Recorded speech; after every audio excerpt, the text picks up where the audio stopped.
pieces from this end. The adjustable is not attached yet. The adjustable is on the handrail, but not on the side pad yet, Duke. Right. And Koichi, once you do reattach it, we recommend putting that adjustable with both hooks to the tether loop on the side pad. Otherwise, you won't get enough slack out of that adjustable in order to really cinch it tight. Copy that. Okay, looks like it's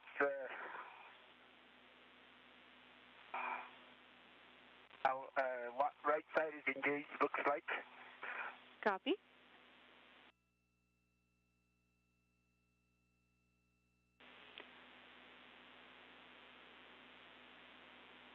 And we're doing really well on time, so if you want to take any moments to readjust your BRT or anything, I wonder if you take your BRT and come at that handrail from the left side instead of the right side. It'll help you get in a better position. Left side or from the right side? Yeah, see how your the jaws of your BRT are coming from the right to the left to that handrail? If you come from the opposite direction, it may get you in a better position for the left side detents. Oh, okay. 180 out from this position? Yeah, correct. But I'll leave it to your hands-on expertise since you are actually there. Okay, okay. Okay.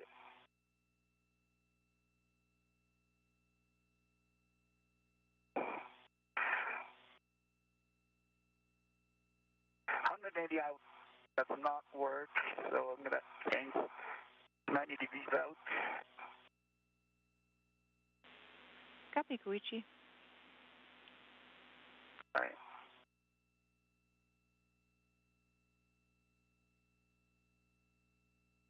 I will relocate the adjustable with my red. Following the Part 1 of the spacewalk on January 20th, ground teams here in Mission Control were able to come up with a number of troubleshooting items for this mid-strut. This includes using tethers or various tools at their disposal to help get this mid-strut installed.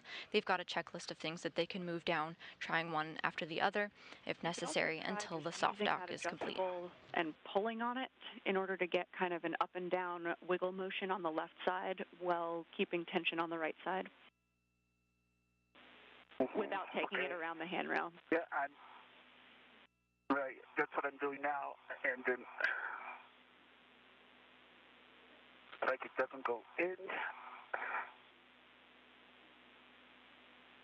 Copy.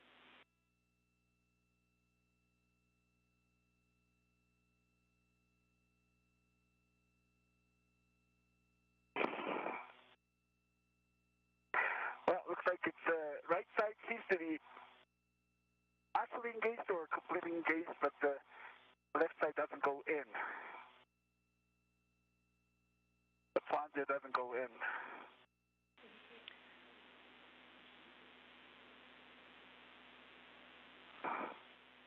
Okay, Koichi.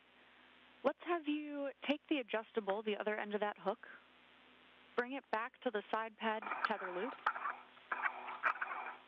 Okay. Get it cinched so that the right side stays engaged, and then we'll try the hammer. It's hammer time. Copy that.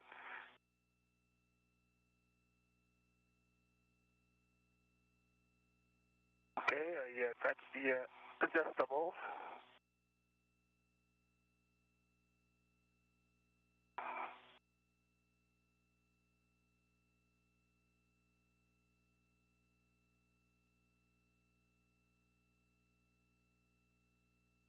Moving on to the next tool at their disposal, some of the troubleshooting items here, they used a adjustable equipment tether on the handrail to try to get that into place. Now we're moving on to using one of the hammers that they have in their toolbox. Okay, I will use the hammer then.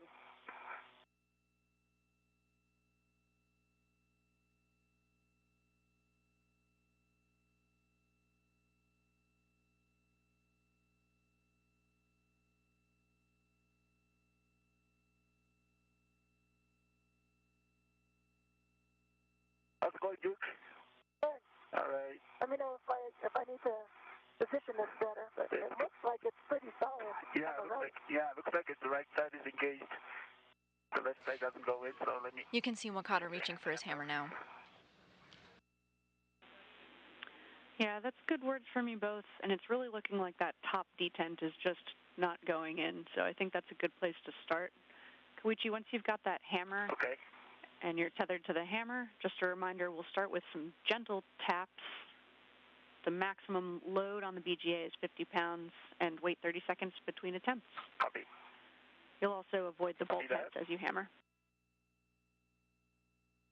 Okay, so I'm not going to release the wrench from the hammer, just keep it in the TVA bag. Sounds good to me. Okay, and then tap every 30 seconds. Maximum 50 pounds.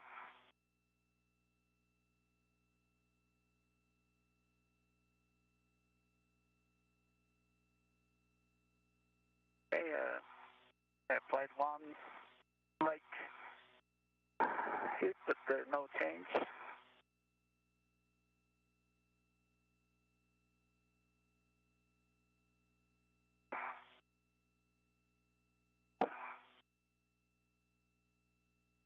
About 30 seconds. Okay. And just a reminder, you'll want to hammer kind of right where the tip of that arrow is. You're aiming for that upper detent. Okay, copy that. You're seeing the point of view of Japanese astronaut Koichi Wakata on a spacewalk to install a support structure to hold solar arrays one day. He's working on the mid-strut. It's the thing you see in your upper rightmost corner of your screen. That's the insulation there.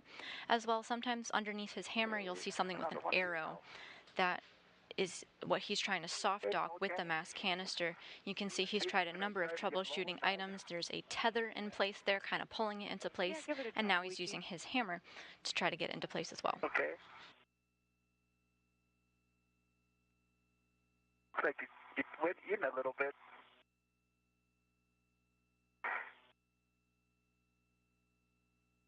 The goal here is for the mid-strut to lay flush and soft dock so that the bolts can be driven and it can stay locked into place.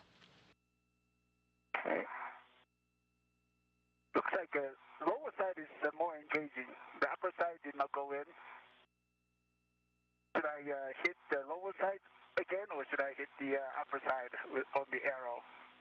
Sounds like we're making some good progress. We might try alternating between the two, see if you can get any more progress on the upper. Okay, copy. Teamwork.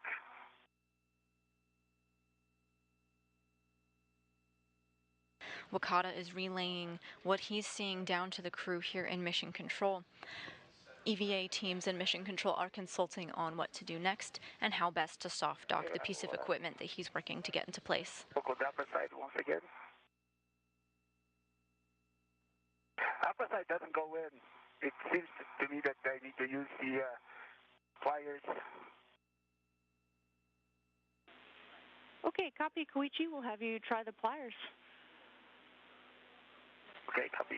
And yeah, big picture, we want, as you're looking at the side pad, a little bit of gentle rolling motion as you're trying to wiggle it on. Just see if you can kind of walk those detents in place.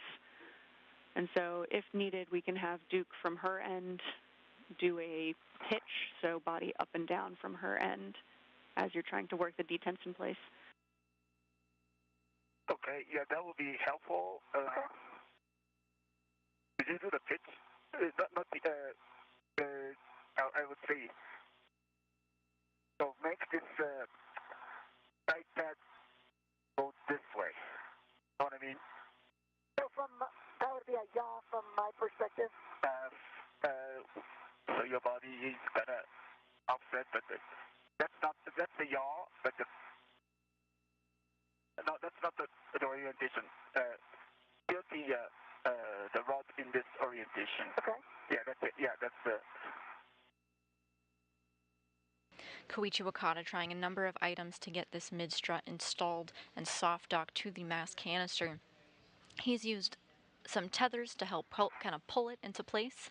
He's used his hammer to also try to get it flush there as well, which made some progress. But now he's going to move on to using some pliers that he has out there at his disposal. You can see them on your screen now.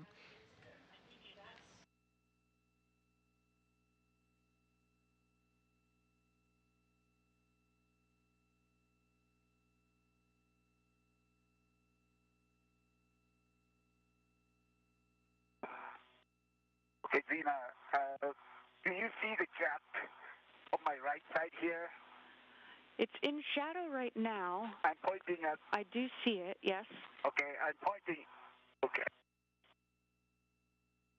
Fire, and because of this gap on this side, the left side doesn't have any gap, so it's really tight on the left side where I'm pointing at now. It seems to be that somehow the right side needs to engage further to the left, because there's some gap here.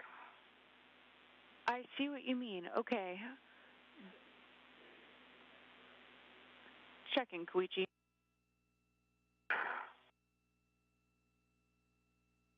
It seems to me that we may need to use a hammer to hit on this right side so that this side pad will shift to my left. Copy, Koichi. Let's think on that for just a second. Is it vertically oriented in the middle of that GSE pad? Like, is it able to slide down at all? Maybe it's interfering with the top of the slot where the tongue is supposed to fit in.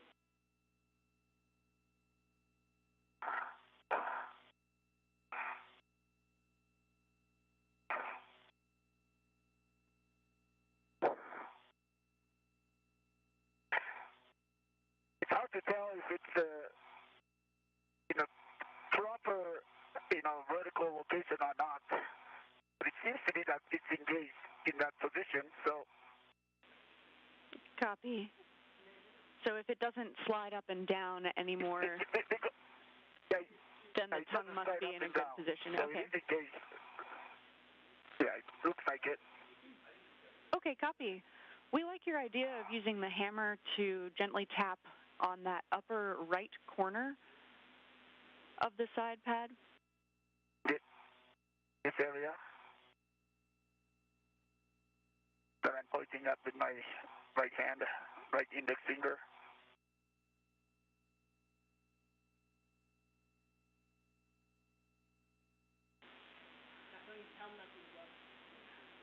Yeah, Koichi, what you're pointing at is where you will want to tap gently with the hammer. Okay. And Duke, we can have you let go of your end as well to alleviate any side loads that may be imparted. Koichi, while you're tapping with the hammer, you'll try to push in on the left side as well. You can see that silver box there at the center of your screen. That's a piece of equipment that they're trying to lay flush against the mass canister. BRT as tightened down as you can. You could use your mini workstation end effector maybe if that helps you, but you'll need something to react against so that you can be pushing on the left side. Yes, BRT tightened, and then the mini workstation end effector is attached, so I will try that again.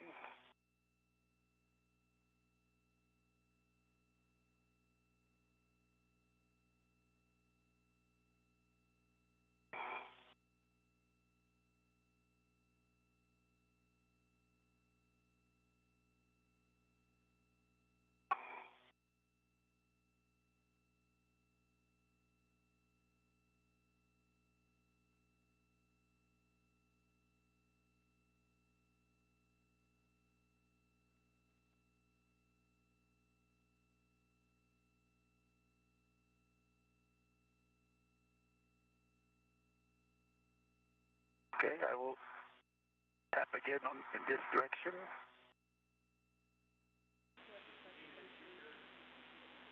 Copy, Koichi. Yeah, and it may be just ever so slightly too high vertically on the GSE pad. So as you're pushing in, also try to push a little bit down.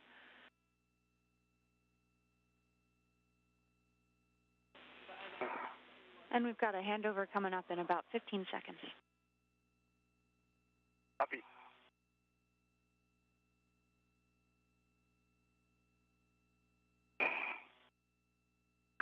Okay, so BRT is tightened.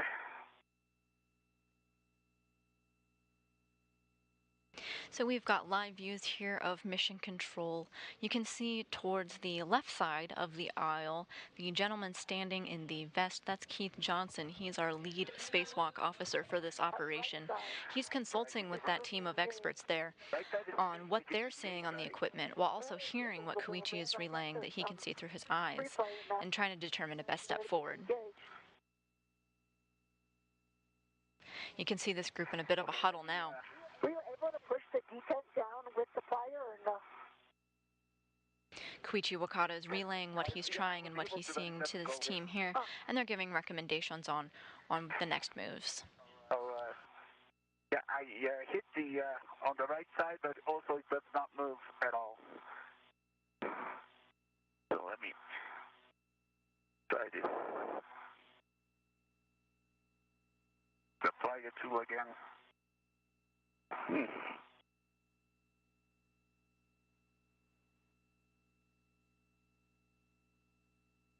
Apply a tool. We're back with live views now at the International Space Station. Okay, we've got your Heka view back, Koichi.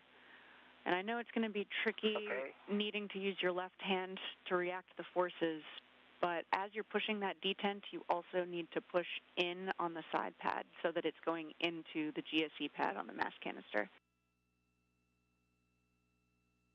Okay. I know what you mean, and I have BRT and then a mini workstation and effector. It's really difficult to exact the force of pushing this in the direction. Yeah, definitely understand. So, you need a third hand, basically. Yeah, hammering from the right side did not work. And then detent is, I think detent is first. So it's not detent that is preventing this coming in.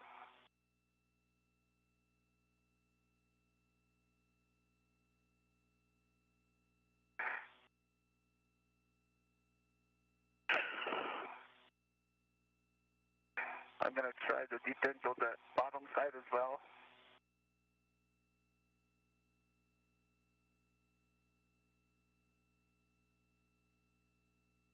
Okay, retighten the BRT.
Yeah, looks like the right side is probably engaged in appropriate position.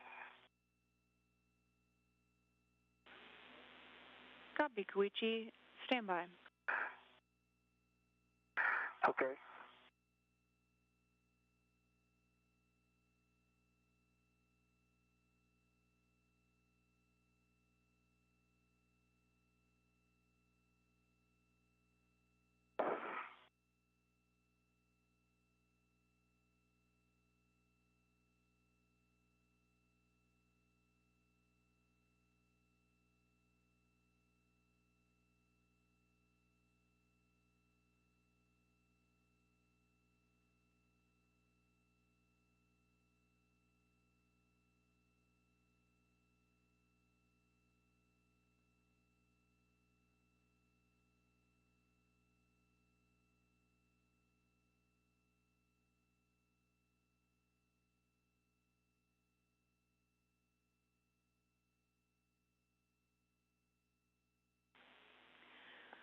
All right, Koichi, we are talking it down here. If we could get your best big picture summary of what you think is going on, what might be interfering, whether it's the side pad itself, if it's the detents, and I think you got that bottom detent engaged before.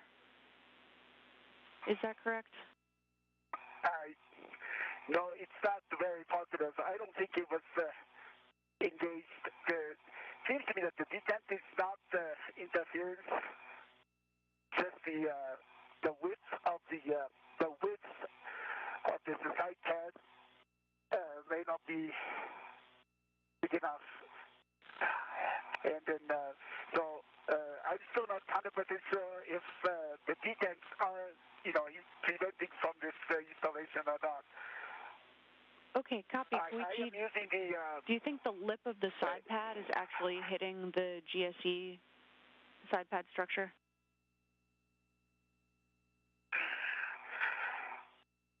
Actually, that's also a negative. Looks like it's this left side, the lip is already engaged on the left side of this structure. So interference seems to me that it's probably the detent, like from here. But the detent, even if I push it down, it does not. Even if I push down the detent, still it does not engage.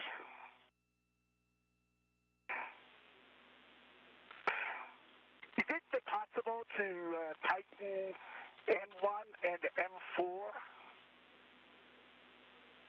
Checking, Koichi. That may give more room for M1 and M3 to engage.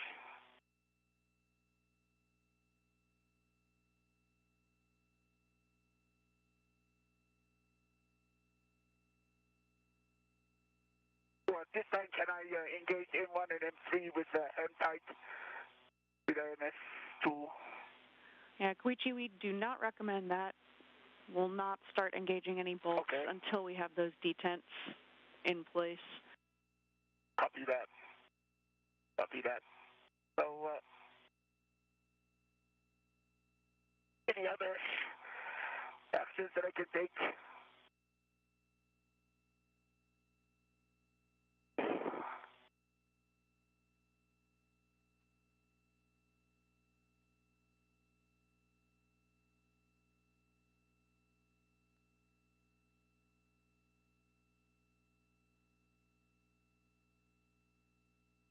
Koichi Wakata reporting what he can see, what he has tried, as well as giving his own recommendations to the crew here in Mission Control.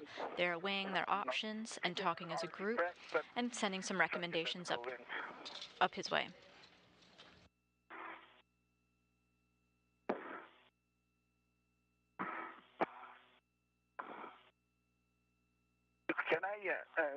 Nina, can I release it and see what kind of interference structurally I can see? Maybe I can answer some of the questions that you have. Yeah, we like that idea, Koichi. Let's have you do that, and we'll be talking some solutions here on the ground. Okay, copy that. Then I'm going to loosen the adjustable and then detach the side pad, see what kind of interference it has. I'm going to release one adjustable from the... You need me to hold on to it, Koichi? It's okay. You can, yeah, that's likely... The view you're getting now is the spacesuit with the red stripes is NASA astronaut Nicole Mann. She's holding the other end of the mid-strut while Koichi's working on that gray square, working it to get flush against the mass canister. When the detent goes in, there are scratches where the detents go to, so detents are obviously interfering. So it seems to me that, again, releasing the detents, pushing the detents is the way to go.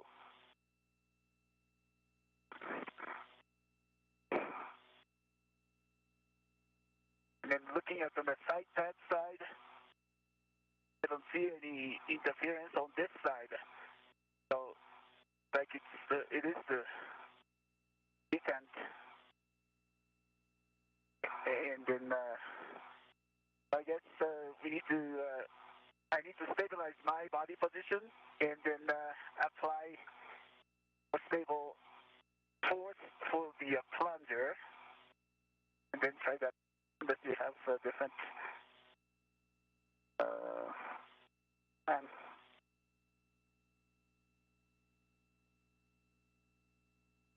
can you send it now, the mixture? Yeah, give me a second. Okay.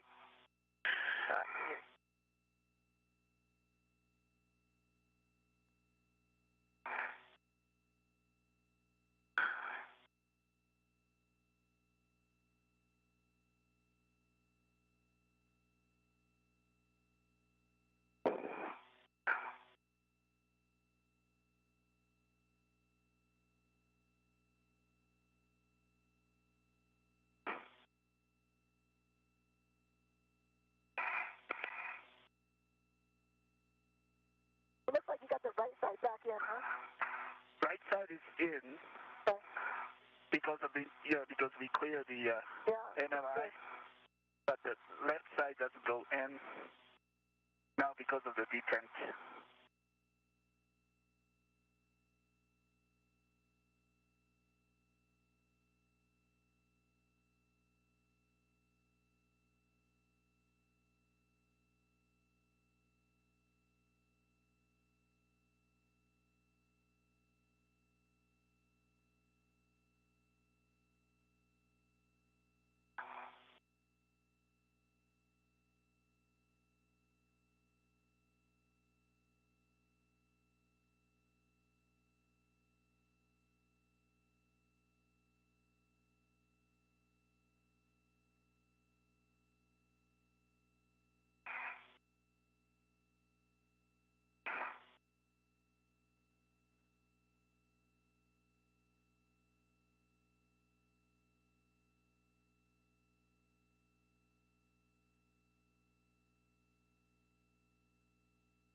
If you're just joining us this morning, two astronauts are out on a spacewalk to complete installation of a mod kit, or mounting bracket for future solar arrays.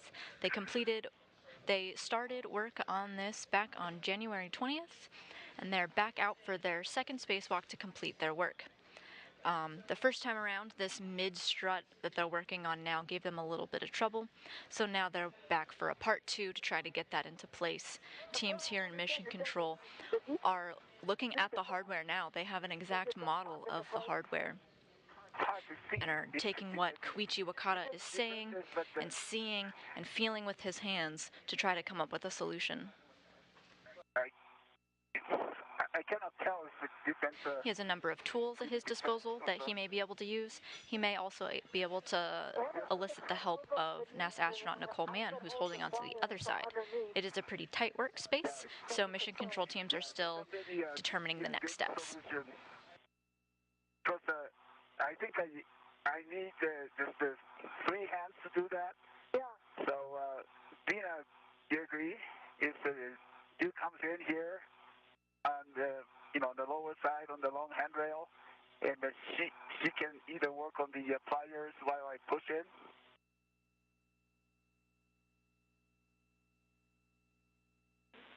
Yeah, checking on that, Koichi.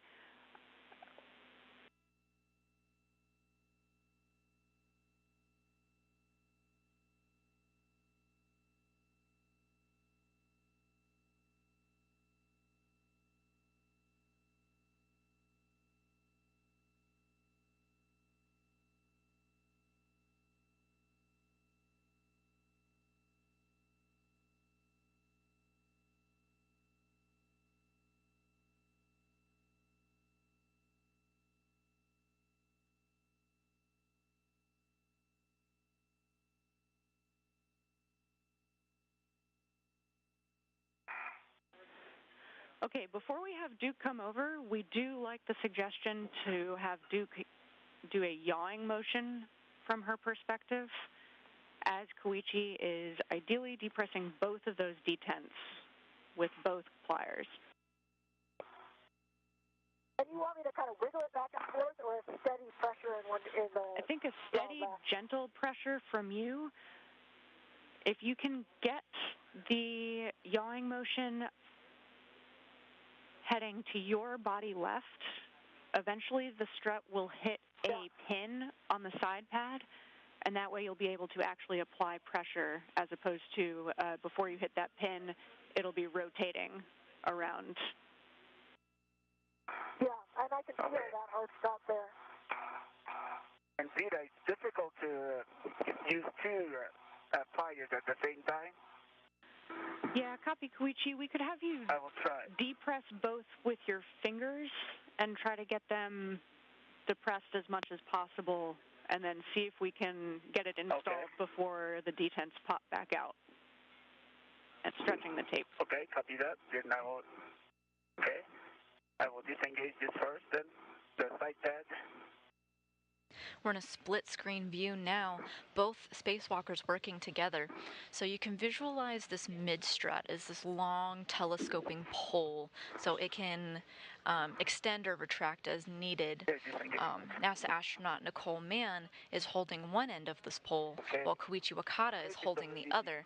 His view on the right side there, Wakata trying to get that piece that he's holding in his hands flush up against with that rectangle out on the mast canister. Nicole Mann is now going to work with him, kind of twisting and wiggling from her end to try to snap it into place as well. Meanwhile, here in Mission Control, we've got models of the exact equipment that they're using here in Mission Control being looked at for possible solutions as well. Checking. Hang on. Okay.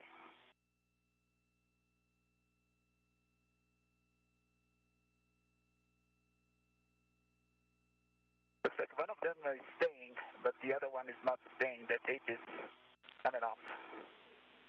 Copy. Which one is staying and which one is not? The lower side is staying, I would say. And if you flip, it's going to be the upper side. The upper side will stay, and the lower side, the tape is almost damaged, so it doesn't stay. Okay, copy, Koichi. Thanks.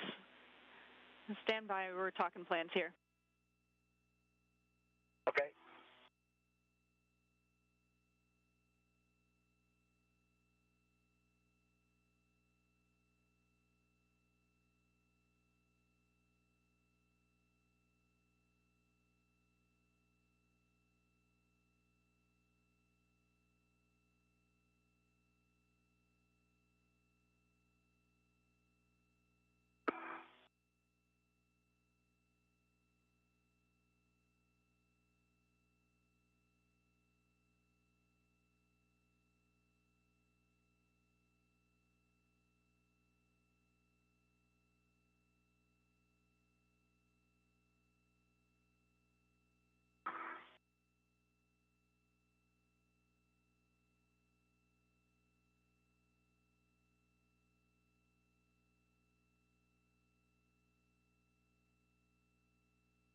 We're now about 2 hours into this spacewalk, estimated to last about 7 hours.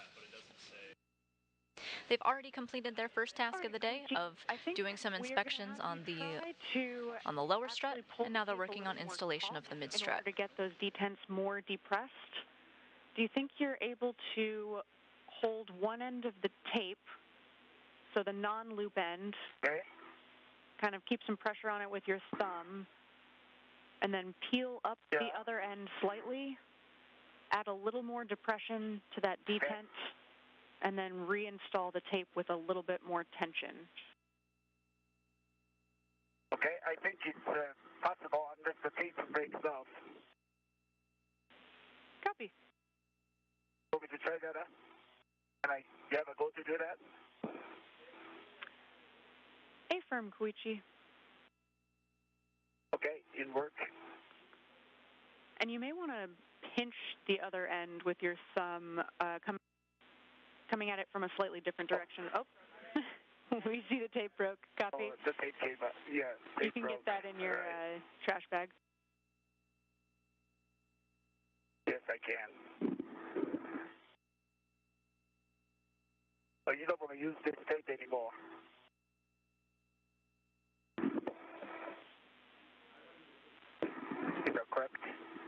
tracking, Koichi.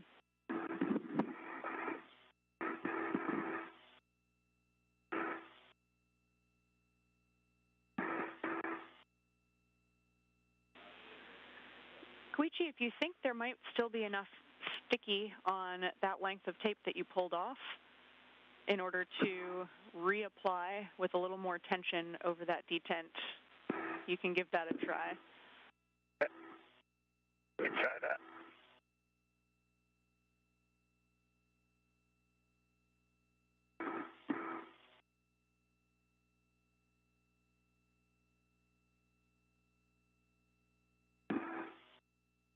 Astronaut Koichi Wakata working with tape in an effort to get that piece in his hands flush with the rectangle on the mass canister there. He's trying to soft dock them, and tape is just one of the many tools he's using to get that into place.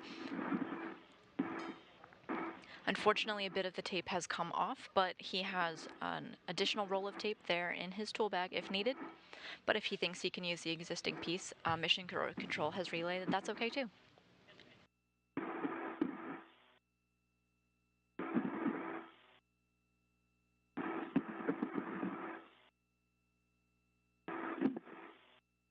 Using my test bag. And Vina, for EV1, TCV is set at 2.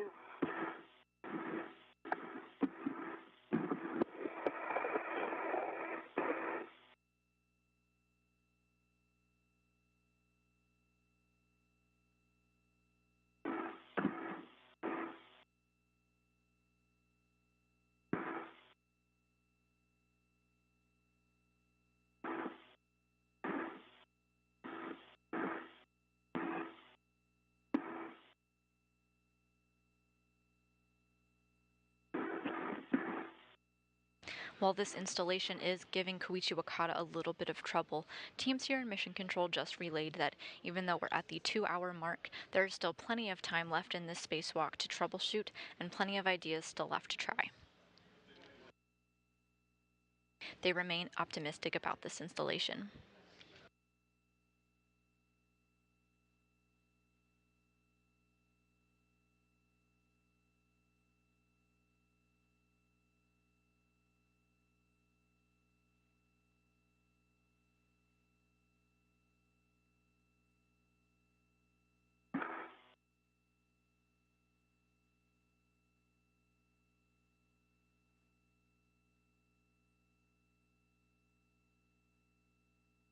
Koichi, can you see on the left side the holes that the detents go into? That's right, good. Can you see on the left side the area where the detents would go into? Yeah, there's a, it's clear, but on the side lip, detents are interfering, and so there's some scratches where the detents go. Yeah. The detents are not sliding, and it's making dents here. So I think to me the best option is to have you come here and then manipulate this fire while I push the side pad. Okay, so it sounds like the detents are moving okay. It's just that we're not getting the side pad pushed in far enough. Right. And the tapes are not keeping the plungers in place. Yeah.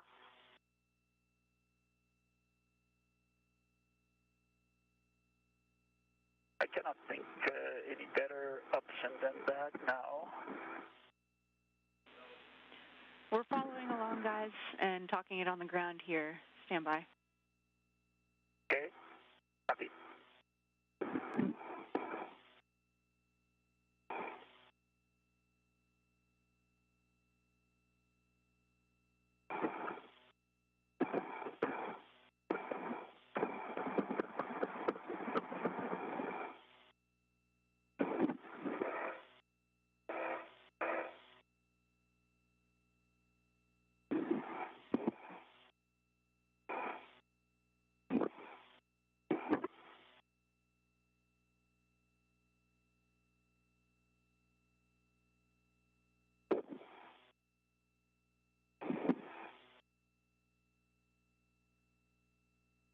teams here in Mission Control are troubleshooting this mid-strut, debating on bringing Nicole Mann over to the work site, or perhaps suggesting Koichi Wakata use some of the tools, a plier or some hammers or the tape at his disposal to try a couple of things before she comes over.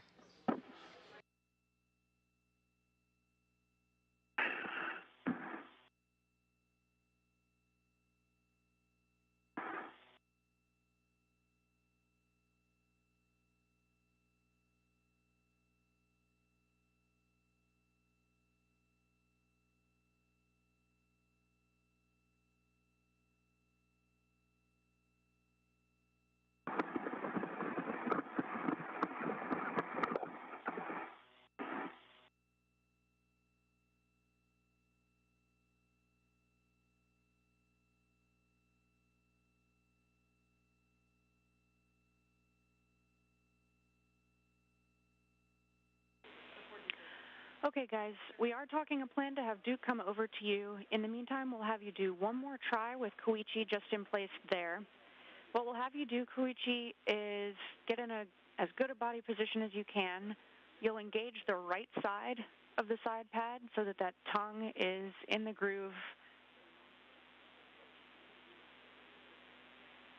You'll install the adjustable on that handrail just to keep the side pad in place as best you can.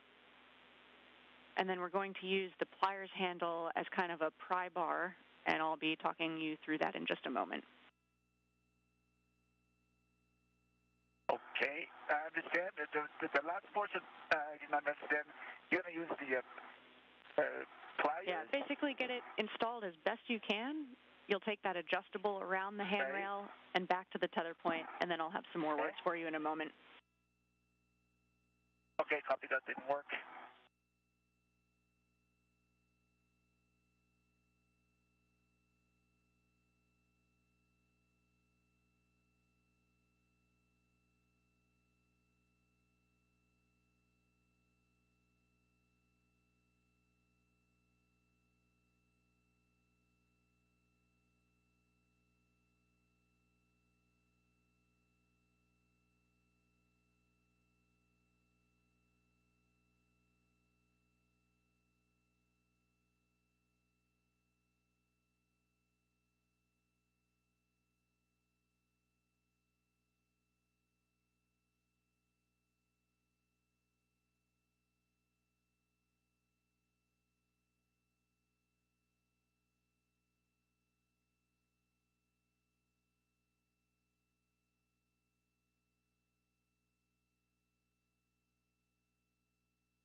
Okay, again, it's already cinched. Adjustable is cinched in place.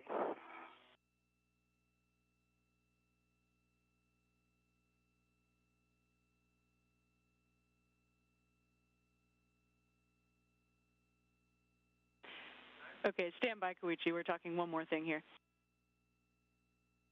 Copy.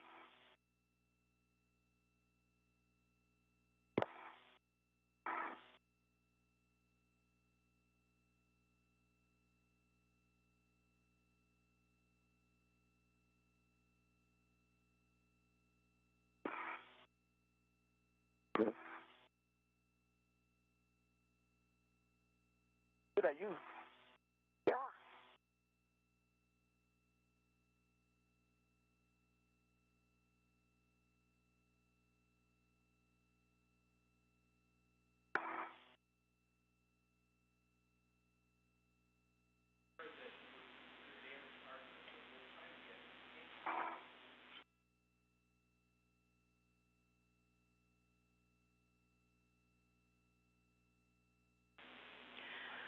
Okay, Koichi, we're going to have you grab the pliers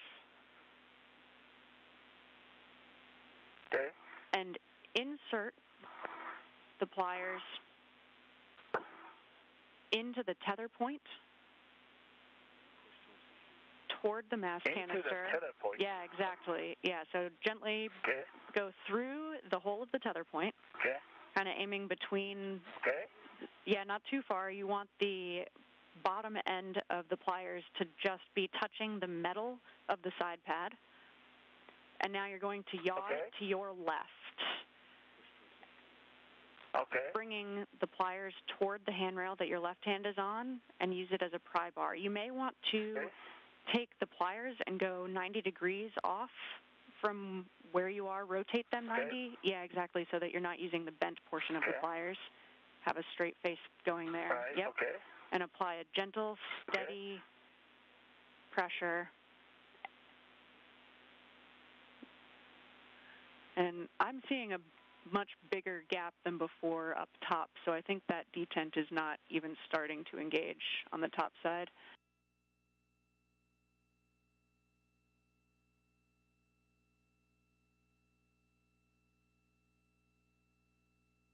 I think it is. It's where it starts to engage.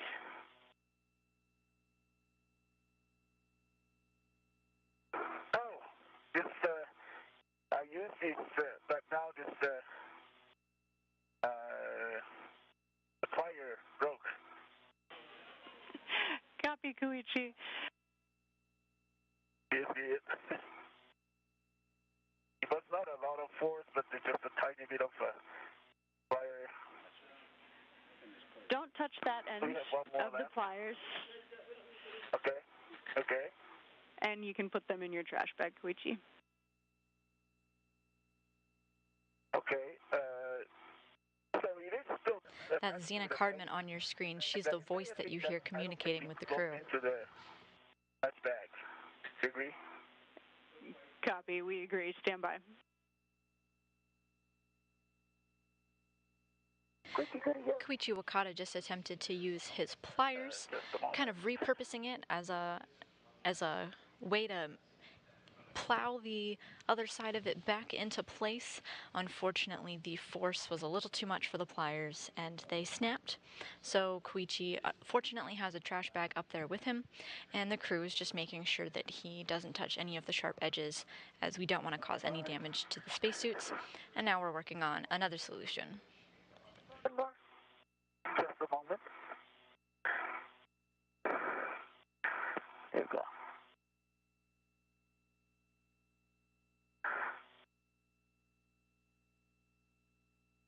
Thank you. I'll do the same. We're talking a plan down here, guys. Thanks for your patience. Okay.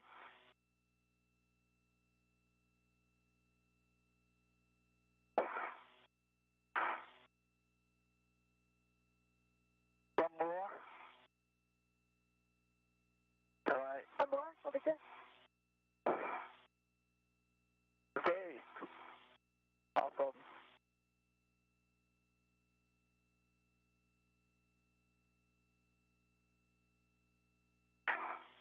See, so we have one more flyer left. Yeah. You saw any progress with that or no? What's that? Did you see any progress when you did that or not? No progress at all.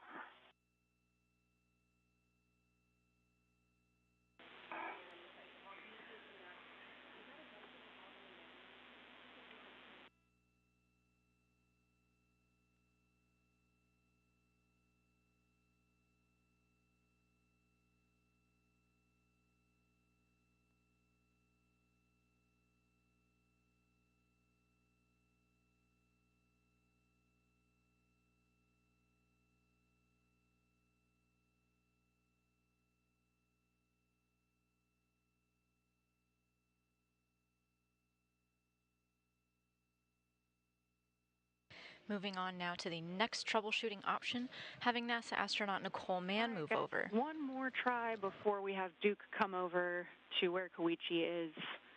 We'll have her do that yawing motion, so going to her body left with her end of the strut. And then Koichi, on your end, if you can get in as good a body position as possible, stay stable, and use the pliers. You'll need both the needle nose pliers and the taped pliers. and we want you to be depressing both of those detents at the same time while Duke is doing her yawing motion. Okay. And Zena for EV1, TCD is at 1. TCD at 1, copy. The needle nose are below your right, like below your PTT. Now okay. Now they're underneath your mini workstation. They're just floating. They're not tangled. Now they're kind of on your left side. Okay. Looks like NASA astronaut Nicole Mann is going to stay put as they try one more thing. She's holding the other end of this mid-strut. If you look towards the top of your screen, you can see that one of her feet is inside of her portable foot restraint. So if she were to come over to Koichi, she would need to egress that, and then Mission Control has the path forward that they would like her to take, only if we reach that step. So, Gina, you meant I use the needle nose in place of one of the pliers, right? Exactly. Okay.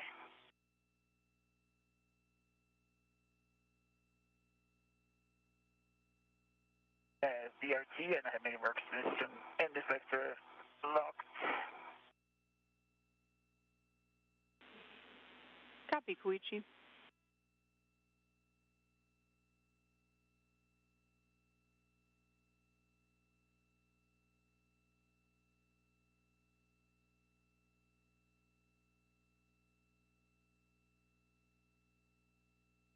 It's a blind operation on the one side. I can see one side clearly, but that doesn't allow me to look at the bottom side.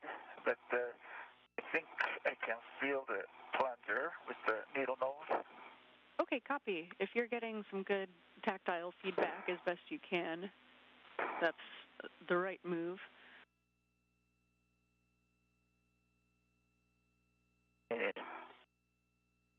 Stand by, I will have a better positioning of the tools.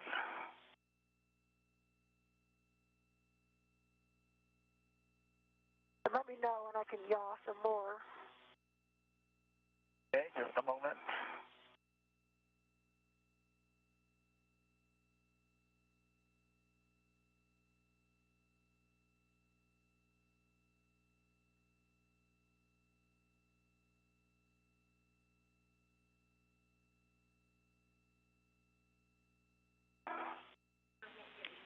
Duke, for you, if we could have you hold the bolt canister rather than the bolt.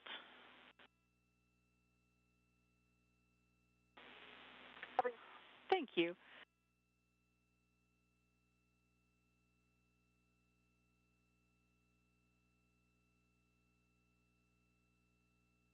Okay, I can do the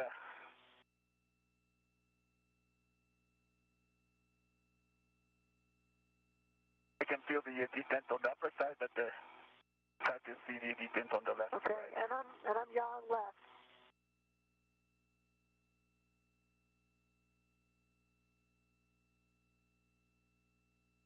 Okay, let me first let me handle the broken pliers that I don't mistakenly use that one.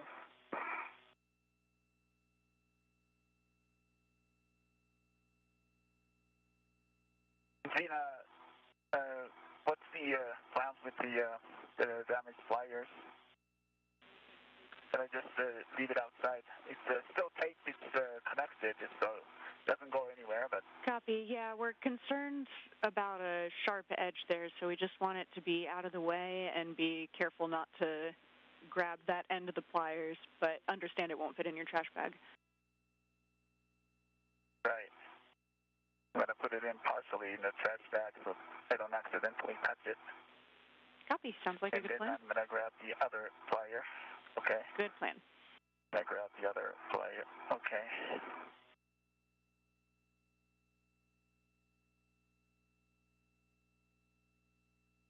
To recap a little bit of what's going on, we're doing a lot of troubleshooting on how to get that mid-strut installed. It's part of this greater installation for this mod kit or support structure that they've started building back in January 20th to the outside of the space station. One of the maneuvers that they had attempted was to use his pliers, kind of like a crowbar sort of, to just kind of nudge that rectangle that he's working on into place. Unfortunately, it resulted in some broken pliers. It's very critical that our spacewalker Koichi Wakata does not touch any kind of sharp edge, so he has been working with Mission Control on how to properly stow that away into safety. Copy. The other side is a blind operation. Okay. Understand, Koichi. I think that's okay. No problem if you don't have both eyes on, but if you feel that the pliers are in the right spot, then I think we're good to give this a try. It's in the right spot. And Duke, for you, we'll have you continue that slow, steady yawing motion. You may also do a gentle jostle in the pitch direction as you're continuing to apply a steady yaw pressure. Copy. Let me know when you're ready. Okay, I'm ready. You heard our ground IV Xena Cardman talking to Duke. It's the call sign for Nicole Mann, our EV1 today. Got stuck and doesn't escape. Oh, now it's in. Yeah. Looks like it's upper side is in. Wow. Keep it there. Okay. Great. And then lower side is looks like it's in. Okay. Wow, that worked. Yeah? Lower side is in, yeah. Awesome. That was awesome. And with a round of applause here in Mission Control and the teamwork of Nicole Mann and Koichi Wakata, they finally got the piece they've been working on to lay flush and soft docked. Okay.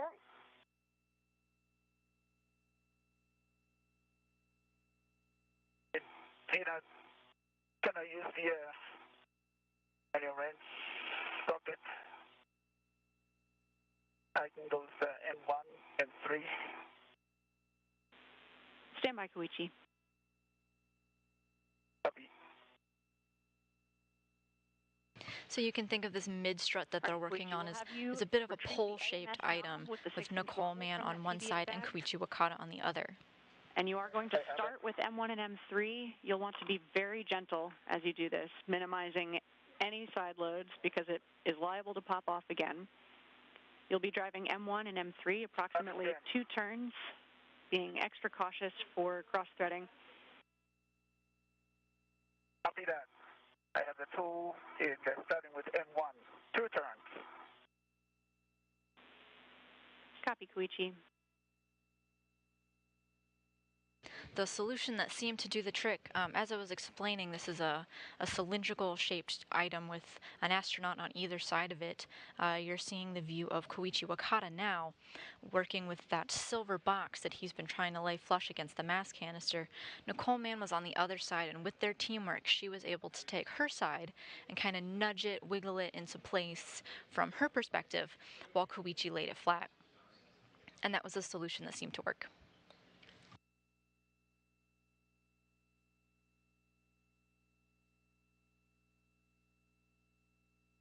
M1, 2 turns complete. M3. Copy, Koichi.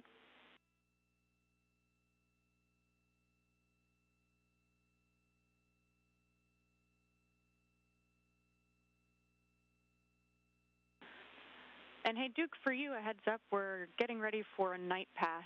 And I know you have your TCV in 1, but if you want to do some wiggling and get warm, that's fine by us.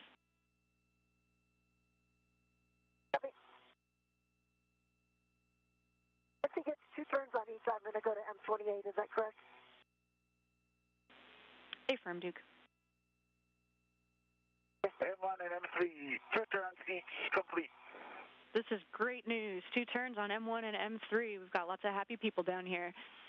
Okay, you'll be getting your PGT now. Setting Alpha 1, clockwise 1. Koichi Wakata successfully soft docked the mechanism that he's been working on, that mid-strut, the thing that you see going from the center of your screen all the way out to the right side. He's now working to drive the bolts into place.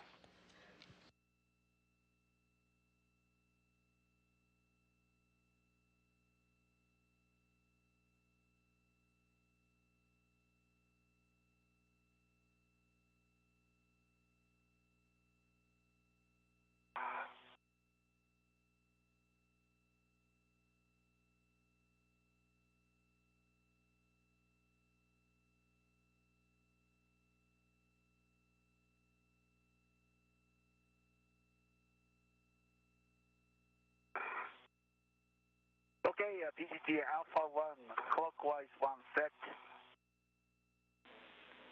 Copy, Alpha 1, clockwise 1. That device that you see in Koichi Wakata's hand, we're looking at his point of view now, the thing with the number 5 on it, that's the PGT, or the pistol grip tool. It's a battery-powered handheld tool, kind of similar to a drill, getting those bolts into place. You could see it in motion now.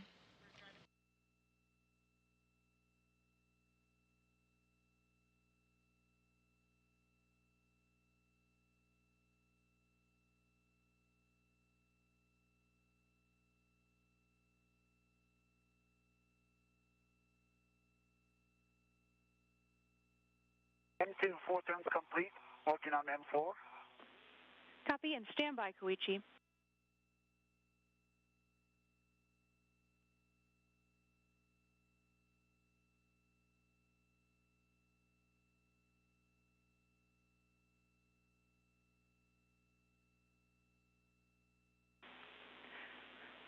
All right, Koichi, and we'll have you go back to M1 and M3 with 2 additional turns using the PGT. Okay, and then an M3, 2 additional turns.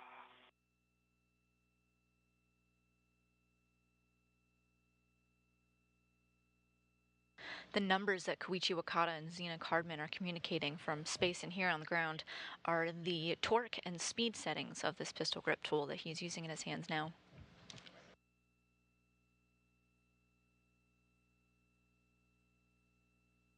Two additional turns complete on M1, working on M3.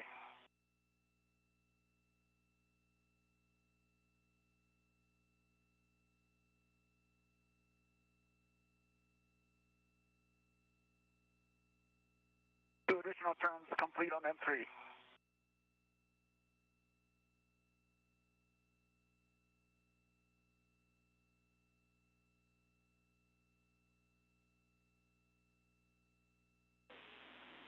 And we're coming up on a handover in 5 seconds.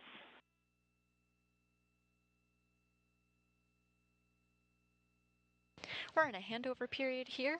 You're getting live views of Mission Control Houston, where teams just worked to troubleshoot some issues that they were having installing the mid-strut, the last piece of the support structure that they've been building for 2 EVAs now. Tina, do I continue on M2 or M4? They got the part right into place, and now Koichi Wakata is working on drilling them all into place.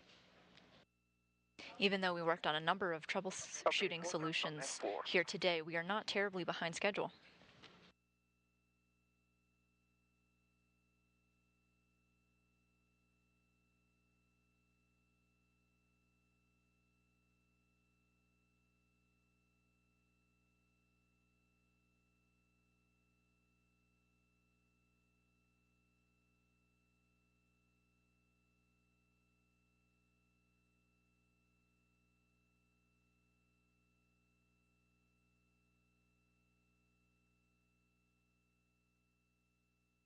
And we're back with our live views as we approach the 2-hour, 30-minute mark of our spacewalk. 4 turns complete on M4. Copy, 4 turns on M4, and I may have missed it in the handover. Did you get 2 additional on M1 and M3? That's complete, M1 and M3, 2 additional turns complete. Copy, okay, we have 4 turns on all 4 of those bolts. Okay, Duke, for you, you can get L8 to upper strut, the mid strut to the upper strut, L8. and you'll be setting your PGT to Bravo 1 clockwise 2.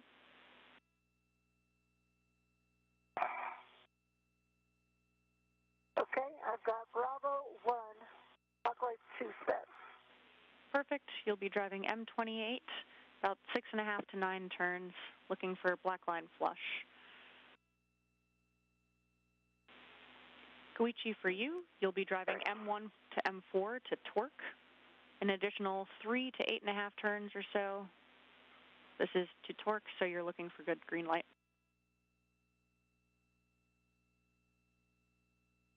Okay, 3 to 8 turns on all the 4 bolts, and is PGT setting the same?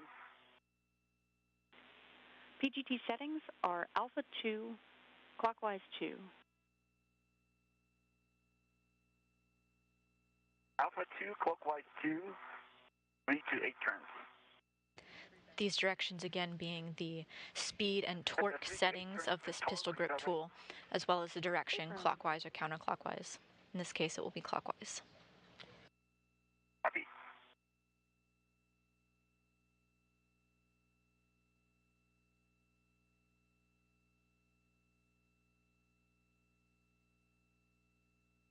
On M1, I got a green light and torqued out 3.8 foot-pounds, and it's a 2.5 turns.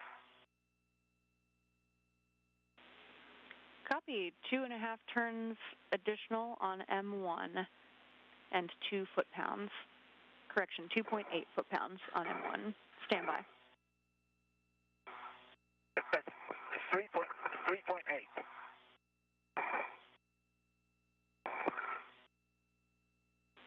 Copy. 3.8 foot-pounds on M1. Green light. Okay, thanks, Koichi. Stand by. Okay, we're good to have you continue with M2, M3, and M4. Okay, any order? Affirm. Okay, copy, thank you.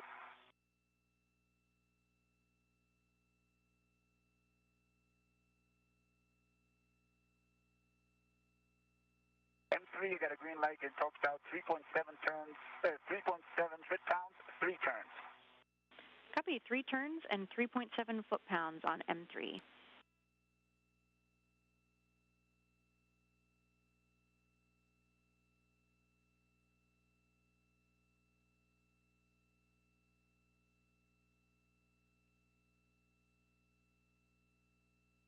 On M2, I got a green light, torqued out 3.7 pounds, and then 2 3/4 turns.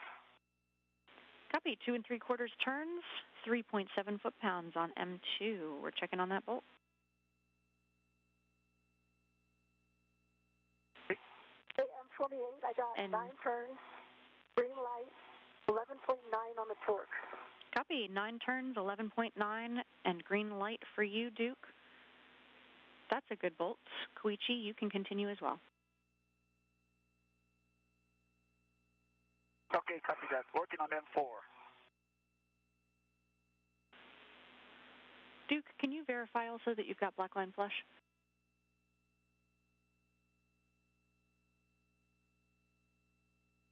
Affirm, stand by. Yes, black line flush. Great news. Okay, you can install the mid-strut grounding pit pin.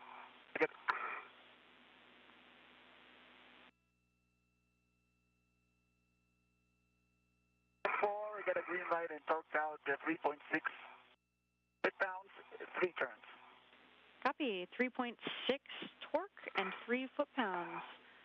Koichi, you can stow your PGT as well. And it's so far so good on the installation of this mid-strut, where it continues tightening the bolts on it.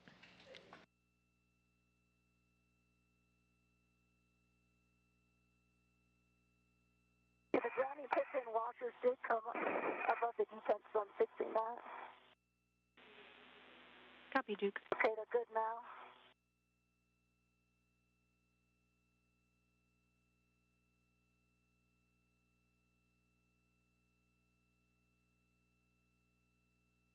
And did I verify the grounding pit pin is installed firmly on L1?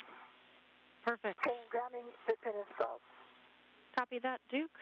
Koichi, you can release EV1's RET from the mid-strut handrail once your PGT is stowed.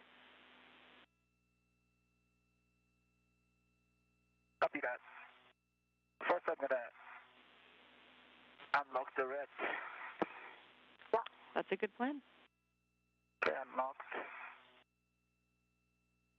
Okay, can I give it to you now? Yes, sir, I'm ready for it. All right. Here you go. Ready. Oh, sorry, maybe it was locked again.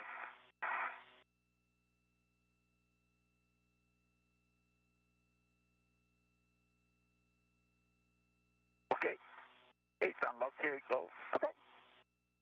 Got it. Thanks. All right.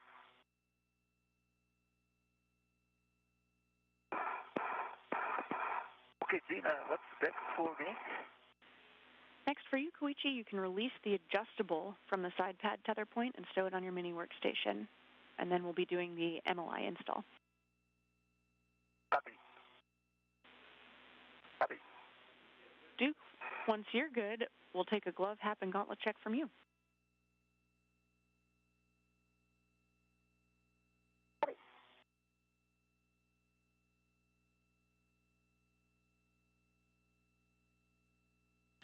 So if you remember earlier during our spacewalk, our spacewalkers had worked to remove some of the MLI, the multi-layer insulation. It's that white covering that you see there.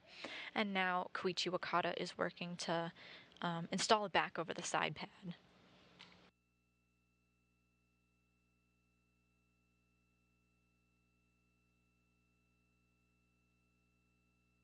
Meanwhile, here on the ground, they've asked our spacewalker Nicole Mann to perform a hap and gauntlet check. Hap being the pads that they wear in their helmets to avoid excess moisture. She's going to make sure that that's good and dry, as well as take a look at her gloves, check it out, make sure that there's no notable damage. Okay, EV1 gloves are good. Hop is dry. Gauntlets are down. Copy all, Duke.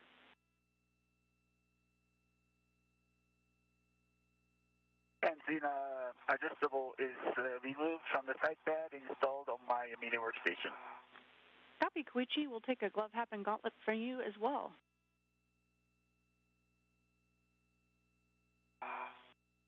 Okay, glove is good, hap is dry, and gauntlets are in place. Okay, copy all. Hey, Koichi, I'm looking at this left bundle. I don't see where you added. I don't see where you. Did you add a wire tie? I see the wire tie that's for the handrail. And the wire tie that's part of the integral to the that we installed on the bundle. Did you add an additional one? I believe I added an additional one. Do you have a record, Zina? If I had an additional one attached Checking. on the previous EVA?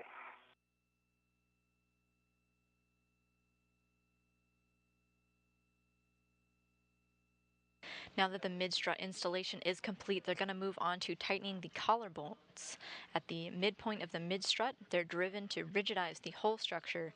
And when the collar bolts are driven, they clamp down on this locking feature. And that has to be done before an aerobic can put weight on them.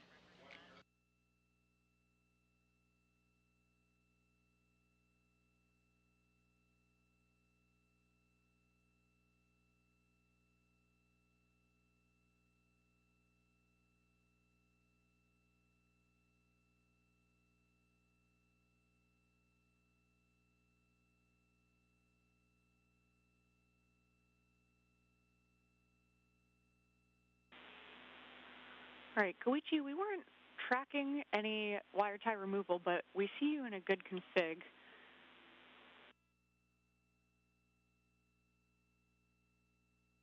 Okay, so Duke does not need to remove the door. Okay, yeah. That's good. Okay.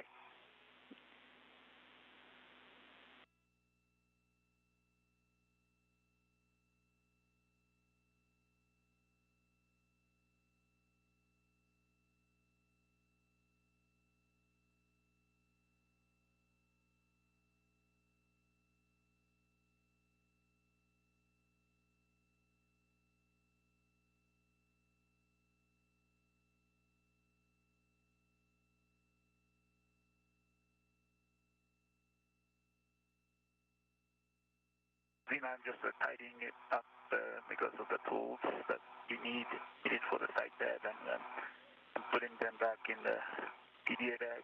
Copy. We see that in your HECA. I think that's a great plan. Once you're done with that, we'll have you work on the MLI on your end, and then we'll be working on the collar.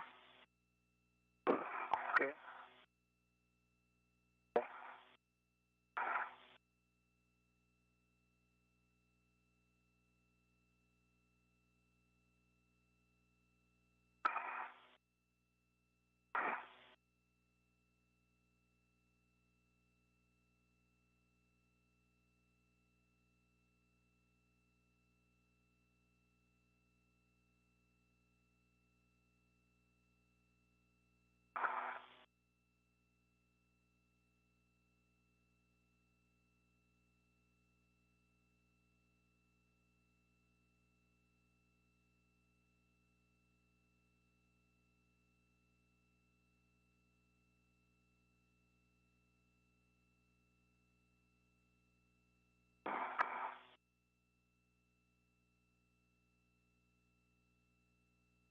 We're in an orbital nighttime here on the International Space Station. That's why you get kind of a dark look with these headlamps that they've got on there as they continue their tasks. To kind of recap what's been done so far, they began their spacewalk at 6:45 a.m. Central. That's Koichi Wakata, whose point of view you're seeing on the right, and Nicole Mann, call sign Duke, on the left side. After exiting the hatch, they went over to their work sites and began work on the lower strut, part of the support structure that could one day hold an IROSA, a rollout solar array.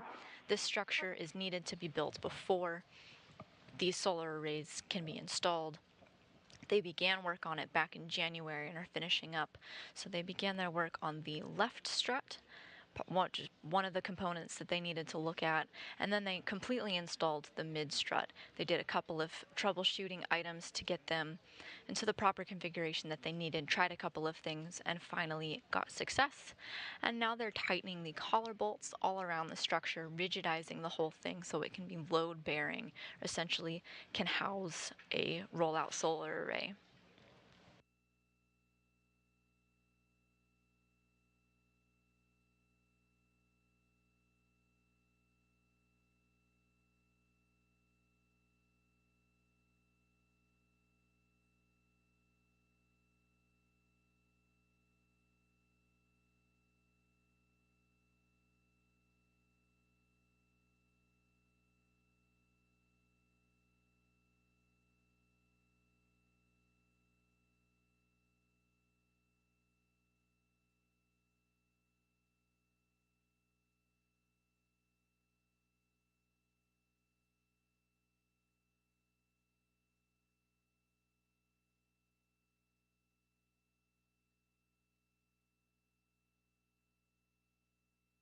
Xena for EV1 TCVs back at 3.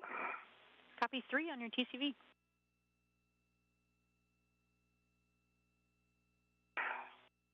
Okay, Xena, the tools in the TDA bag, I returned them in the TDA bag, and it's still attached to the long handrail. Okay, copy, Koichi. We'll have you also work on the MLI there on your end and make sure that the MLI is going around that bolt.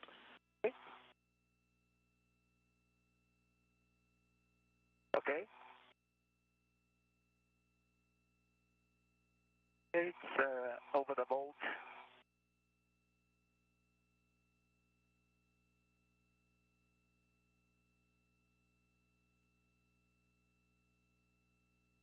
And secured with the integrated wire tie.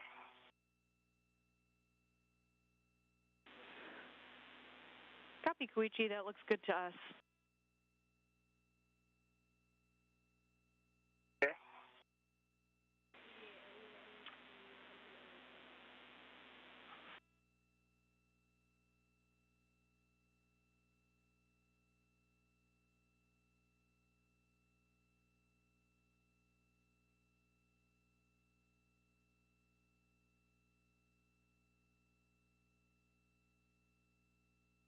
Color bolt for EV2.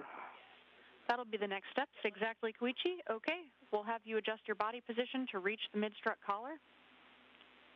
And while you're BRT'd to the mid-strut handrail, remember to avoid any torsional loads into the strut.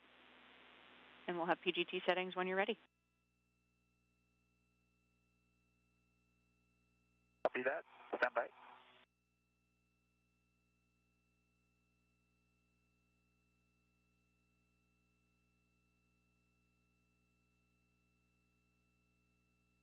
Koichi Wakata now getting into the position to work on those collar bolts.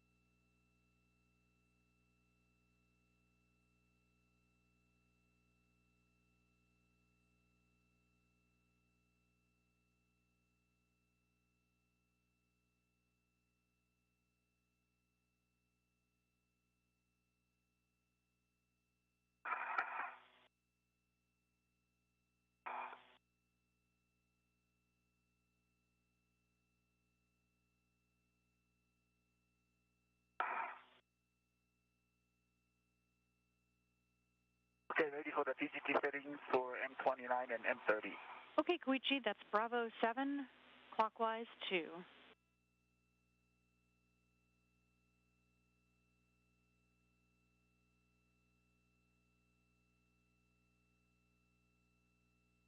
Bravo 7 set, clockwise 2 set. Copy, Koichi. You'll be driving M30 and M29. Those are the collar bolts to torque. Expecting about 4 to 6 turns. Okay, 4 to 6 turns to torque. And the ground just communicated up to Koichi Wakata what his pistol grip tool settings should be, the torque and speed that he needs to drive these collar bolts.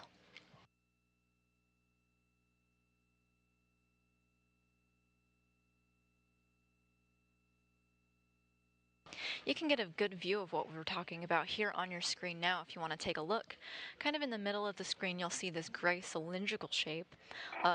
The one closest to the view is NASA astronaut Nicole Mann holding everything steady. Right in the middle we have our astronaut Koichi Wakata. He's working in the middle point of this mid-strut. That's where these collar bolts are. He needs to drive these in order to rigidize the whole structure so that one day this structure can hold solar arrays.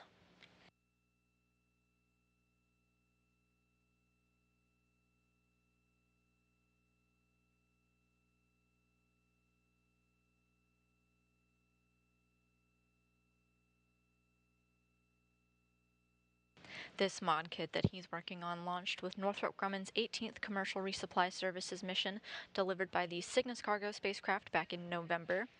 And the IROSAs that will be attached to this mounting bracket will launch in a SpaceX Cargo Dragon cargo spacecraft during the company's 28th Commercial Resupply Services mission this summer. On 29, I got a green light at torqued out, 3.5 turns, 25.3. Put down. Copy. 3.5 turns, 25.3 on M29.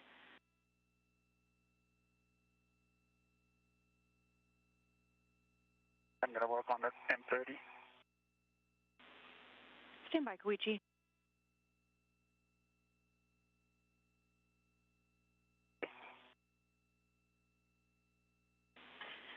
Okay, Koichi, yes, you can continue with M30.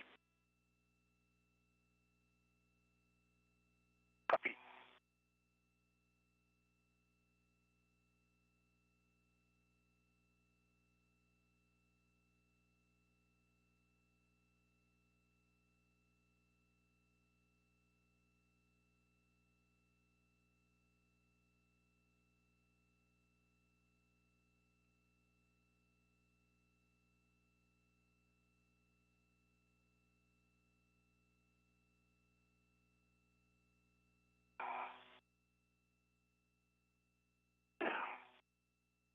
Okay, M30 got a green light and torque down. 25.6 foot-pounds, 4.5 turns. Copy, 4.5 turns, 25.6 on M30. Stand by.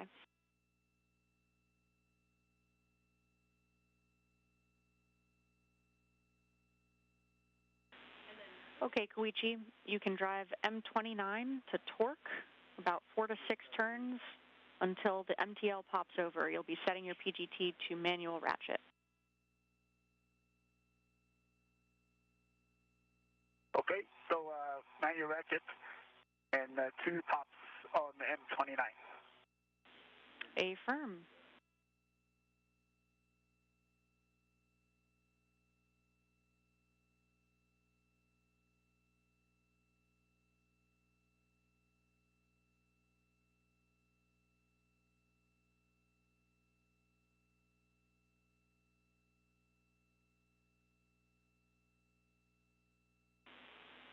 Just as a reminder, since we have the wobble socket, try to keep the PGT as inline as possible and minimize the wobble function of the wobble socket. Copy that.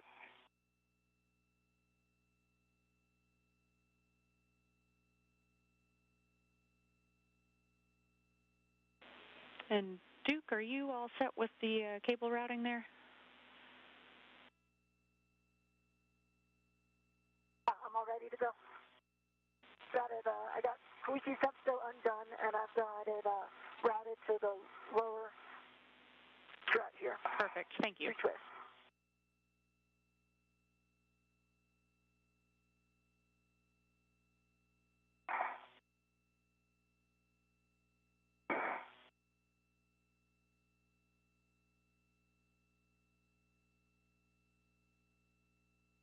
Work continues on this mid-strut as Koichi Wakata on your screen now is working towards the middle of the mid-strut, tightening these collars to rigidize the structure. The ground just asked Nicole Mann if she's ready to move on to her next step. She's not quite done here over at the mid-strut. She still has some work to do, helping Koichi out with the insulation. It needs to go back on before they're ready to step away from it. But after this task, she'll move on to route some cables.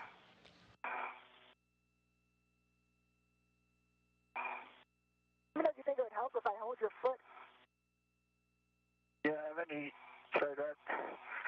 I think this is tightened, and then that.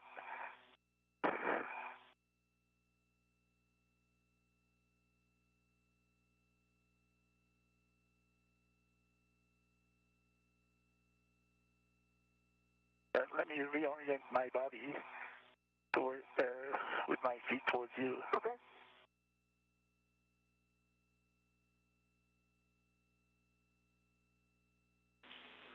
We like that suggestion, Koichi. Okay.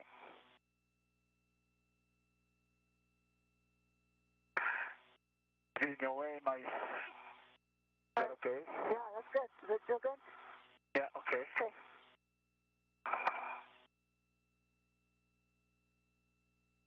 I'm down a little bit.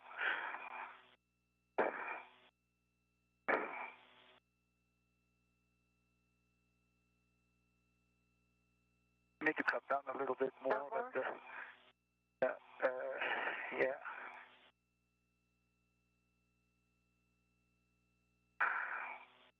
Okay, that's good. You're going to be just out of my reach if you're that far down now. Okay, all right, then that's okay. Okay, sorry. I'll try that. Koichi, you can also switch to the 2-inch rigid You can hold on to your, if that helps. 2-inch rigid. Okay, 2-inch rigid is all right. you can also try to hold on to your D-ray extender if you want to give that one more try. Okay, could you try that? Yeah. Could you hold my feet? Or Just hold on, let me get to you real quick. You come towards me just so I can grab a hold of that extender.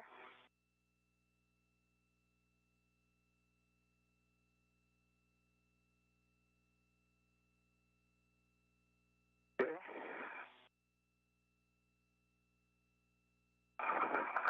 Okay, I got Okay, good. Okay. Yeah? Okay. So let me try that now.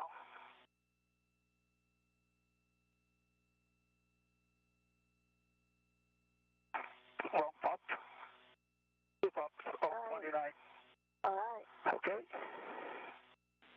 Okay. Two pops on 29. Copy, 2 pops on M29. And, How many additional turns were you able to get? I think it's about a 1 turn. Roughly 1 additional turn on M29. Okay, you can go to M30. Okay, working on M30. About 7 set clockwise. 2 set. And this will still be in manual ratchet clockwise. When you're hearing words like M29, M30, these refer to the bolts that Koichi Wakata is working on tightening, and the numbers have to do with his tool settings on just exactly how much he's tightening it. Looking for 2 pops on M30. Okay. Okay. Copy. 1 pop. 2 pops on M30. It's probably about half turn. Okay, 2 pops and about half an additional. Half turn on M30. 2 pops. Copy, Koichi. You can set your PGT back to motor and stow it. Copy. Thank you, Duke, for your help. All right. Good job. I appreciate it.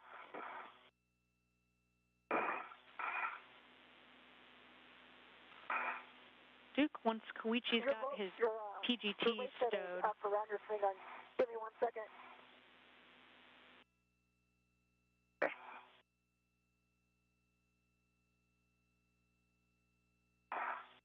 Yeah, just swing your swing arm out. You see how your local's going to go across it? Okay. Yeah.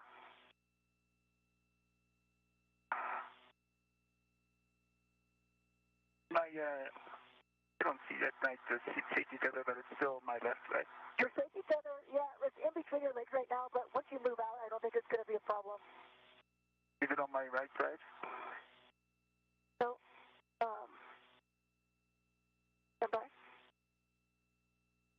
Okay. Great, Put thank your you. feet down. All right, it's off. Okay, thank you. Going off your left side is in front of you now. Okay, great, perfect. Yeah, that's what I wanted. Thank you, sir. But your local coming from your right waist tether is now wrapped inside of your swing arm, so you just need to rotate to your left. Get your local out of the way. Okay, just a moment.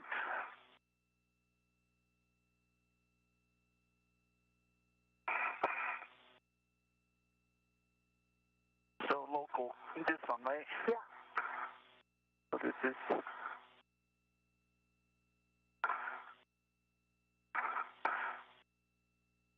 So you're saying that I need to...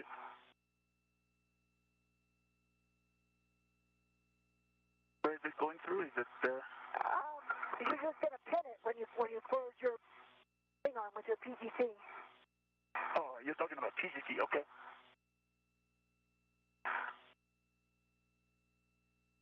There you go.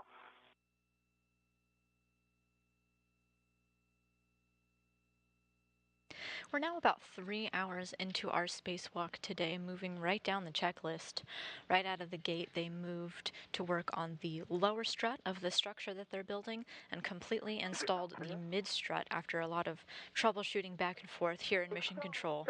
And up outside the International Space Station, they were able to successfully install that, and they moved on to rigidize the structure or tighten the collar bolts in the middle of the mid strut that they just built. They're still at it there. You can see it on the right side of your screen. Good, this is good. Okay, thank you. Yep. Right. Okay, then... We got the MLI. Don't forget the pit pin. Next up on their checklist, that's what they're working on now. They're working on the multi-layer insulation. It was peeled back for installation, and now they just need to put it back. This insulation helps protect it from the vacuum of space. We're in a brief handover period now, so we're getting live views of Mission Control Houston. You see the pit pin? But yes, you'll Once be... you unroll the MLI, you should be able to see it. I already took it out of the touchstone location. Oh, okay. Oh, okay. A firm and install that pit pin on the telescoping side of the strut. Oh, in a small square box near the collar. Okay. I don't see it. Maybe look up underneath. Underneath the... Not underneath the MLI. Just come from Mater and look up. Mater, okay. Okay, it's on the other side. Quick hand over here. We'll be back with you in a couple seconds.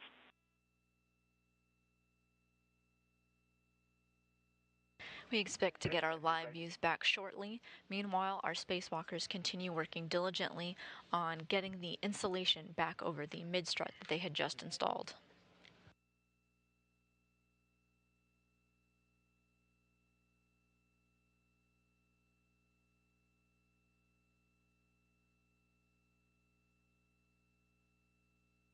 Next up in their tasks, Nicole Mann is going to route some cables.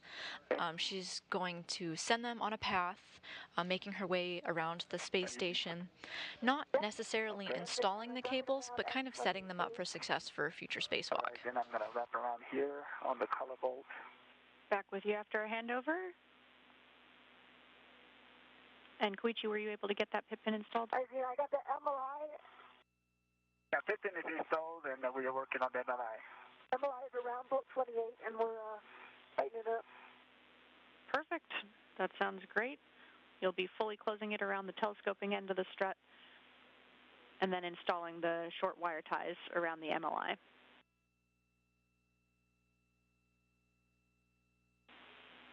Koichi, for you, you'll translate to the right mid-strut, going outboard around the mass canister from long handrail to long handrail. Okay, copy that. After I cover the color bolt area MLI, I will Can I work on that MLI, Koichi? Oh, can you work on that?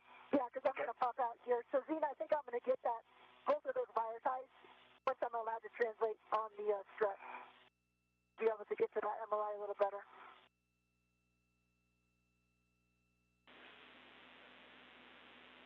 Affirm, Duke.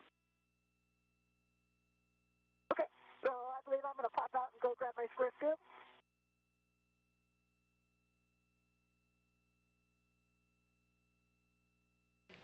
Koichi Wakata has been working on the left mid-strut collar. Work is complete on that, and now he's making his way over to the right mid-strut to do similar work. Our indicator is still good, right? Once you go, because you better go outside of that triangle behind you. Right, I'm going to go around here. Are you going outside the triangle? I am going on the other side of the BGA. Okay, so you're not going like you did last time? I think I have to go around. Okay, if you are, then that will take care of your safety tether once you go down and around. Right, then it should be good. Yeah, I affirm. think now it's clear, right? We do have you going outboard around the mass canister. Okay, I'm going around.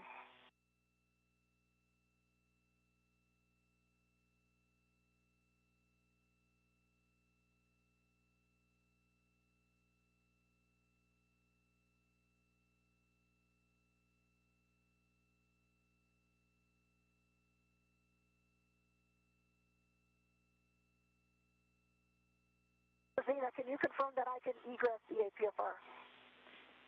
Affirm, Duke.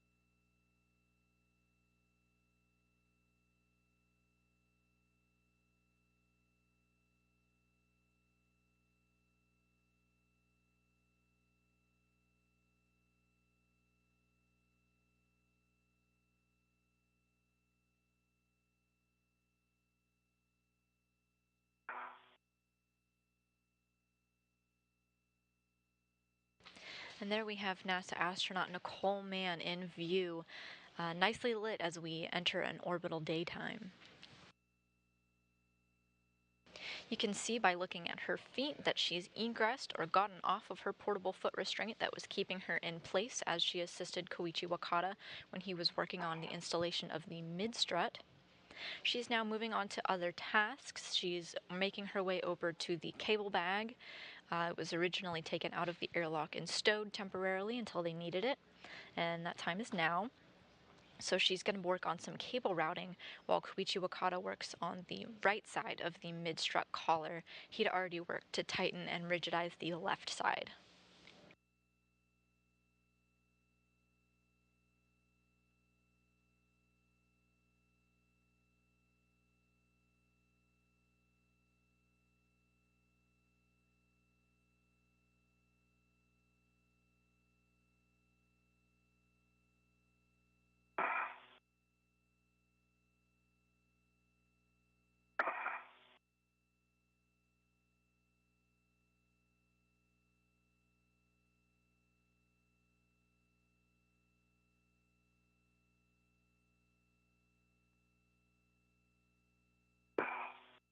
Okay, so Koichi, for your essay, I'm going to be on top of your station setter out here. Okay. All right.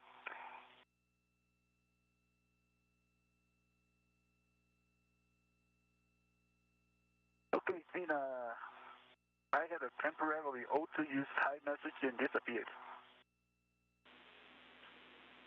Copy. Checking, Koichi.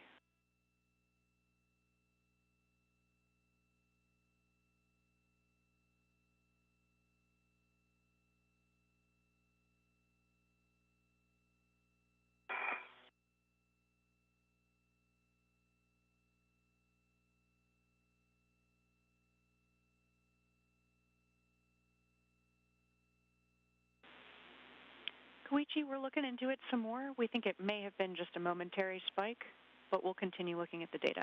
You're good to continue. Okay. Copy that. I'm on the right side color mode.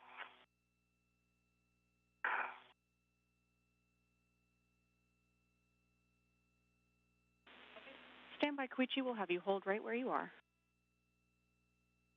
Okay, holding.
Good, Duke. I got the scoop, and now I'm coming around. All right. I'm just holding on the right side color mode. They're looking into your suit. Copy. We're with you guys. We're analyzing some EDAR data for you, Koichi. We'll have you just hang out there for a moment. Copy.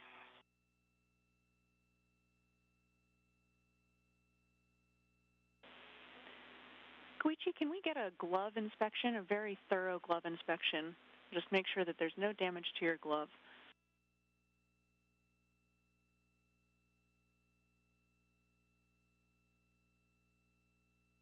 Yeah, gloves, good. Looks good to me. Okay, copy, Koichi. Let's have you look in between all of your fingers, just a really thorough inspection.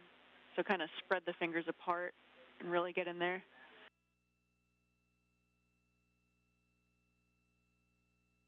Okay, fingers.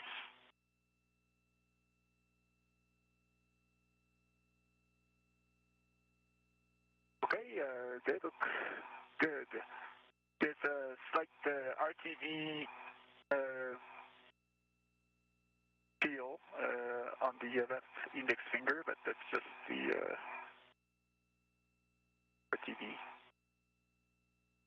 Don't see any damages. Copy, Koichi.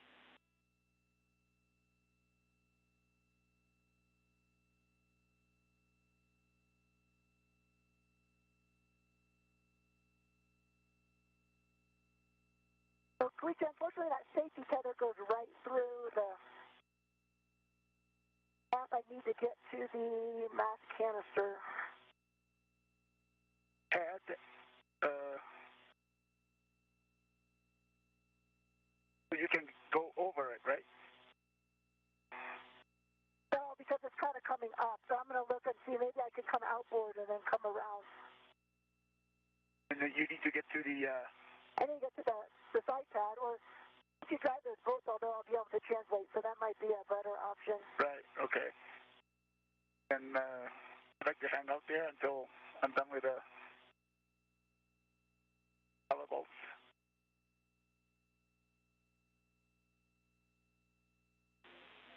Yeah, guys, we're still looking at some suit data, tracking your call about the safety tether. Duke, are you able to add a fair lead? Yeah, I did a 4-man here on 2235. I'm going to go outboard and see if I can figure something out. Copy, Duke. We don't have video right now, so we're listening to your words. We'll be back with you in a moment. Okay.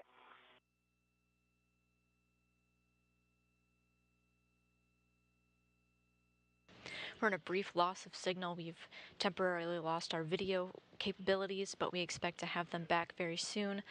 Shortly before we lost video, Koichi Wakata was performing a glove check, looking really thoroughly between his fingers to see if he could see any damage.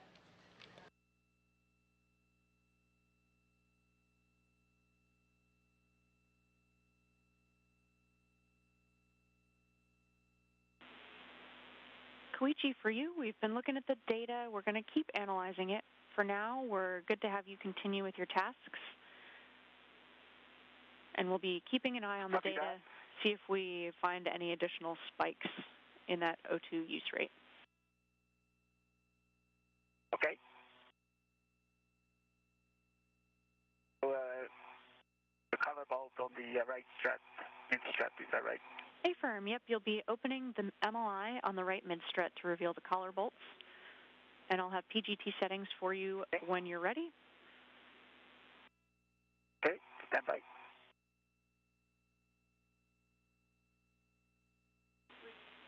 And then Duke, for you, let us know if we can help you with any fair leading suggestions for the handrail or anything like that. We'll take your words on what path you wind up taking. I got one here on 2108.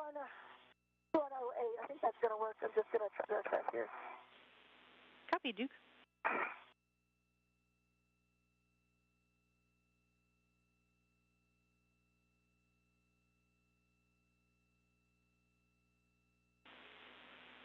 And pretty sure I know the answer, but just to verify, that's Koichi's safety tether on 2108, Duke. Affirm.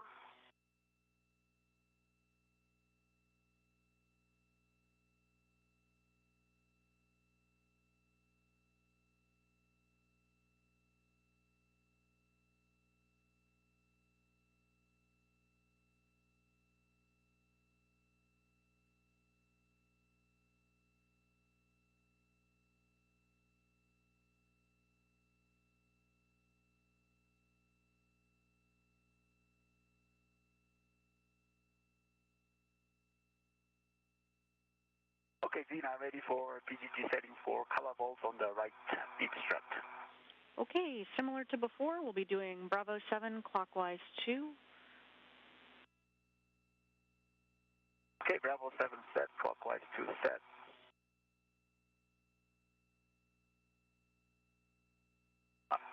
How many turns?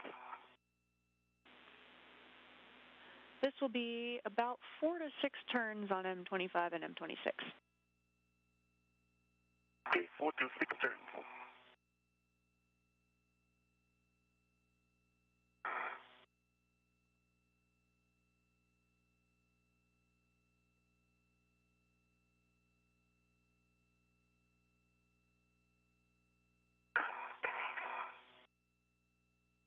No, I think I'm getting myself in a bad spot here, Zena. I'm going to back out and try a different way.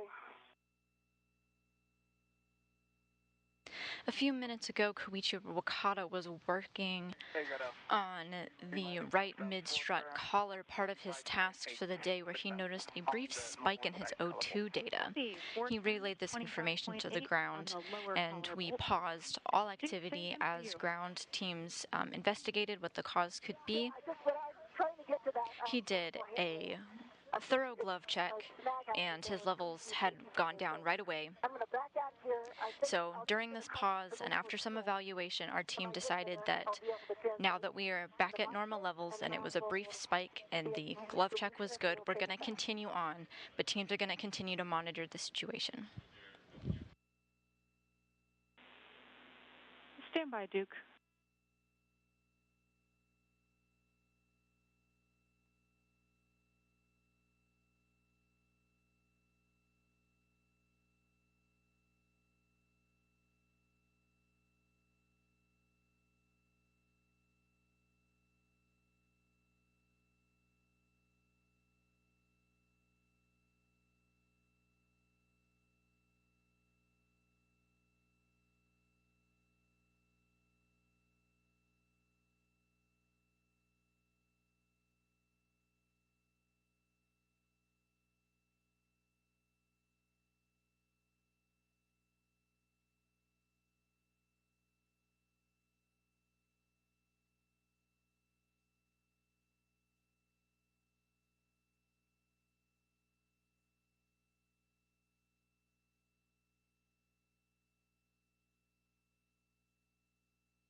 Okay, guys, back with you after a quick handover. And Duke, affirm, you can translate in order to do the safety tether routing that you mentioned.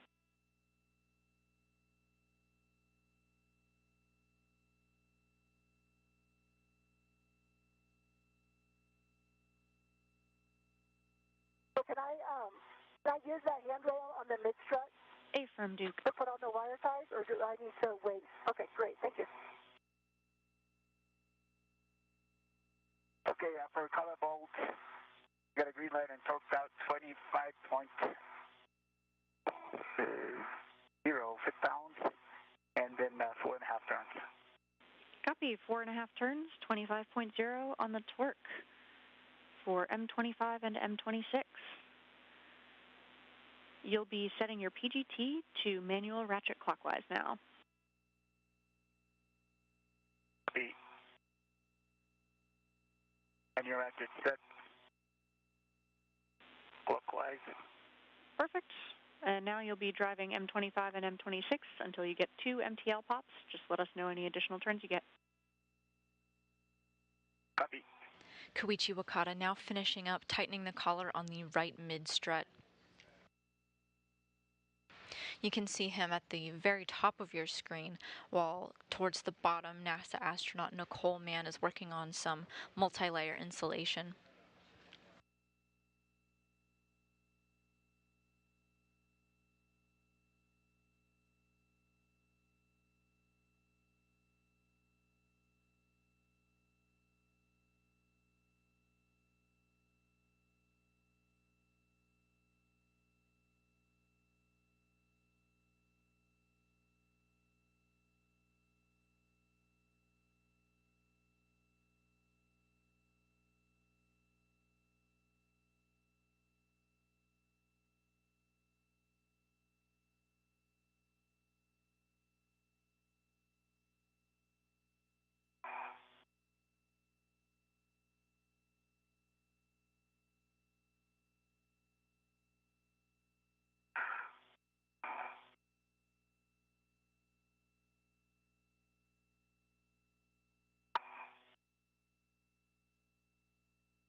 Duke, we lost your Heka for a moment. If you can hit the power button and turn it back on, that would be helpful. Okay, no problem.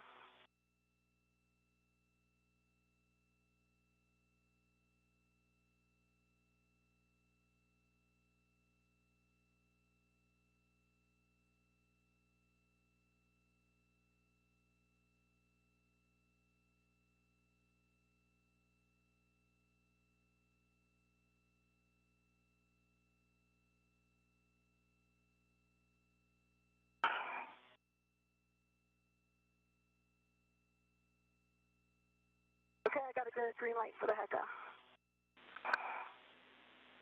Copy, Duke. It'll take us a minute to get it back. Just working on my first wire tie here. Copy.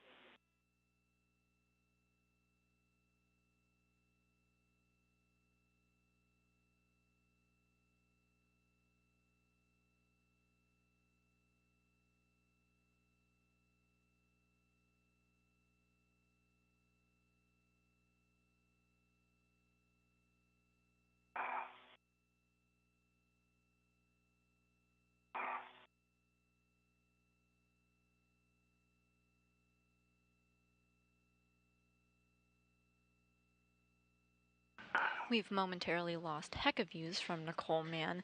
This is the point of view cameras that you've been seeing in our coverage from time to time. She did a simple power cycle to get those back on, and we're going to see if the solution worked shortly.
Hey, Koichi, just watch your feet on the solar array there. We'll want to get you in a good body position so that your feet aren't close to contacting. Okay. Copy that.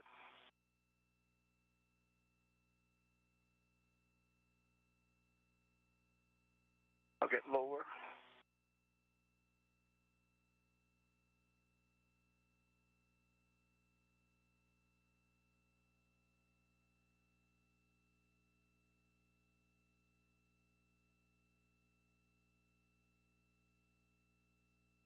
I've got one wire tie down, just working on the second now. Copy, Duke.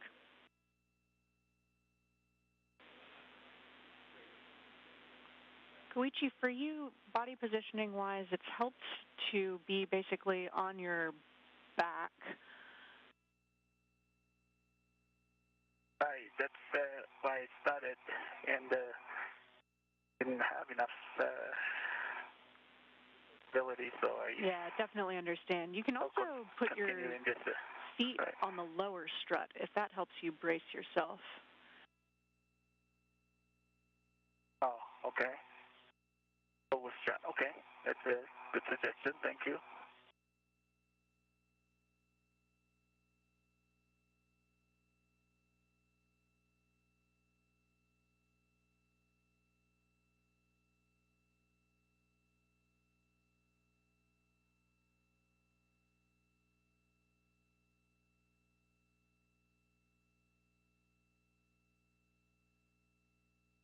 Koichi Wakata there at the top of your screen, finishing up work as he drives some bolts to tighten up everything on the right mid-strut collar.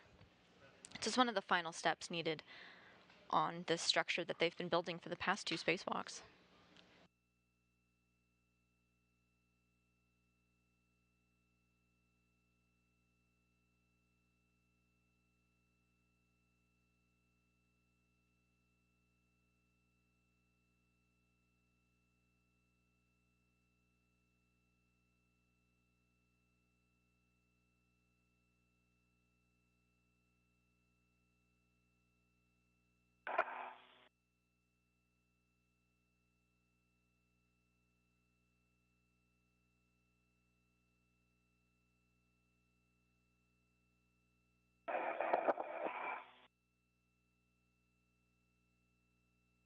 you at the ratchet point for reaching? Yes. All right, let me know if I can, if you want me to come stabilize feet again. I think I'll try this orientation, and if it doesn't work, I will ask you help. Okay.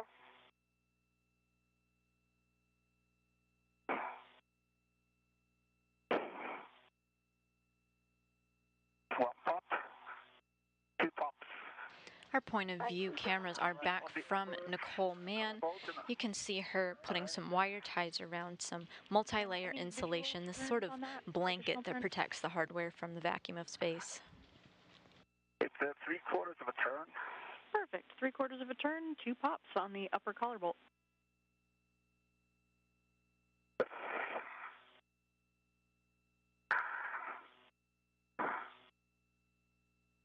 Work on the lower side collar bolt. Okay, Zena, wire ties are in place. Do you want me to wait for the collar bolt before I translate for the cable? Copy, Duke. You can translate on the mod kit at this point. Okay, great. And I think I'll go get rid of this square scoop.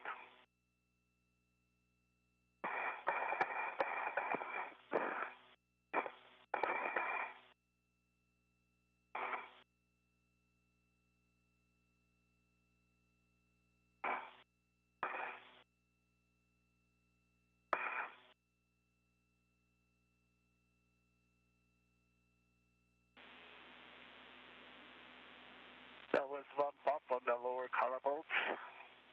Copy, 1 of 2 pops on the lower collar bolt. And Duke, before you depart that area, Second pop. copy second pop, Koichi. Duke will just have you do a final check of the MLI around those collar bolts, making sure that the MLI is snug and there's no gap around the collar bolts. Okay, if it's okay with you, I'm going to drop this square scoop, and then when I come back to do the cables, I can tidy up the collar bolt MLI. Copy, we're good with that. And Koichi, Okay, we copied 2 pops for you. Any additional turns on that bolt? It's a half turn. Copy, half a turn.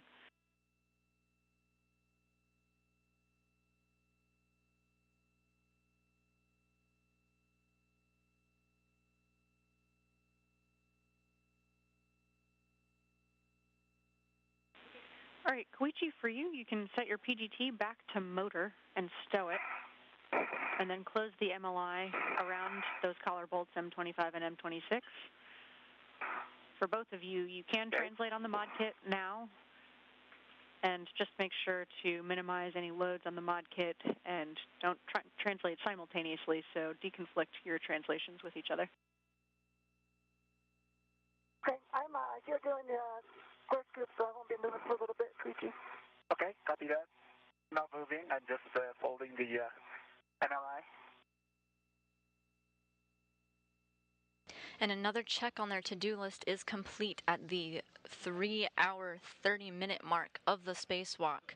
To recap some of the events that has happened today, they've been working on this mod kit that you see here. The cylindrical thing here is our mast cam, and then we've got this pyramid type structure. They built like 90% of it during their previous spacewalk back in January, but they wanted to take one more look at the lower strut, the gray that you see on the bottom of your screen, and totally installed this mid strut that you see.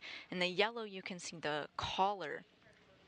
So what they did was troubleshooted the lower strut, installed the mid strut after some troubleshooting with the team here in Mission Control, and tightened that yellow piece, the collar, to rigidize the whole structure to get it ready to be load bearing or having a IROSA, or the rollout solar array, launching this summer, sitting on it so it can be deployed. They've just wrapped up putting the multi-layer insulation, the sort of protective blanket back over it, and now they're going to get started on their new tasks. They've been together, these two spacewalkers, for most of the spacewalk, and they're getting ready to separate. Correct, yep.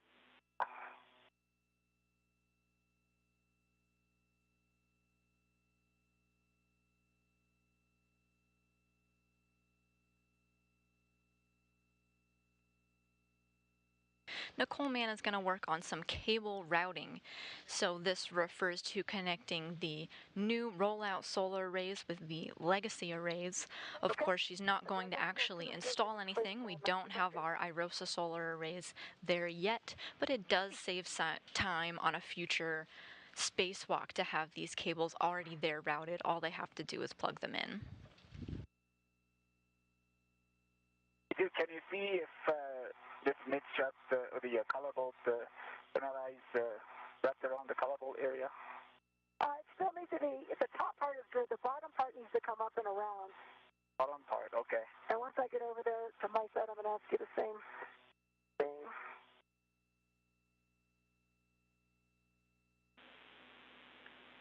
Duke, we see you. Okay, how about now? No, there's still a gap in the back, Koichi. Like the integrated ones that are coming up from the bottom, if you could pull them up. Like that. It's as far as it can go up. Yeah, but the one in your, grab it with your left hand, now pull that towards your head. This one? It needs to, like, be flattened out. Does that make sense? I don't think it can go down, though. It's full up here. The bottom flap still has a gap. So if you take the two integrated tether points and pull them apart from each other. How about now? Oh, it's covering it, isn't it? Well, maybe, I don't know. You can see in the head how much it needs to cover, but there's still a big gap in the back. Duke, we can't see it in your heck of you, so we'll trust your words to work on that. Okay, so Koichi, the bottom flap. Yeah. That's the top flap you're touching now. Look at me. You see where my hand is? Yes. On the bottom flap? This is it. Pull them apart like this. That way it's crunched up right now. So that one, yes. And then... The other one? Yeah, but you need to pull it. You see how I'm pulling these apart? The other one I cannot reach. Your right thumb is touching it. Did you see any? Yeah, your right thumb is keep touching it. That's it. Yeah, that's the one you're touching. Yep, that's it. So pull that towards your right. I cannot touch it. I cannot grab it. Is it still to my right? It's on top of your thumb now. It's just kind of springing away from you. If you can come up a little higher, I think you'll be able to...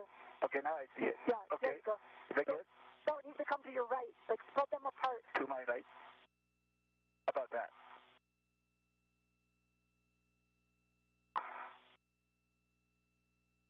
And that one, okay, don't move.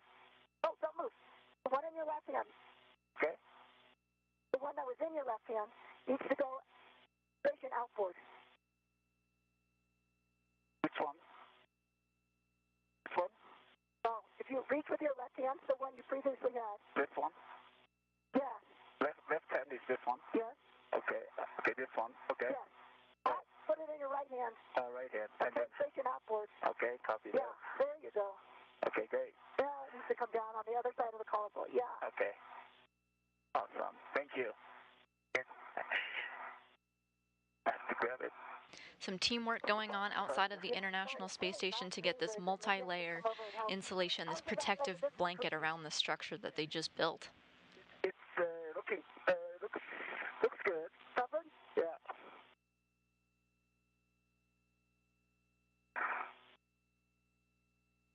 So we know that after this multi-layer insulation is reinstalled, Nicole Mann is going to make her way over to some cable routing.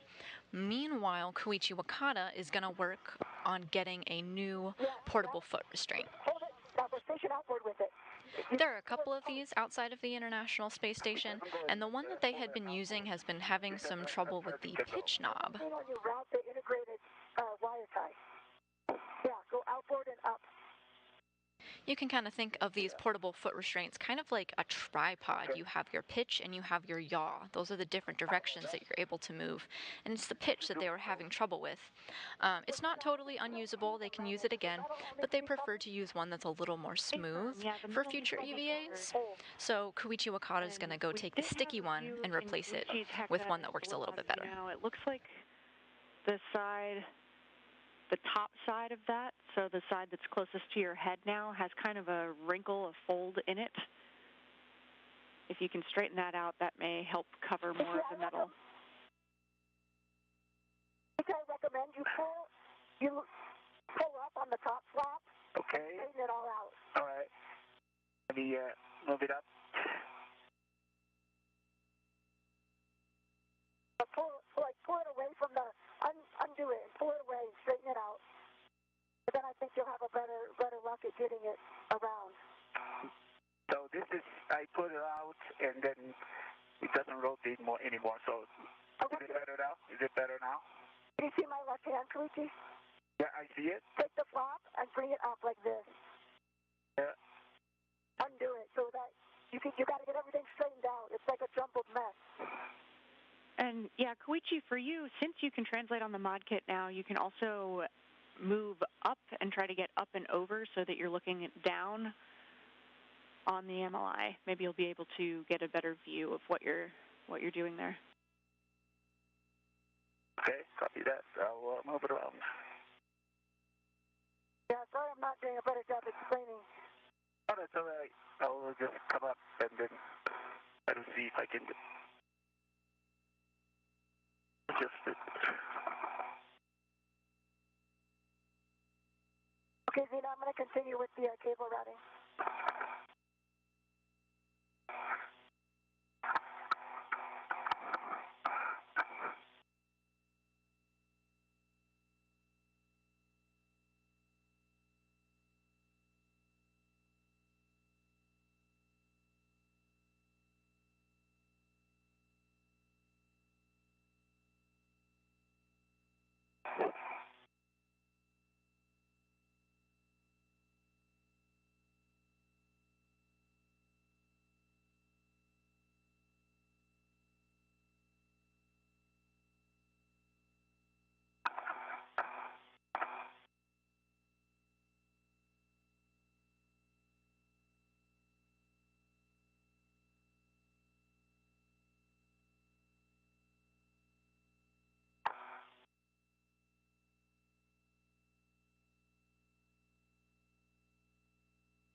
You can see Nicole Mann at the bottom of your screen working on routing cables.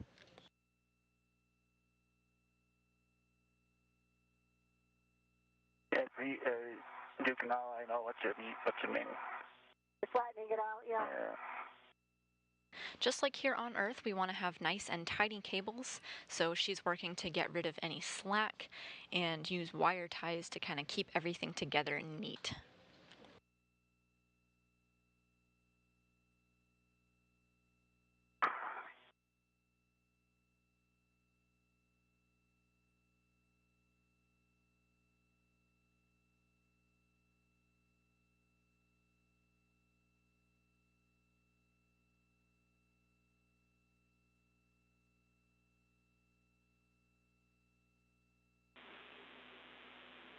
Koichi, for you, your plus is close to the solar array, so just watch that body position there. I understand that. Yeah, it's kind of contacting part of the solar array, so you'll want to move further toward the mounting bracket. Copy that. Yeah, Duke, I think on the high side I cannot get there. And then the top part looks good. It's not just the bottom flap that needs to be flattened out. It'll be from underneath. Right, and the somehow on the left side too, the middle is kind of open, but I think we cannot avoid it, right? Give me a second. So, Dean, I got my safety tether pack tangled here on the APFR. I'm working on this. Copy, Duke.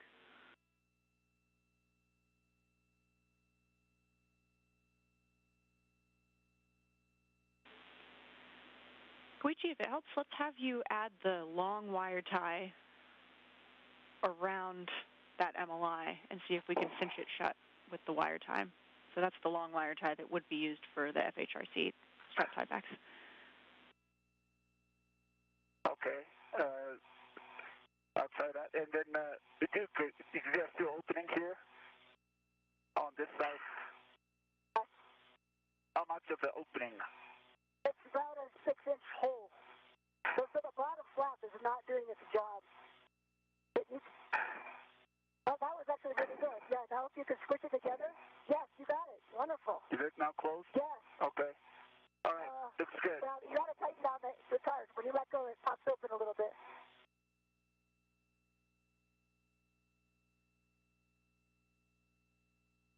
How about now?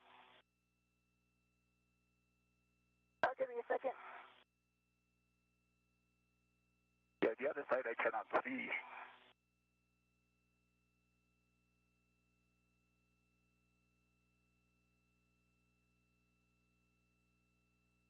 You're close.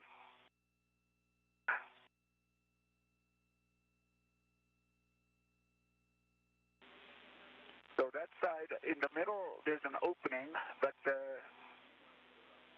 so it cannot be completely covered. You know what I mean? It comes out. It opens up. Okay, let me take a look. Koichi, we'll have you actually start routing the cables, and then once we have those cables routed, we'll come back to the MLI. Okay. Okay. Copy that.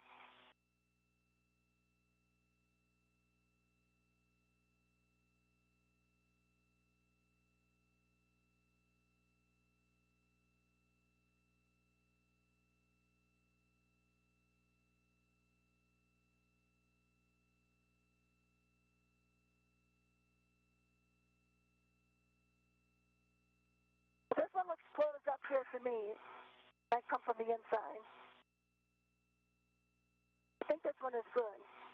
Yeah, now it's good. Now it's looking good. Okay. Yeah, we see that in your Heka as All well, right, Duke. I'm gonna... You can see Koichi Wakata at the top of the screen now has cables in his hands. He was working on closing the multi-layer insulation around this structure. He got it pretty good, had a couple of issues just fully closing this last piece he was working on. But he's going to come back to that and for the moment help Nicole Mann with the cable routing.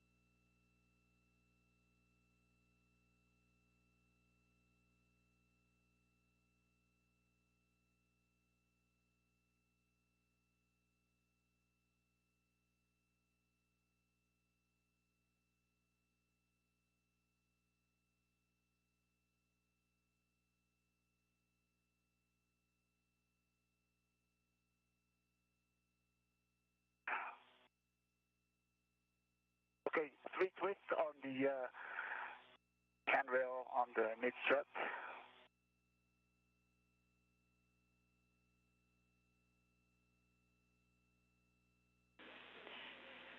And Koichi, for your awareness, your Heka and the helmet assembly is loose. Of course, it's still held on with the straps, but just so you know, it's going to be a little bit wobbly. Okay. Copy.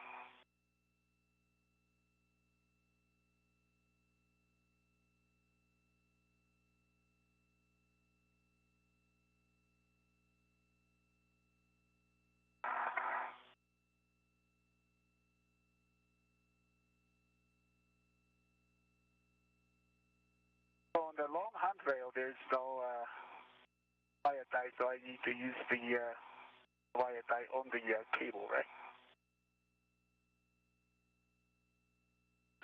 Yeah. Affirm, Koichi. Copy that.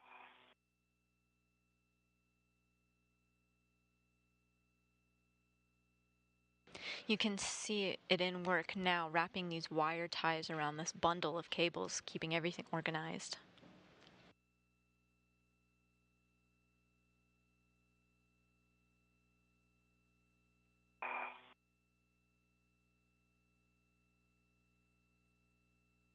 Okay, that's really twist for the cable to the mid-left. Copy, Duke. And on the Xena, on the long strut, do I need to put it on the station, or can I just do 3 twists around the handrail? On the handrail is fine. Handrail, okay, copy that. And Duke, We're in a brief handover period. The International Space Station has a number of ways to communicate with the ground, primarily through the Tracking and Data Relay, or TDRS satellites. When the space station's antennas lose sight of one of them, it creates a loss of signal like we're in now. But TDRS is a constellation of satellites, meaning there are several of these communication satellites in orbit, and it doesn't take long to connect with another one, so we should have audio and video back shortly, and these outages are planned, and we know when they're going to happen. Opposite side to pick up your TBA bag. Okay, after Duke translates, I will translate to the opposite side. Copy, Koichi. And actually, before you depart, Koichi, we'll have you install that wire tie around the MLI. Okay, so long wire tie? Indeed, the long wire tie around the MLI, and just make sure that we have all of those gaps closed up. Copy that.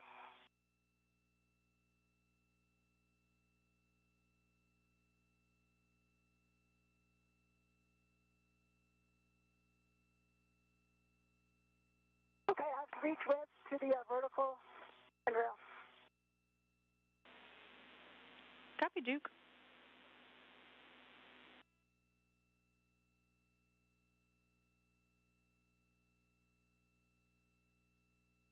Okay, I believe my next step is it'll get, am I going to get the other cable? Duke, first we'll have you guys both working together to do a HECA scan of the final ModKit MLI config, and just make sure that all of those gaps are closed, especially after Koichi installs a wire tie around his. Okay. Do that. And do you have my HECA now? We're getting video back. Standby 1.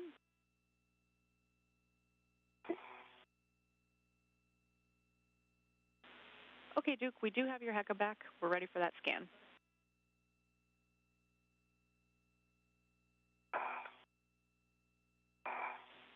We've got about 30 seconds of video remaining until I hand over.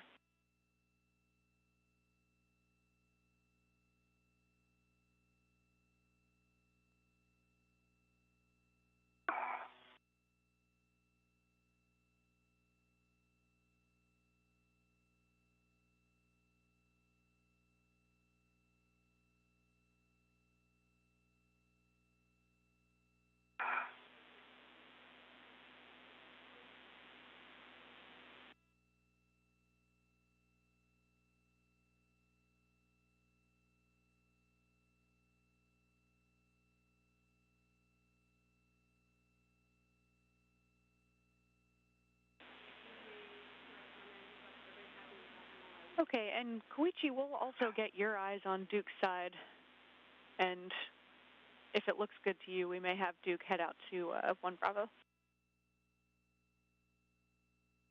Okay. Let me check that. Is he good to you? All right. So I do see a pit pin that is not attached to anything. I think all pit pins should be attached, right? You know, I feel it may be the locking pit pin on the right side. Affirm, yeah, all of those pit pins should be installed. Do you think it's the locking pit pin for the telescoping feature of the mid-strut? Zena, you're coming in, Choppy.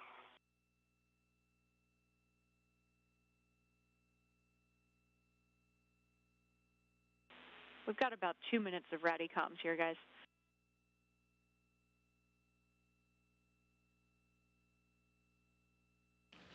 Nicole Mann noted that she found a spare pit pin.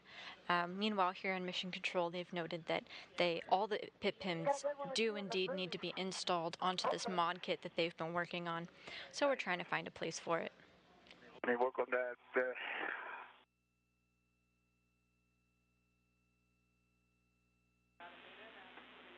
Crew, if you can hear, we've got about 2 minutes of ratty comm. Okay, I've got got you back and did not copy your last concerning the pit pin. Yeah, A-firm, ready comes here. We've got a minute remaining. A-firm, all pit pins should be installed. Did you think that was the locking pit pin for the telescoping feature of the mid-strut? That's what I think it is on the right side.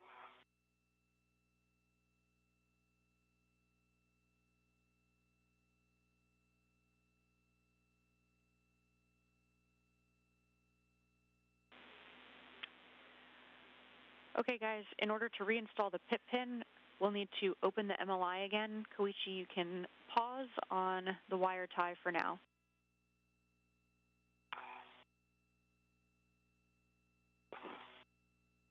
I missed that call. Radicom, hand over here.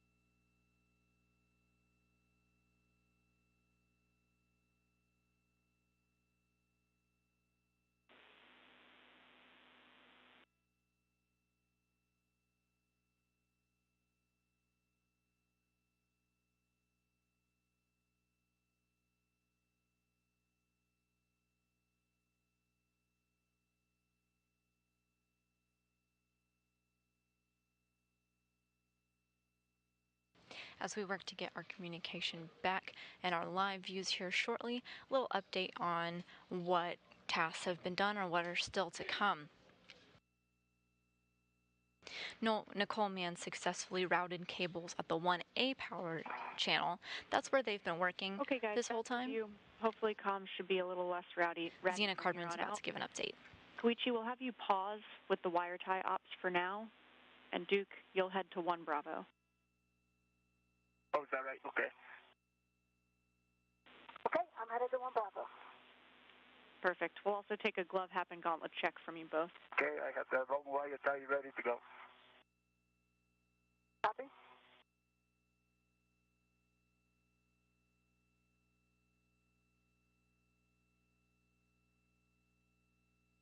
So where you see them now, they're at the 1A power channel. For EV1, half is dry and gauntlets are down. Okay, EV2, gloves are good, half is dry, and gauntlets in place. Okay, copy EV1 and EV2. So Duke will be having you grab the cable bag and heading out to 1 Bravo. Koichi, you'll be working all of the MLI stuff here. In order to reinstall that pit pin that Duke saw not installed, this is the locking pit pin for the telescoping feature, you'll need to peel back the MLI a bit.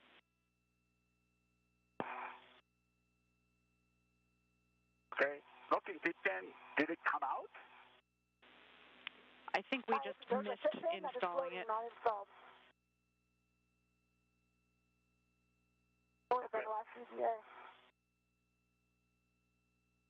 Okay, so that's could you tell me where it is? It is floating. Station inboard of the collar bolts directly opposite of you. It's on this Mass side? canister side. Okay. I think you'll have to peel back the MLI.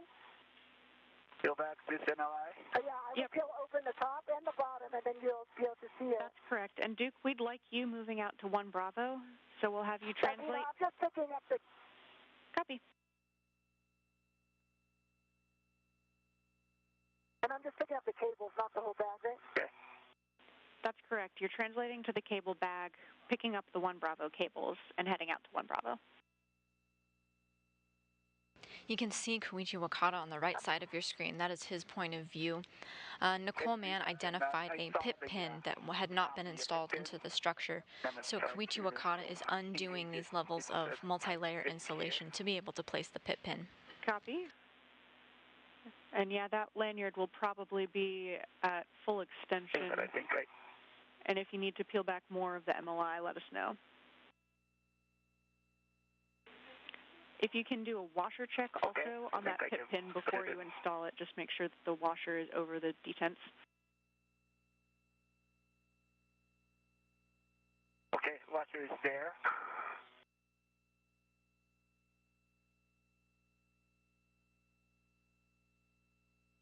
And the pit pin is in. Do you see that on the header?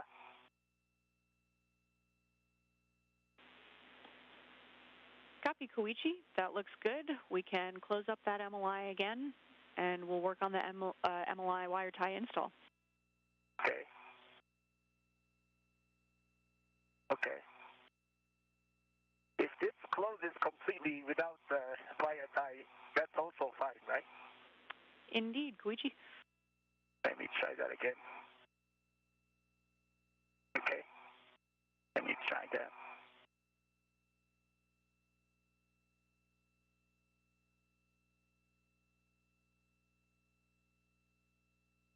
Coming up now on the 4-hour mark of the spacewalk. During part 1 of this spacewalk, they completed installation of a mod kit on the 1B power channel, and today they were finishing up work on the 1A channel.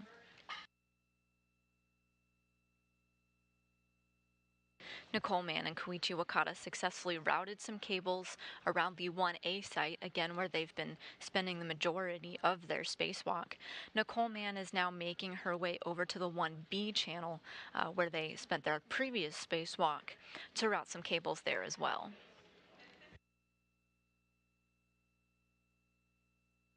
Can you see this MRI still? I cannot at the moment. Okay. All right. You can try to come around now. Looks like it's closed without the wire tie, but I just wanted to make sure that it's the case. Copy, Koichi, and you can reorient yourself and get in any body position that you need in order to see the other side of the MLI there. Yeah, I think if you poke your head inside the triangle and look out, there's a little gap, but I think you'll be able to fix it. Okay. And guys, big picture update for you. We're at PET of 4 hours on the nose. We're about 45 minutes down on the timeline right now. So we're going to be prioritizing doing those 1 Bravo cables that Duke is on her way out to do. We'll have a modified version of the APFR shuffle. We're still working that plan, and then we do still intend to grab the P6 APFR.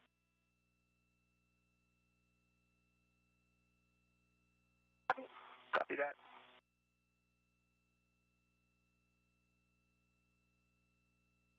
We've got plenty of PET time from a consumable standpoint. We're at about 7:45 there, just for your FYI.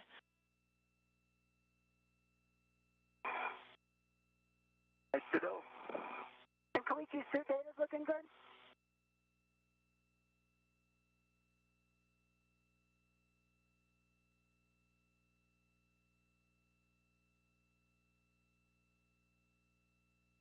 Gina, can you update us on Koichi's suit data? It's exactly what we're talking right now. So after analyzing the data, it looks like it was just a blip in the sensor data, but we are happy with the suit. Good to continue. You know, awesome. Okay, good news, and my TCV is set to 6. Copy, TCV 6.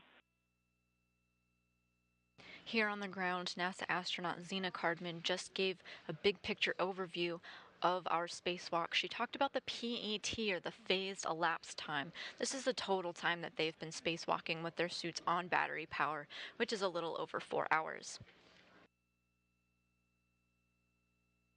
With their remaining time, Nicole Mann is indeed going to continue routing cables at the 1B power channel. Koichi Wakata is indeed going to move the portable foot restraints around. Remember, one of them had a little bit of a sticky knob on that controlled the pitch function when moving around from side to side.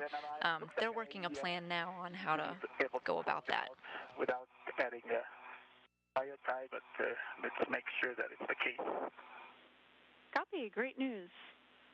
And Previously, get in Koichi whatever body Wakata position you noticed need a to spike in his confirm. You can O2 use data. your wrist mirrors if you need Ground to get eyes on the teams here in backside, Mission but Control it's looking pretty good from our ran all of their data, looked at everything, including a suit check of Koichi Wakata's suit, and they've been monitoring the data in the meantime.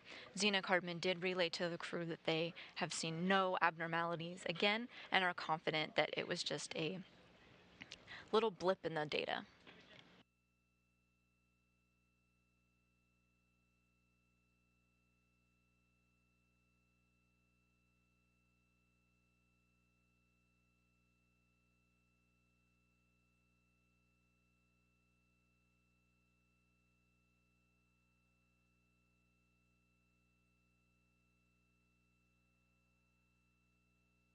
Okay. All right, Koichi. We are waiting on confirmation from all of the interested parties here, but we will have you do a HECA scan as well. Okay. Okay. Let me check that. Look, I don't know if you can see it. Oh. I'm sorry, I cannot. All right, that's all right. Look at this cable, I can. Okay, no problem. I will do the HECA scan now. Copy, Koichi, and we will actually have you install that wire tie. We think we see a gap in the MLI. All right, okay. Okay. Okay. Looks like it's just not long enough. Then let me do the wire tie first. Do the HECA scan. Yeah, we agree with that, Koichi. Let's get that wire tie on there, and then we'll have you head over to the mounting bracket for a better vantage point for your HECA scan. Okay.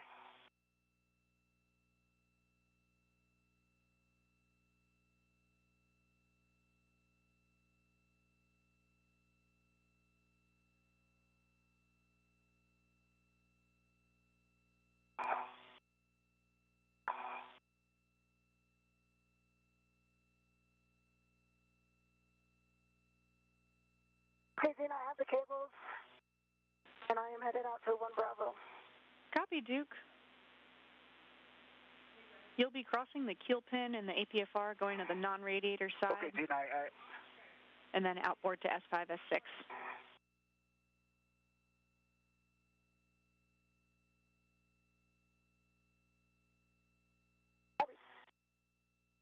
okay, Gina, I put the wire tie 3 twists around the NMI. Copy, Koichi. We see that in your HECA. So we'll have you head over to the mounting bracket, and we'll get a really good HECA scan. Okay. Copy that.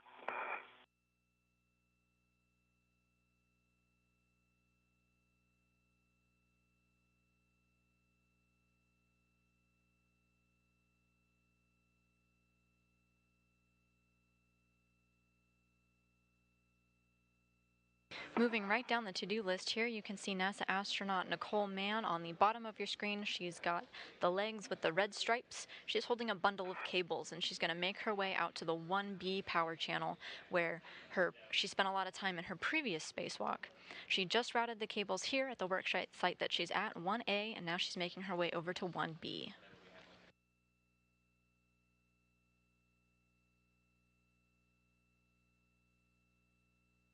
The space station just experienced an orbital sunset. As you can just see, it just got a lot darker on your screen.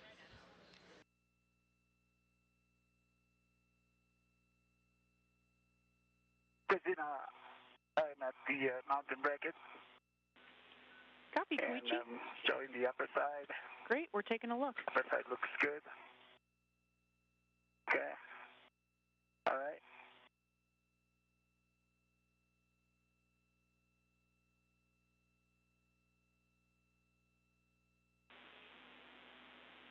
Okay. Like analyze covering everything. Looking good, Koichi. Give us just a moment while everybody analyzes. Okay.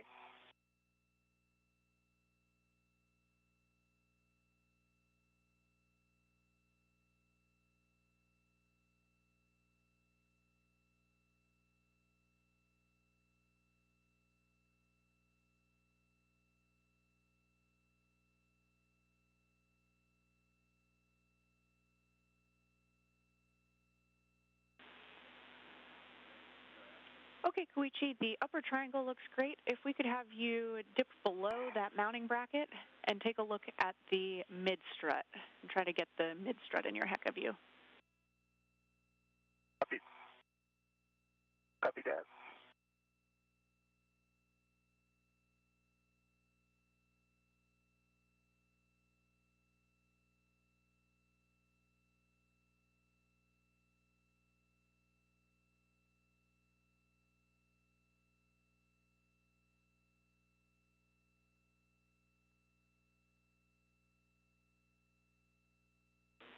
That's a good position.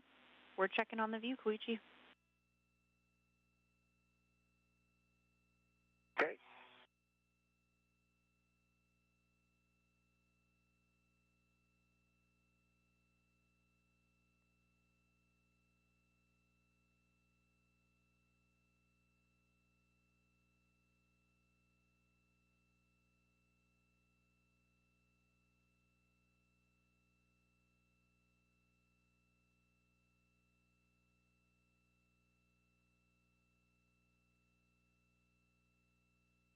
So as you know, I'm held up here. I'm just fighting with this bundle coming apart here.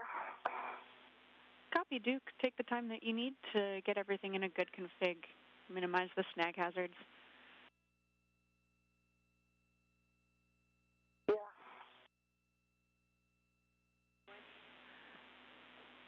And do what works best for you, but you can also put that cable bundle around your BRT and help tend it toward your body.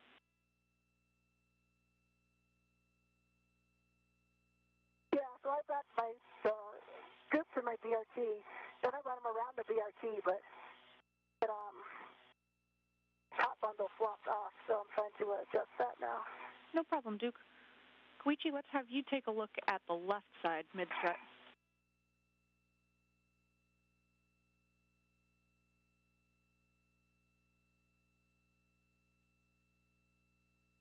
Okay, I'm pointing at the left side.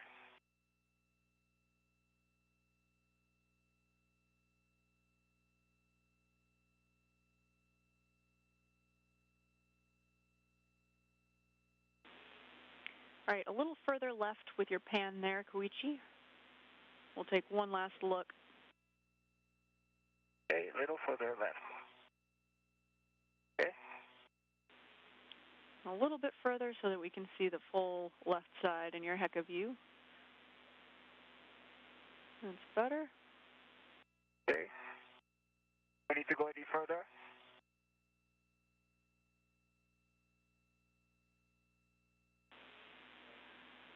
All right, Koichi, we're happy with that HECA scan. And with that, you can head back around the mass canister, and you'll be picking up the TBA bag from the long handrail. Copy that.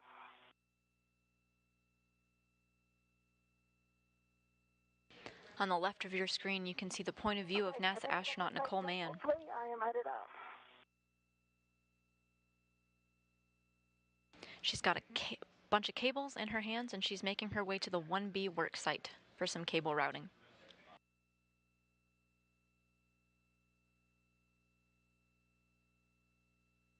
Okay.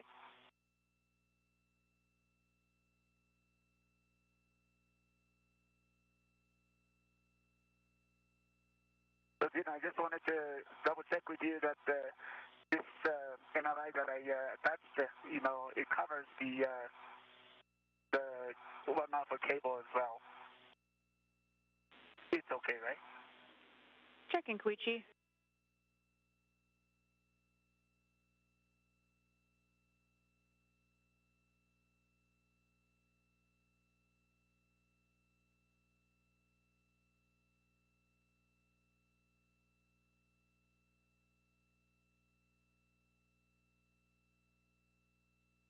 Yeah, Koichi, we're good with that config.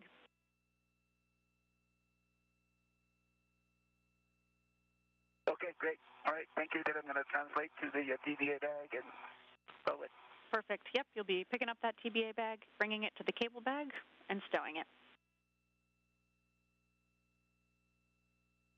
Copy.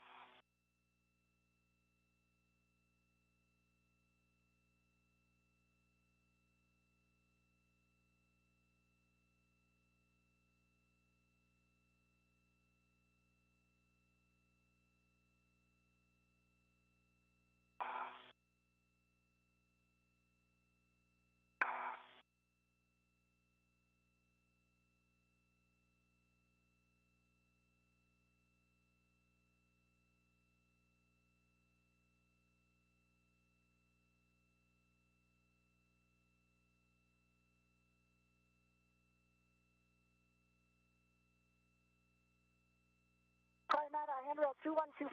I'm going to take a right-hand turn. Copy. Right-hand turn at 2125. 2138. We'll be following along.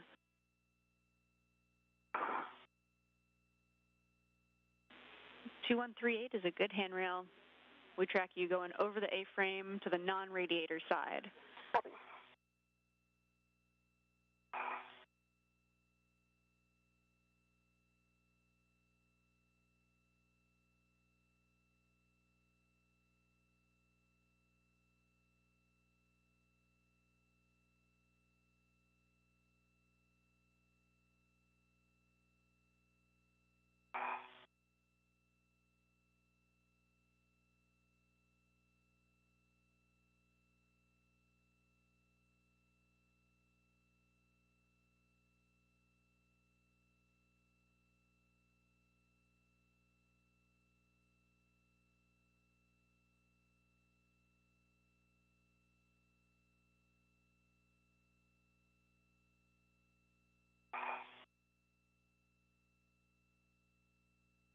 Okay, I am over, and now I'm at it, making a left turn headed outward. I'm at 2003. Copy, looking Duke. for 2006 for the green hook. A-firm 2006 for the green hook.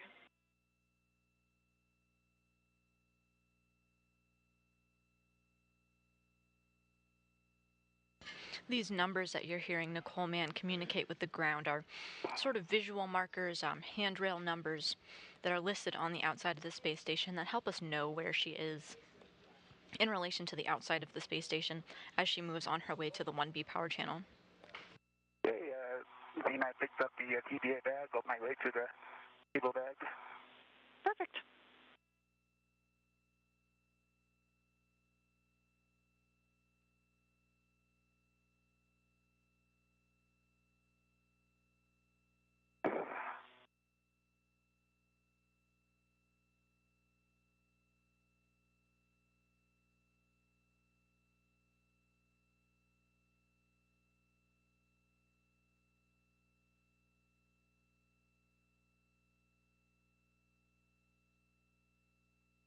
Then at night, it's not so visible, the translations from the long handrail to the other side to the cable bag.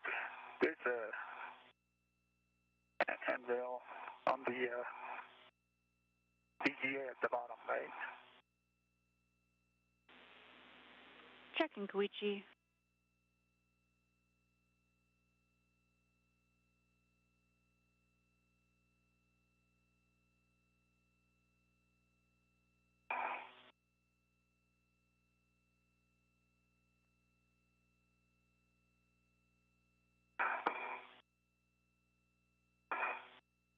Okay, I saw it.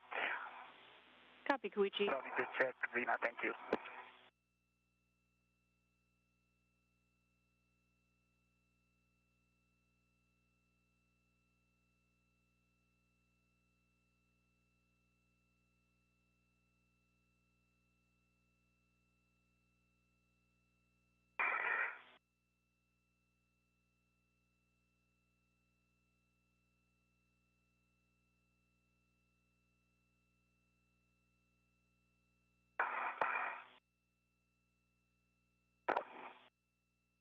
And we have 2 spacewalkers on the move.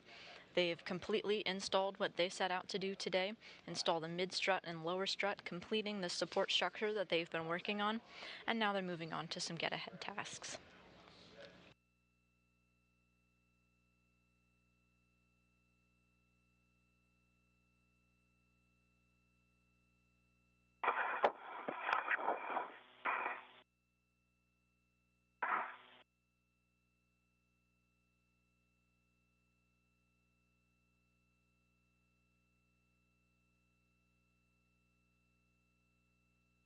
Dean, I'm pausing here at 2004. I think I got my tether pack hung up on that triangle. Okay, copy, Duke. And I'm going to take a look at it. Copy. And while you're taking a look at that, just a reminder, some cautions for you are to minimize loads into the wire ties and MLI that are on that handrail 2008 and don't translate on the radiator base handrails.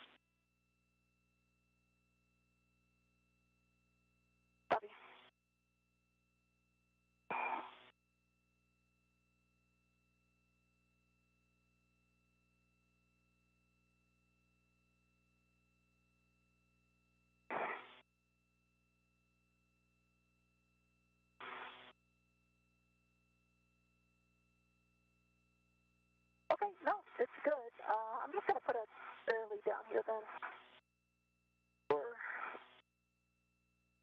Actually, I've got my green hook soon, so this will be okay. Copy, Duke. Continuing outward.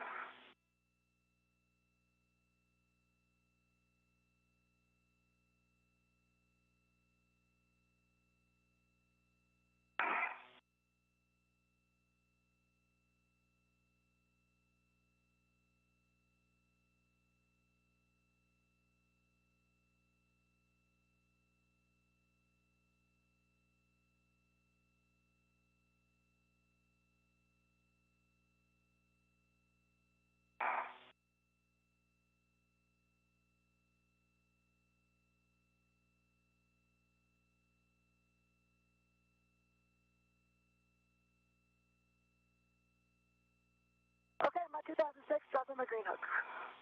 Copy, Duke.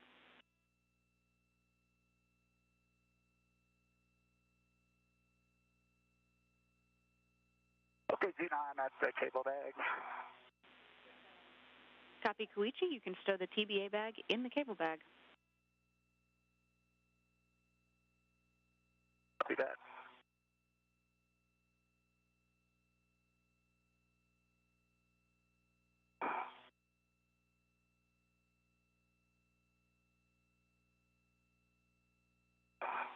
Duke, once you've got that green hook in place, you'll be heading outboard to S6, the outboard non-radiator corner.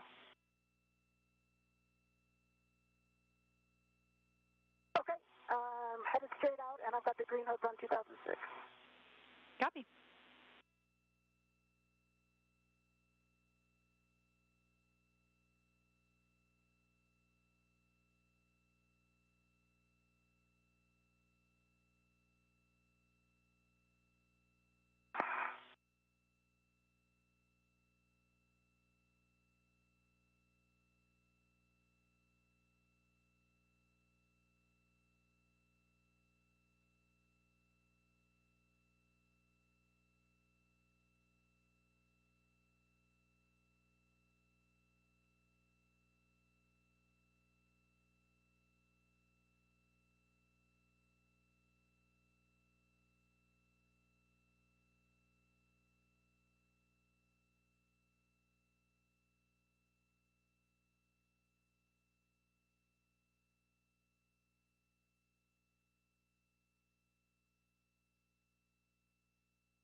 Okay, Koichi.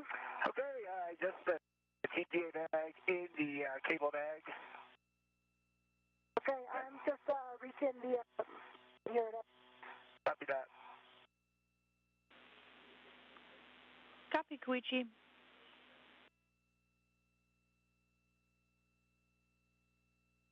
Xena, so anything else that I can put it in the cable bag other than the VA bag?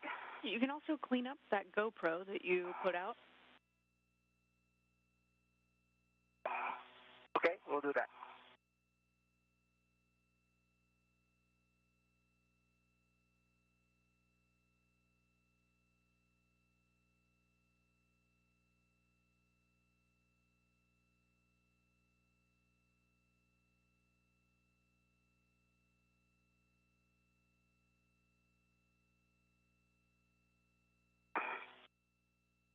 So NASA astronaut Nicole Mann is making her way out to the 1B power channel. They were at the 1A site. That's where they spent the majority of their spacewalking time today. Thus far, the majority of the 4 hours and 4.5 hours that they've spent out there. You can see 1A kind of towards the top of your screen there in the yellow. She's making her way now to 1B, just so you kind of get a visualization of where she's going.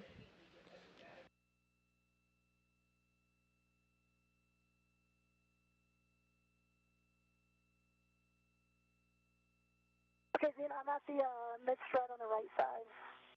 And I'm going to head out, put the scoop down on the mounting bracket. Copy.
our cable bag is closed, and I put in the TDA bag and also GoPro.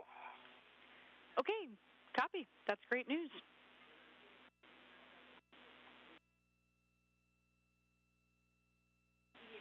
Koichi, for you, once you're ready, you'll be retrieving the APFR end with X from WIF 25 and putting it on your BRT, translating into the starboard seat of WIF. Copy that.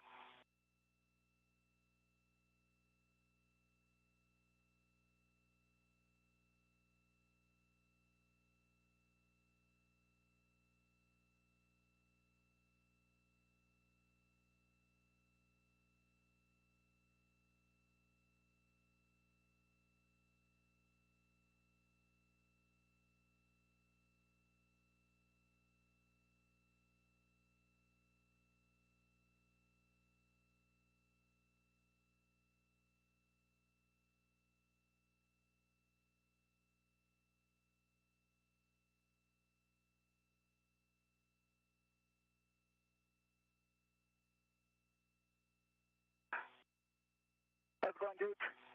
Good, I'm just getting the square scoop down. Awesome. I'm working on the APFR retrieval. Out to which seat of the car? That's the starboard, but I still have to pick it up. Okay, gotcha.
Taking a look at your screen, the points of view from our astronauts.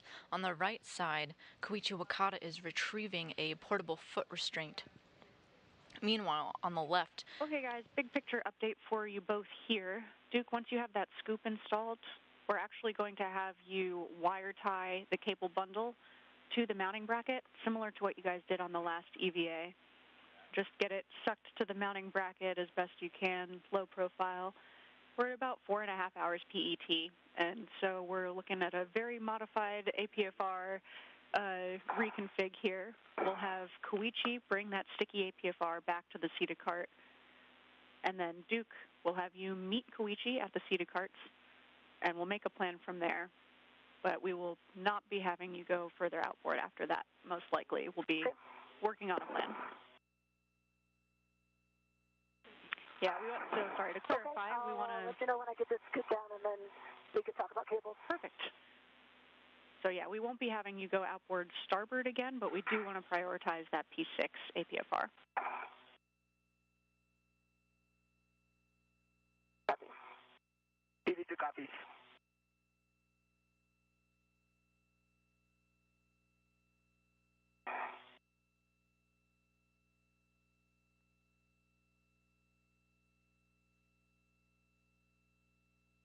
Those words from NASA astronaut Zena Cardman up to our spacewalking astronauts. Nicole Mann has brought out her cable bundle out to the 1B work site. Rather than doing what she did at the 1A work site and kind of routing them and wire tying them neatly, instead she's going to take the whole bundle and keep it in place there for future spacewalkers to work on at another time.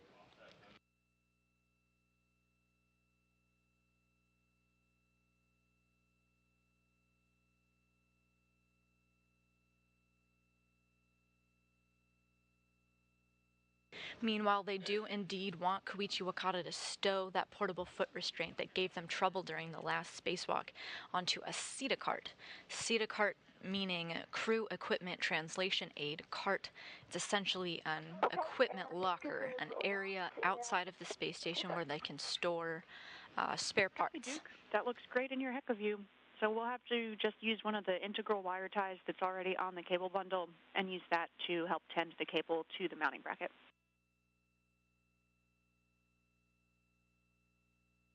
Let's see, can I just put either end to the lower strut, because there's already a wire tie there? I think that'll be more expeditious. That's okay with you. Hey, Firm Duke. We're good with that plan. Okay, cool. Okay, then I picked up, I read it to the extender, and then I picked up on the BRT. I'm going to translate. Copy, Koichi. You'll be heading inboard to the starboard SETA cart. See that. Some more directional cues, though, going inboard or towards the center of the International Space Station.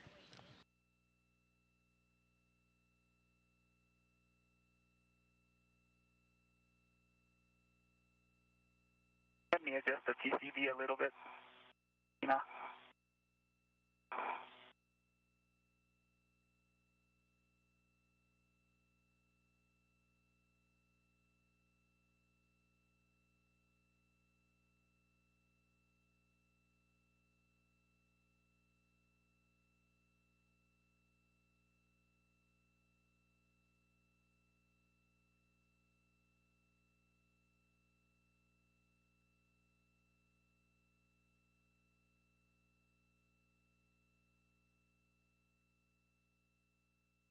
TV to TCV switch from 5 to 6.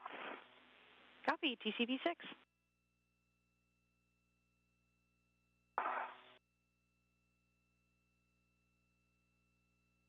Wakata on the move once again. Can I still hear them, or do you want me to route it at the proper location with the Sharpie mark? Yeah, if you can get that wire tie on the Sharpie mark, that would be ideal. Okay, yeah, I think that's easy enough. Perfect. Wakata is in possession of that APFR, that portable foot restraint, and is on his way to that SETA cart where he can stow it. Copy that.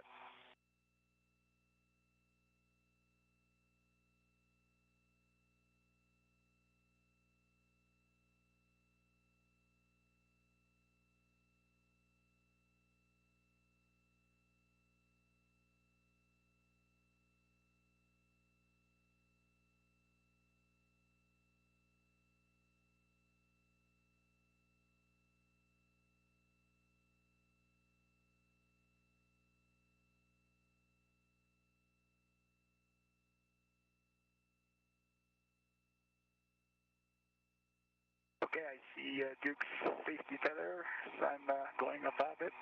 It'll be good. Copy, Koichi.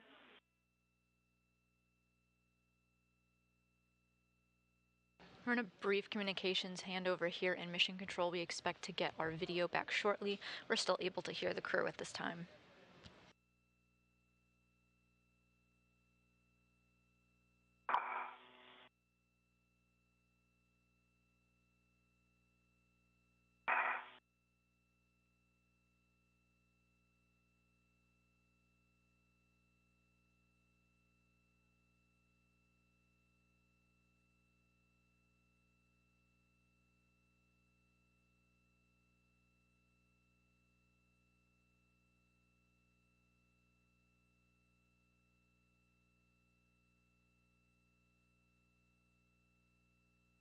Okay, I got three twists on the left strut. Copy, Duke.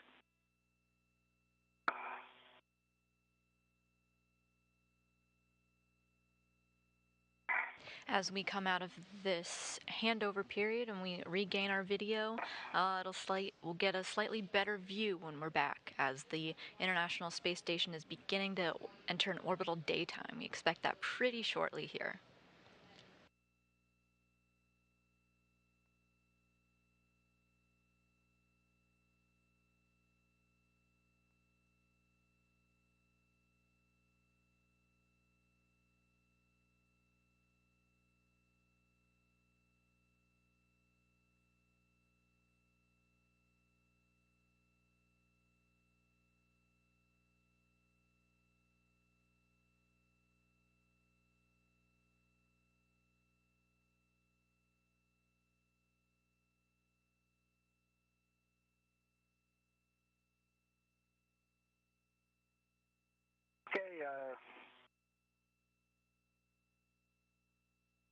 I'm at the anchor point,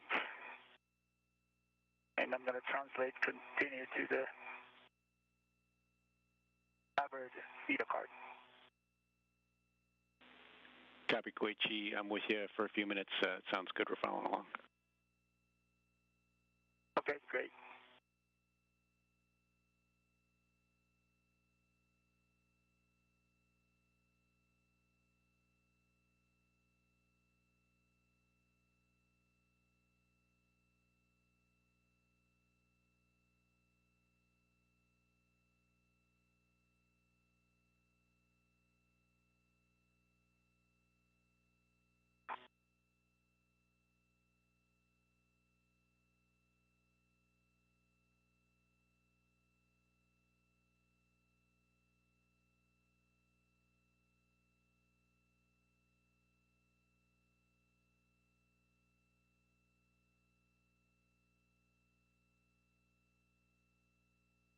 How's it going, Duke?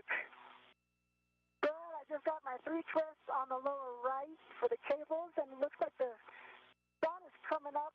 Okay. Kind of pretty here on the very end of the station. Very nice.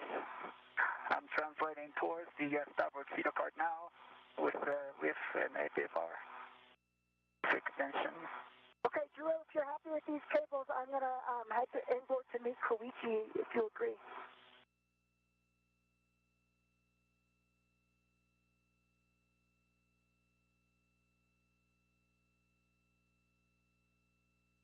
Yep, Duke, we're happy with that plan, and please pick up the cable bag on your way in to meet up with Koichi.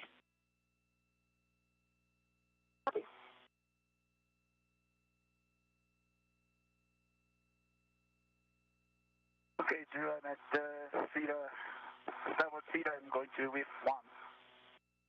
That's affirmative. Stow the WIF-X in starboard feeder WIF number 1, and I'll give you the numbers when you're ready. Okay, stand by.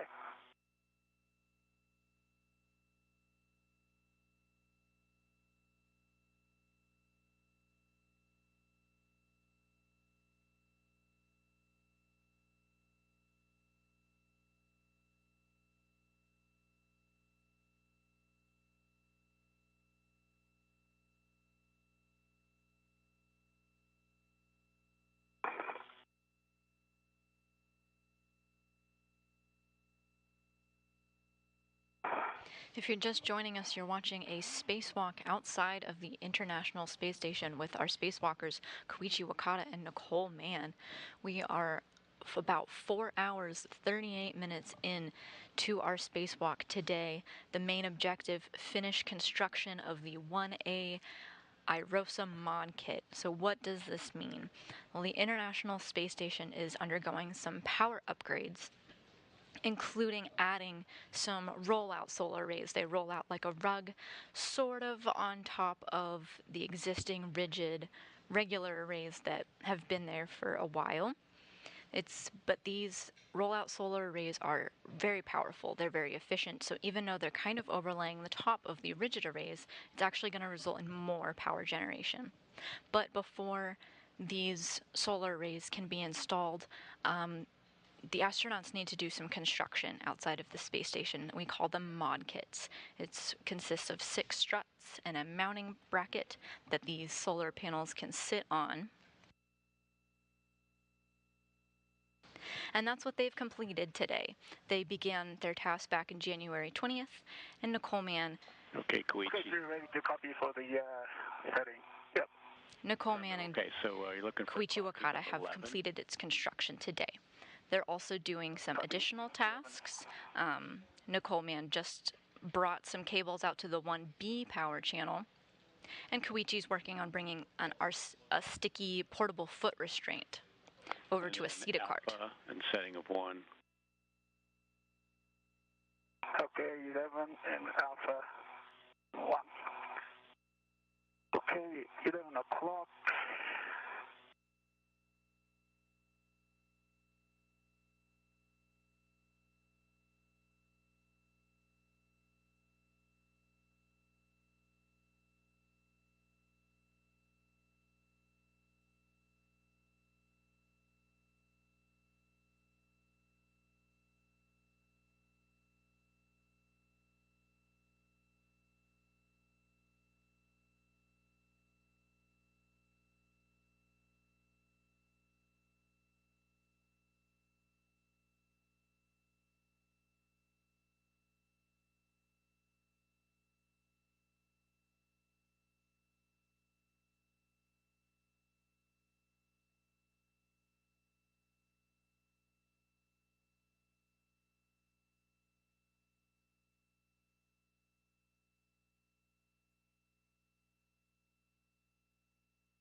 It does not engage on the... Copy, Koichi. Yeah, we see that in your HECA.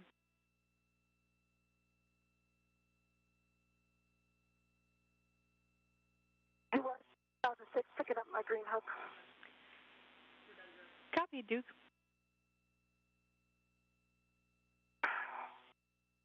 Okay, Zena, any suggestions? It looks like it's in, but not completely in.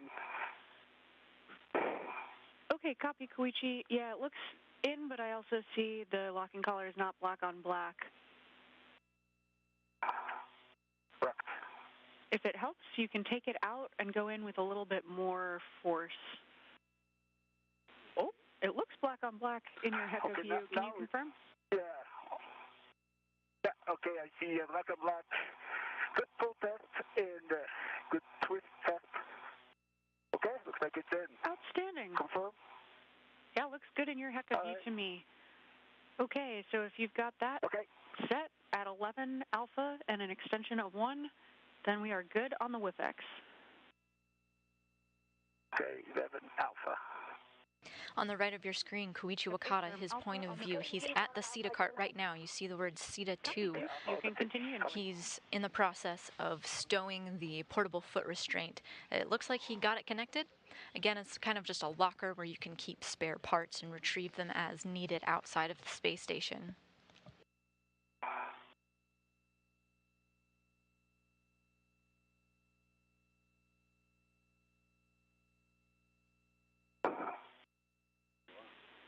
And just to remind you, since I'm picking up where Drew left off here, Duke, you'll be picking up that cable bag as well. Okay, picking up the cable bag, copy.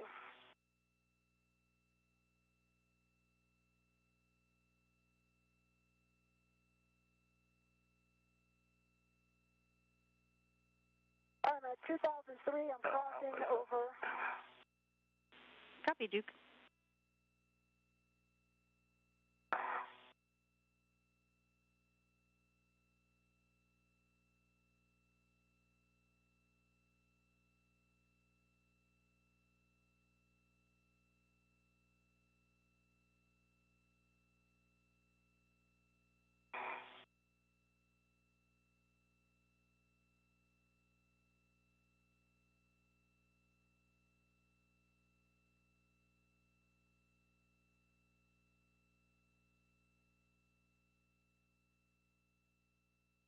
Okay, with 11 o'clock, pitch of alpha, ranks of 1 on the VFX extender, complete. Perfect. You will now roll and yaw the APFR. You're going to Papa Fox 6, and clocking should still be 12. Papa Fox 6.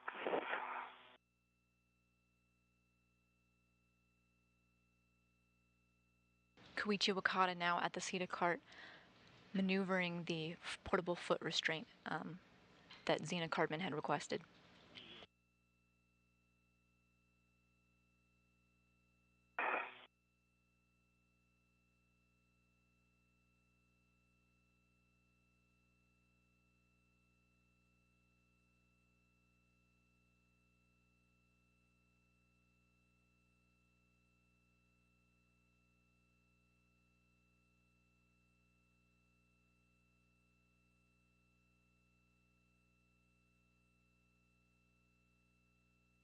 Earlier in the spacewalk, Koichi Wakata and Nicole Mann finished construction of a support structure that will house an IROSA, or roll-out solar array, launching later this summer.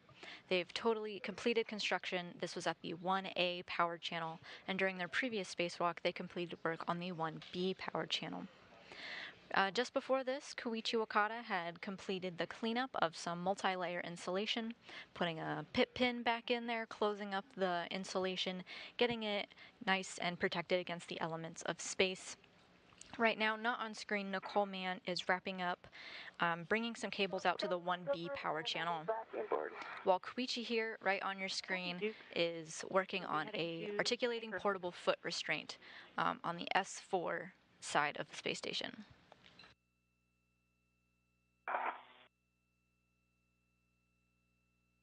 This task that he's doing here sets them up in a good position for the IROSA installation. So the solar panels won't be launched until this summer, and when they're ready to be installed, this portable foot restraint is already in a good position for them to use during that installation.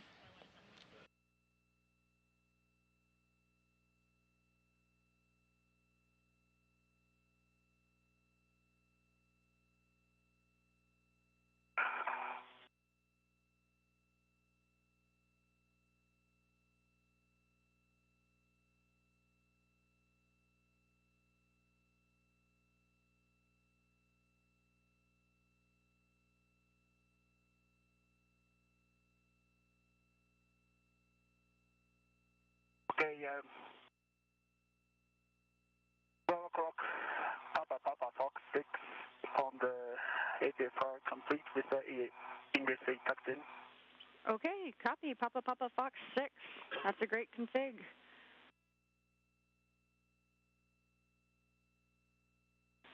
Okay.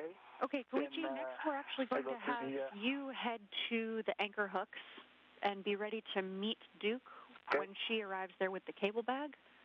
We'll have her pass off the cable bag to you, and you can take it to the airlock. Okay.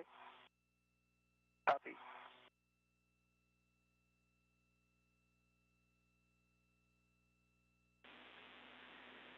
Okay, so I think I'm going to have to go back around forward and crossover, then go out for the IEA. Do you agree? I do agree, Duke. Yep. Okay.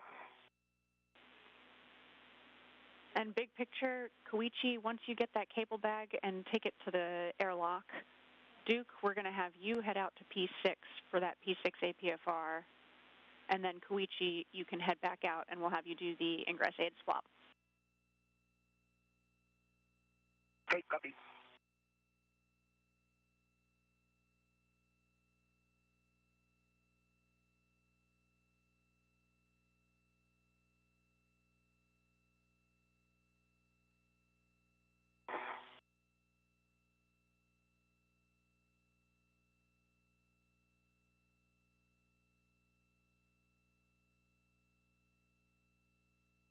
Our spacewalkers work together in support of building that support structure and then went their separate ways to do their own tasks. The spacewalkers are now working to meet up together again.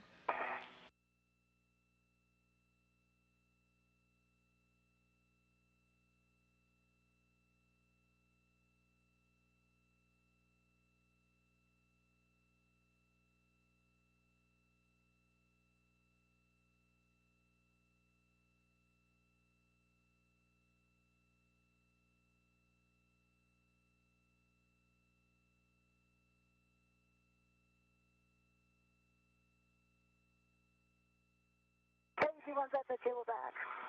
Okay, EV2 is at the anchor hook. Copy both.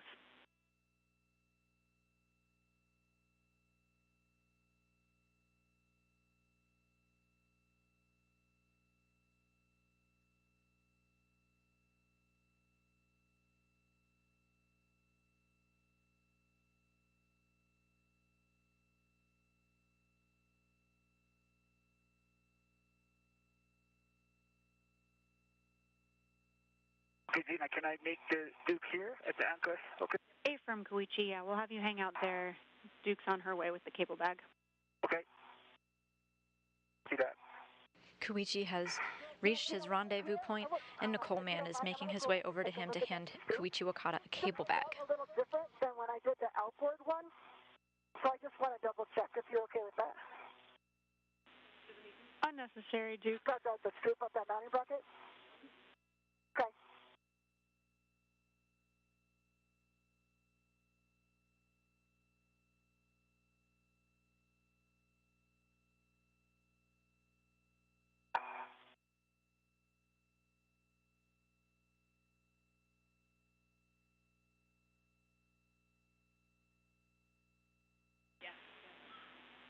Duke, just to confirm, are you seeing a different clocking on the scoop, or are you thinking it may have come unlocked? No, not a different clocking.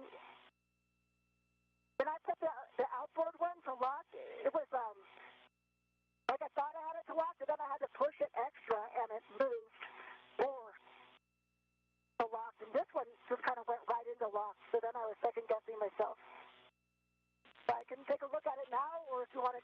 note when they come out this summer just Yeah, to double check copy, it? Duke. We'll make a note. Copy.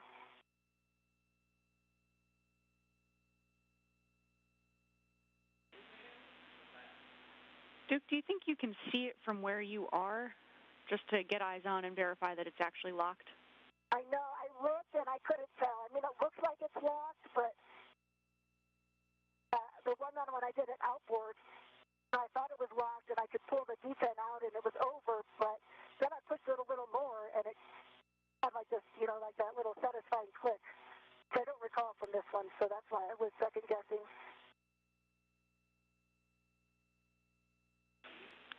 Okay, Duke. On second thought, we will have you go up and just double check. Okay, I'm going to leave the bag here then since I only have a BRT on it. It's still strapped down. Copy, yep.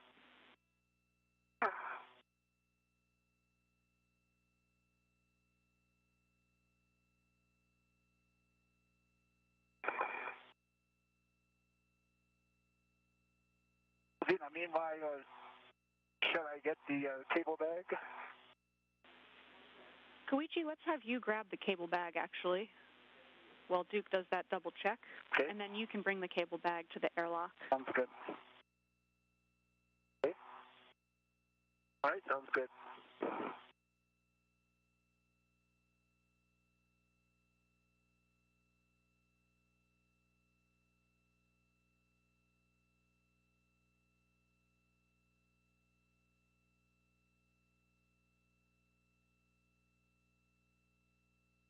This is a bit of a delicate dance as Koichi Wakata makes his way over to Nicole Mann to grab a cable bag. As you can imagine, they each have several tethers connecting them to the International Space Station, and they certainly don't want to get tangled. Safety tether because I did not fair lead it. Okay, thanks for the heads up. Houston confirms. And let's just have you pause for one moment before Duke gets on the mod kit. We'll need to have crew get off of exercise equipment. Okay, I'll pause you right here. I think I can continue to translate, right? Affirm, Koichi. You can translate, and just be extra cautious of Duke's safety tether. It is coming away from structure toward her, so your feet are running over top of it right now. I recommend getting a fair lead on it if you can. Okay, I go Zenith side, and I see that tether. Copy, Koichi.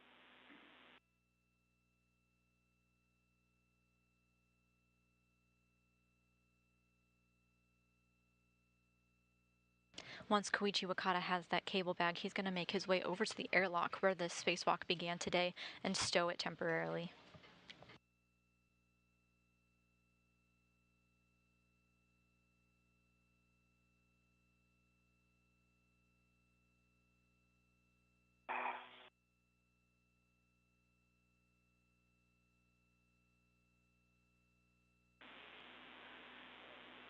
All right, Duke, you're good to go. Let's get eyes on that scoop as fast as we can. All right, I'm continuing.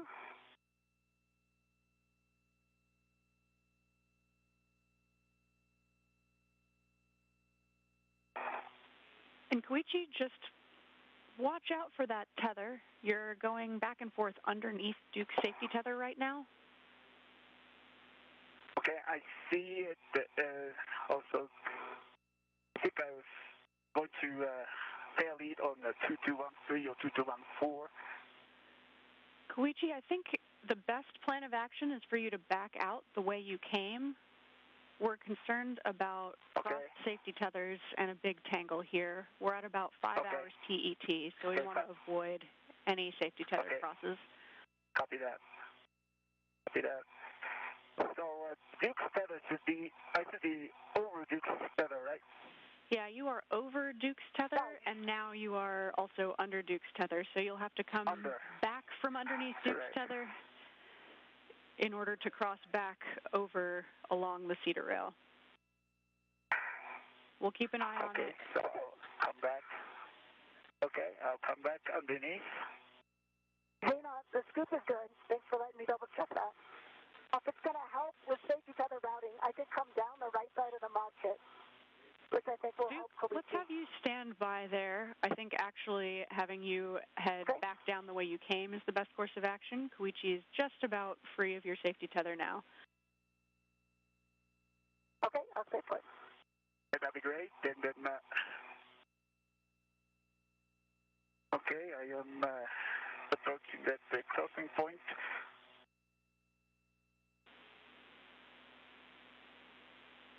Copy, Koichi. Okay, so can I keep coming back to the anchor point? That's perfect. Okay, now we're it's good clear. with that. Okay. I'm clear. We like you there. Okay. Let's have you just pause there for a moment, and you can get back in a normal body orientation. Duke, you can come off of the mod kit now, grab the cable bag, and we'll have you both head inboard. Sorry for the shuffle there. Okay. No problem. Actually, this orientation is better for safety tether monitoring, so I will stay in this orientation. And speaking of that, how is my safety tether, Koichi? It's good. Yeah, it's good. It's good, and it's clear above me.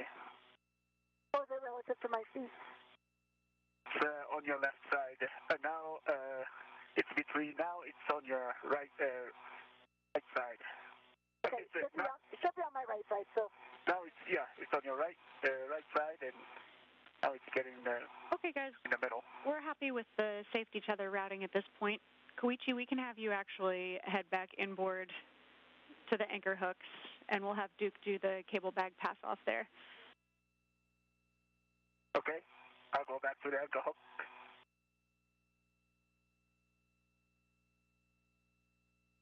Okay, sorry about that. I am back at the bag. It's picking it up now. Okay, sounds good.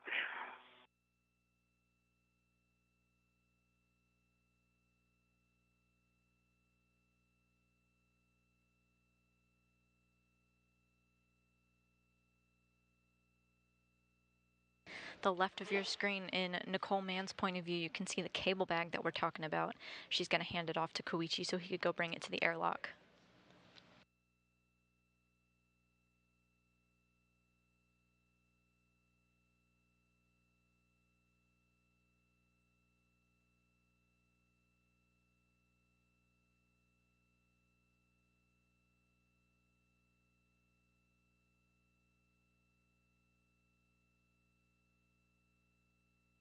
Okay, I'm at the anchor hook.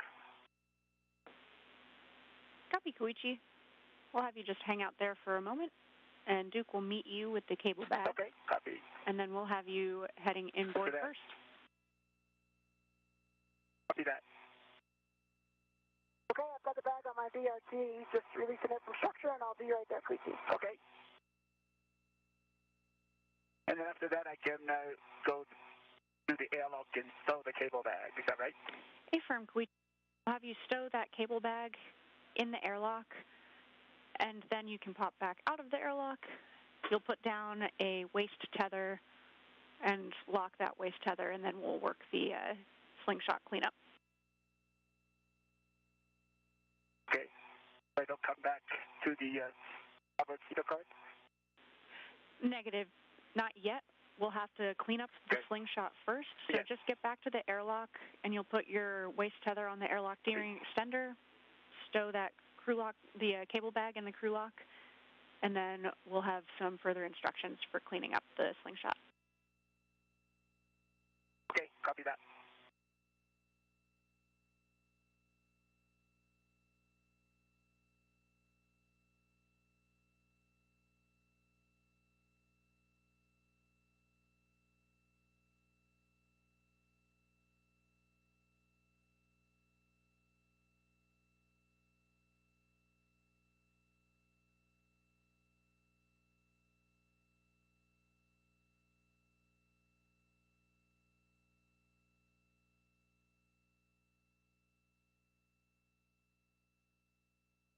Cowiche, I'm headed inboard.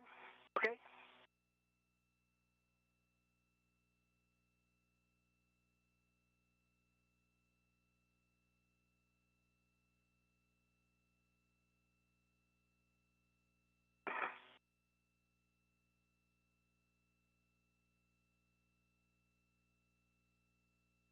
Now 5 hours into the spacewalk. Nicole Mann is in the process of handing Koichi Wakata a cable bag. It's not as simple as just handing it over. You can see they're on different planes there. Koichi had to move one of his anchor hooks to be able to receive it and move over to the airlock. Earlier in our coverage, we described these anchor hooks kind of like rock wall climbing. You have your ropes tied to one central point up at the top, but you're still free to move up, down, all around. So he had to reset his anchor hook in order to move to the airlock. Nicole Mann had to do the same thing, but also moving the cable bag from where it was stowed onto her body restraint tether and now over to Koichi Wakata.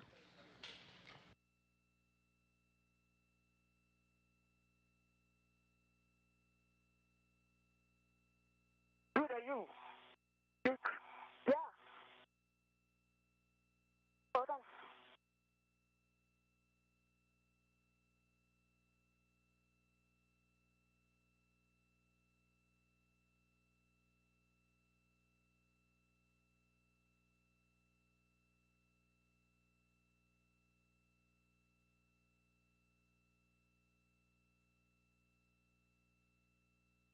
Now. Do that.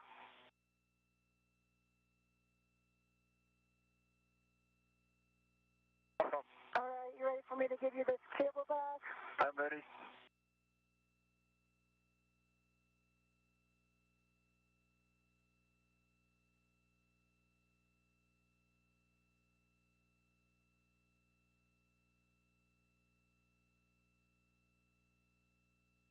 Let's go over here.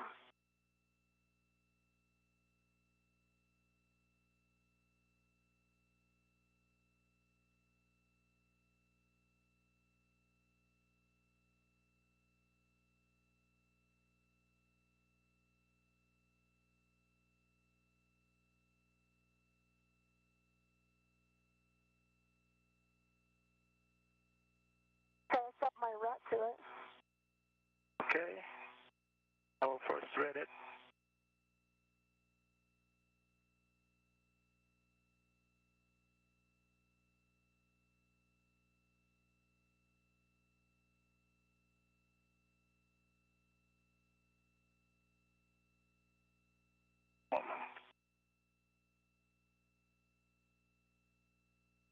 Okay, thread it. You can let it go.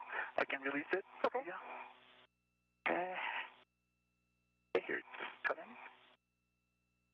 And before you take off, go to you. Okay. So let me attach the RT to that. Yep. They're handing over the bags now.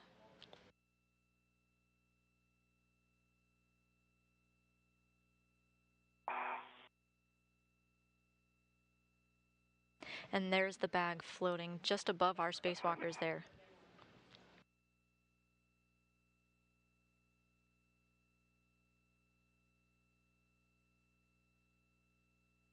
Baby RT's attached. Shows closed.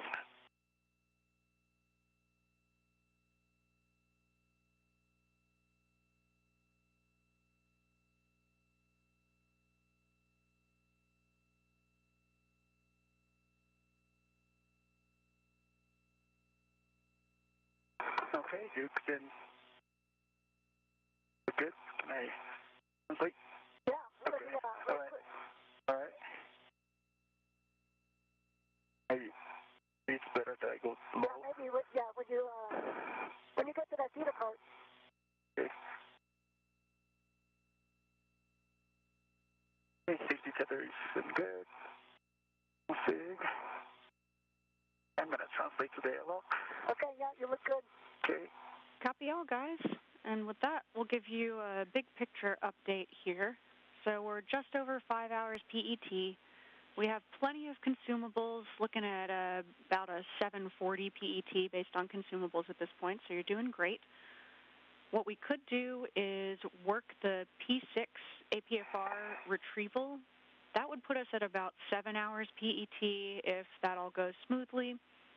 There's always a chance as you come back outboard to just pause and not go all the way out to P6. Or if you make it to P6, you can always drop off that APFR early in order to head inboard more quickly. So we'll just be looking for your thoughts on that plan. Koichi, while Duke does the P6 APFR retrieval, you could be working the ingress aid swap on the seated carts. So we'll just take your thoughts on how you're feeling in terms of energy management and everything about that plan. Yeah, so the plan is I'll head out to P6 and grab that APFR, and I understand that I can break out really at any point if for some reason it's going long. It works for me. What do you think, Koichi? Yeah, for me, the ingress aid swap seems to be good, and then translation of you translating to the P6 seems to be a good idea. Okay, perfect. We copy all. So, Koichi, you'll continue inboard, get that cable bag in the airlock, get your waist tether hooked up to the airlock D-ring extender.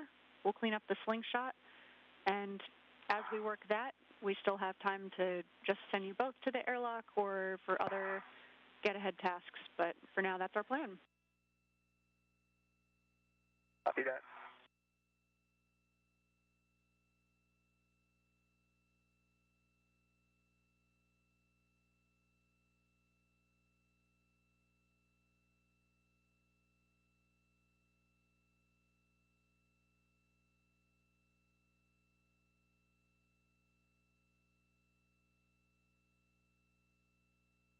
And with words from Zena Cardman, our spacewalkers now have their marching orders.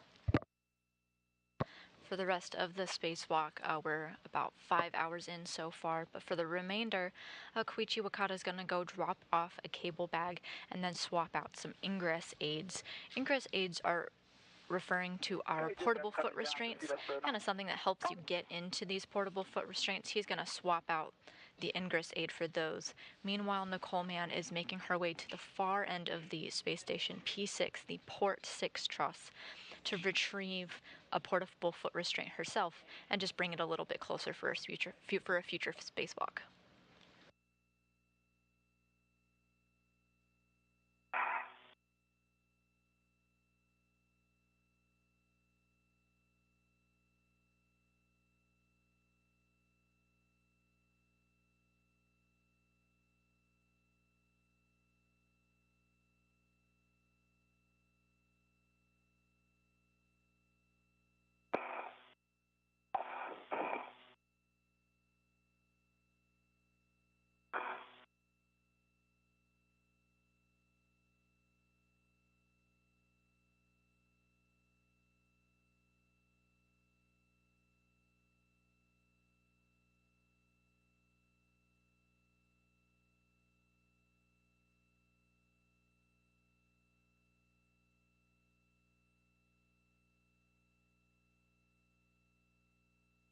Okay, I'm at the airlock, opening up the thermal cover. Copy, Koichi. You can get your waist tether on the airlock D-ring extender. Gate closed, lock, block, unblock. Teamwork.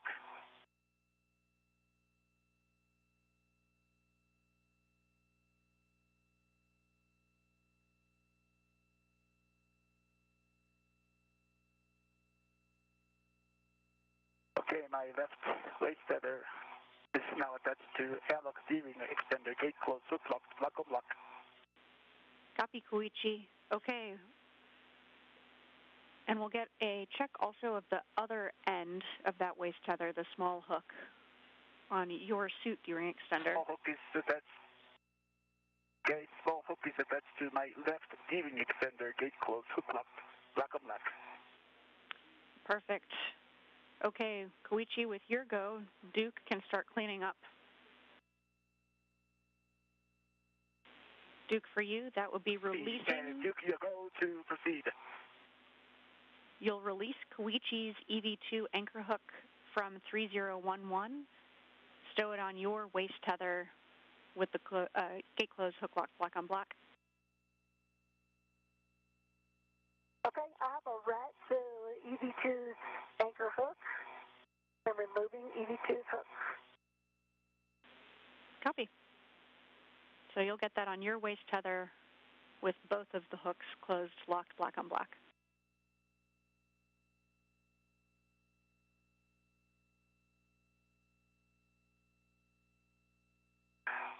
At this time, go ahead and go to install the cable bag inside of the airlock.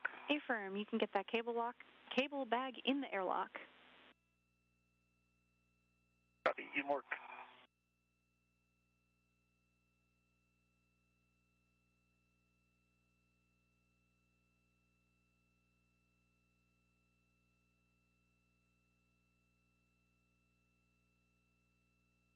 Okay, I have EV2's anchor hook attached to my right waist tether. Both gates closed. Light is locked, black on black. Copy, and we'll check for your small hook as well on your waist tether, that it is locked black on black as well.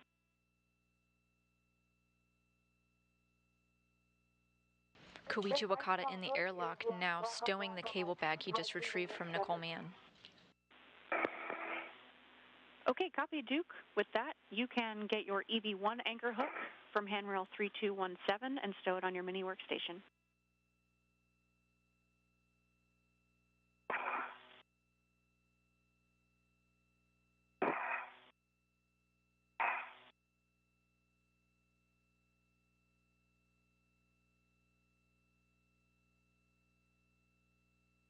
Okay, my anchor hook is removed and stowed on mini workstation. Copy, Duke. You can head inboard. Copy.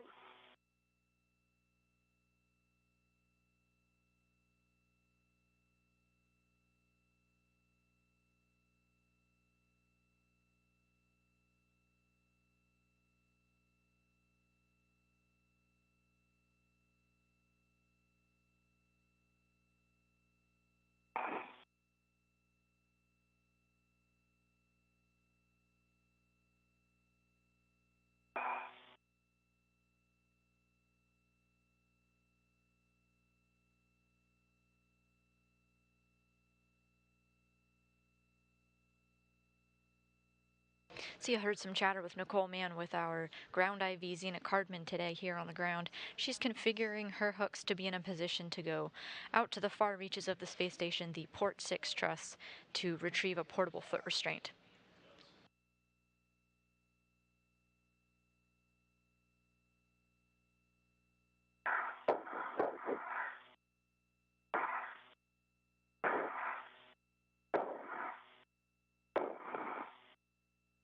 Astronaut Nicole Mann in your view now.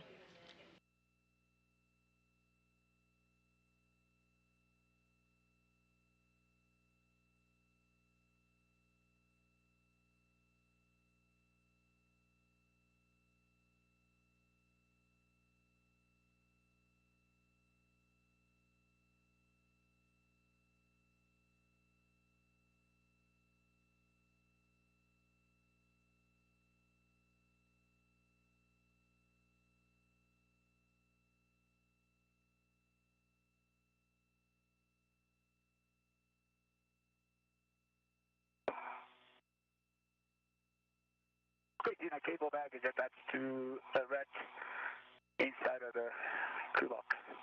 Copy. Great work, Koichi. We'll have you hang out there. We still need your waist tether locked to the airlock gearing extender while Duke is resetting those anchor hooks. Copy. Okay, I'm coming over to release the feeder current. Copy, Duke. And you'll be continuing along. You're going to be looking for mile marker 8190 for those new anchor hook locations. That'll be on S0. Okay, 8190.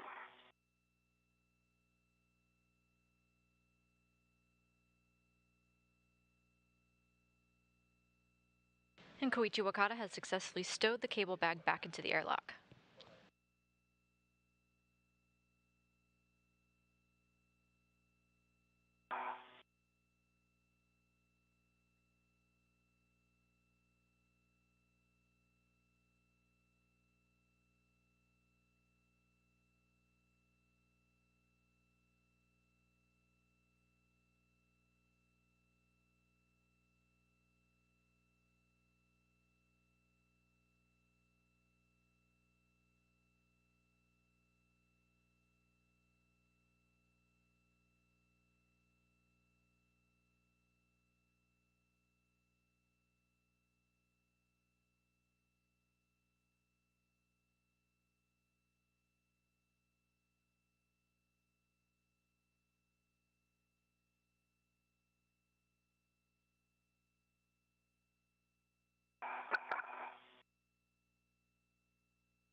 at the port data code.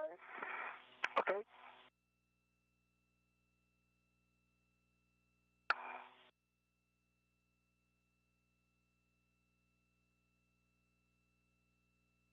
We're just over 5 hours and 15 minutes in today's spacewalk with NASA astronaut Nicole Mann and Japanese astronaut Koichi Wakata.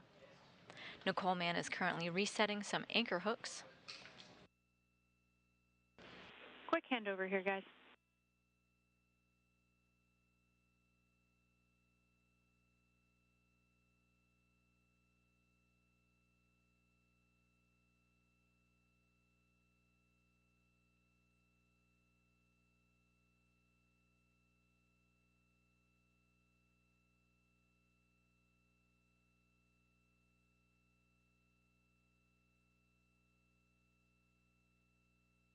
So these anchor hooks were initially set when heading to the mod kit work sites for the first half of the installation of this mod kit. Now they need to reset them to a different location in order for Nicole Mann to reach the port side to grab the portable foot restraint from the port 6 truss.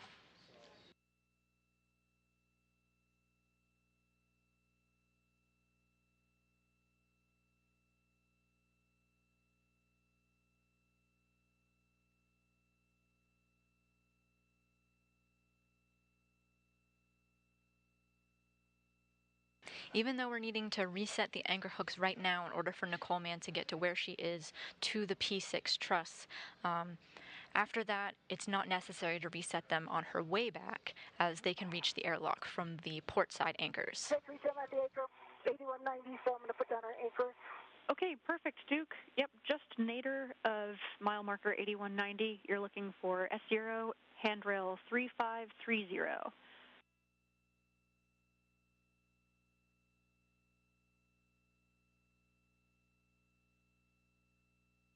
Okay, I see 3530.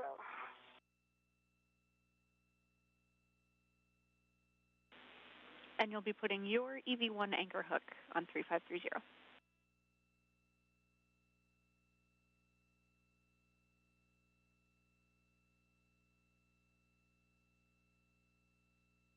Okay, my EV1 anchor hook is on 3530. It's closed, sliders locked, black on black. Perfect. Next, you can attach Koichi's EV2 anchor hook to handrail 3531. That's just zenith of mile marker 8190.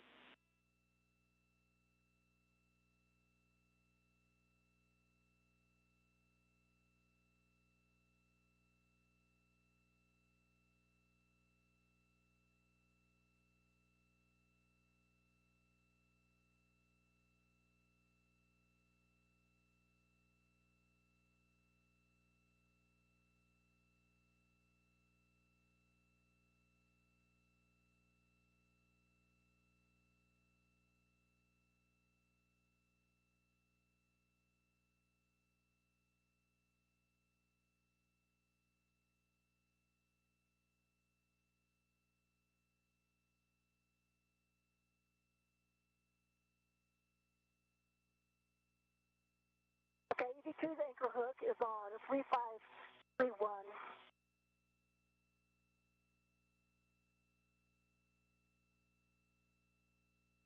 It's closed, sliders locked, and black on black. Copy, Duke. With that, Koichi, you can release your waist tether and get the thermal cover closed. You'll be heading Copy that, in work. back to the CETA carts. Copy.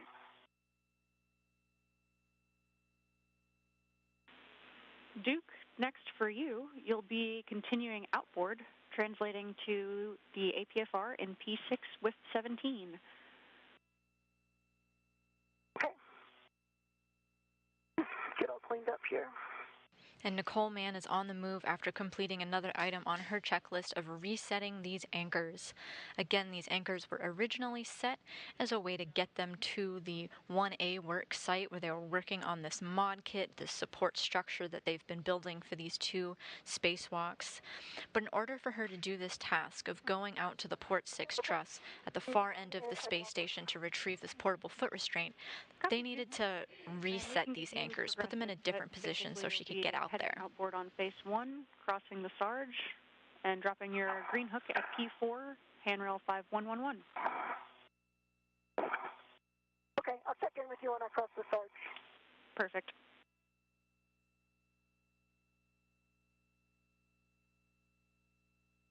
And there's Nicole Mann on your screen now, making her way out.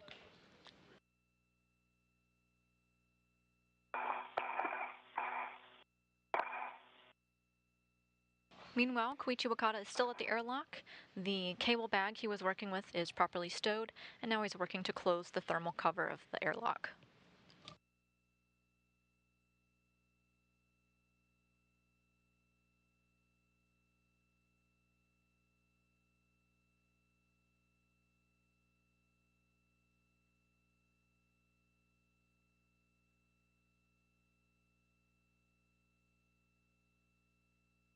Okay, Zena, thermal cover is closed. I'm going to translate back to starboard. Okay. Copy. Sounds great.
Hey, Zena. Yep, I'm here. My gauntlets are down. Copy. Gauntlets down.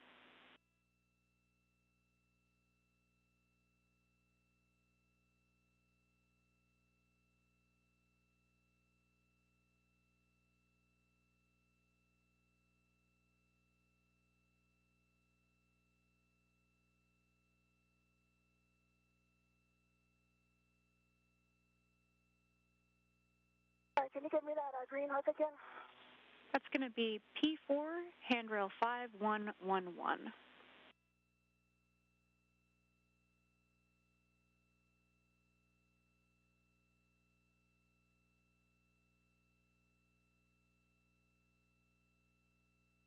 Okay, I'm there.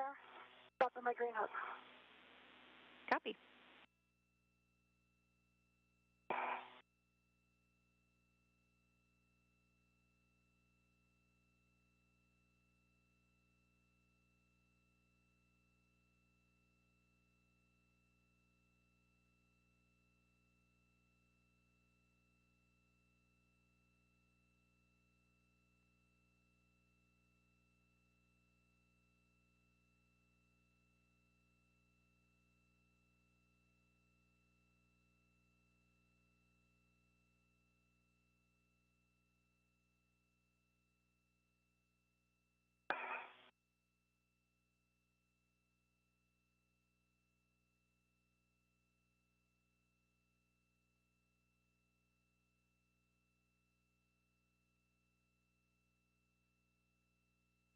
So Zena, the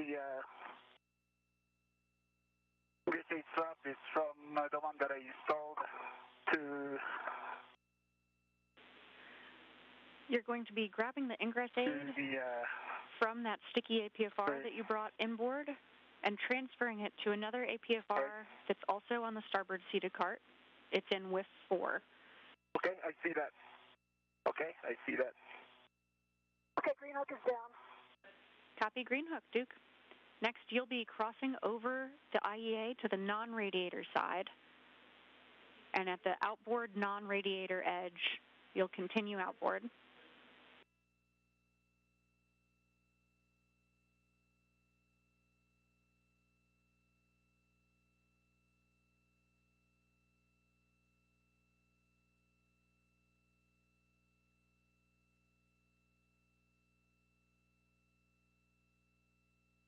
Okay, I'm at the edge. I don't see a radiator. I'm headed outboard.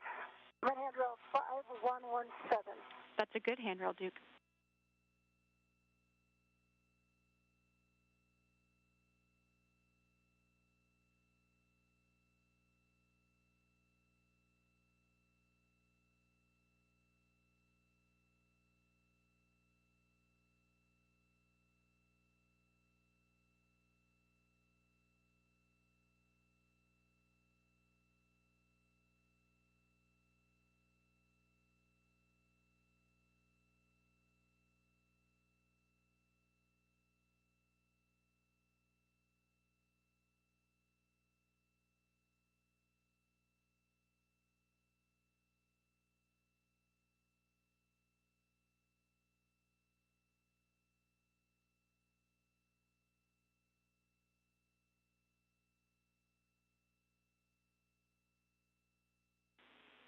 Koichi, once you get the ingress aid, you can take the wire tie from the ingress aid and stow it in your trash bag.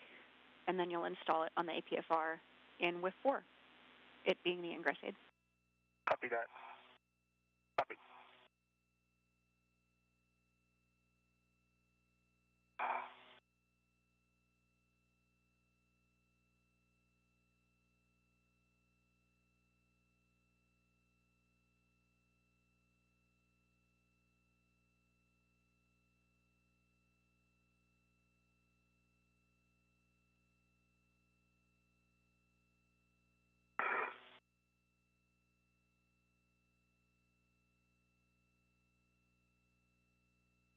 Okay, before that I will attach my wrench to the ingress. Copy, Koichi.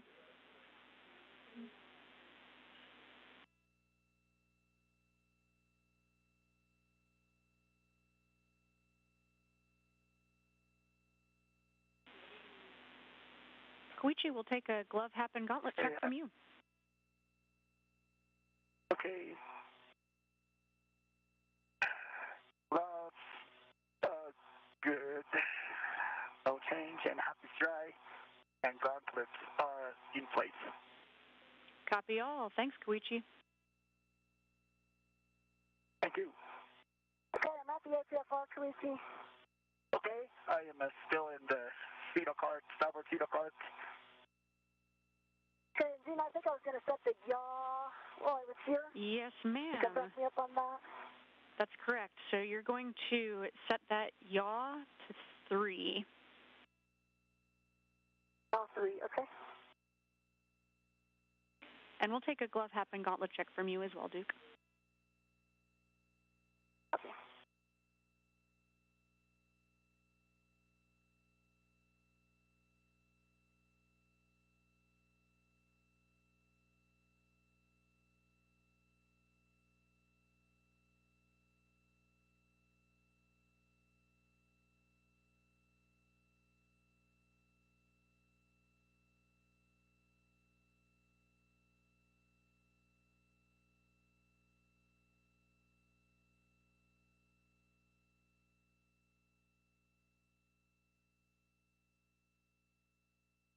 AV1's gloves are good, top is dry, and gauntlets are down.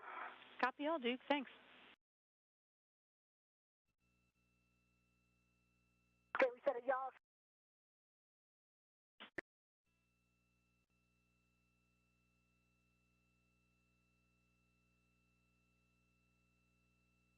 Okay, yaw is reset.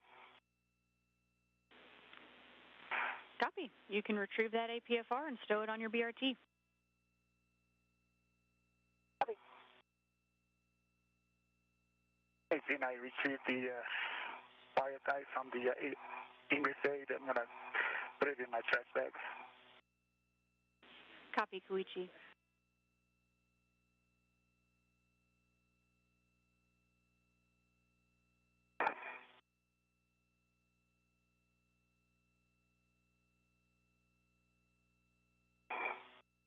Trash bag is really handy today. Yeah, no kidding.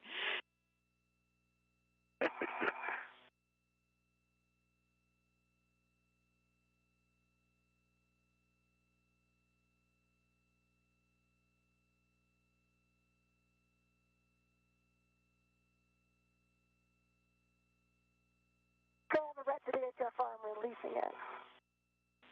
Copy, Duke.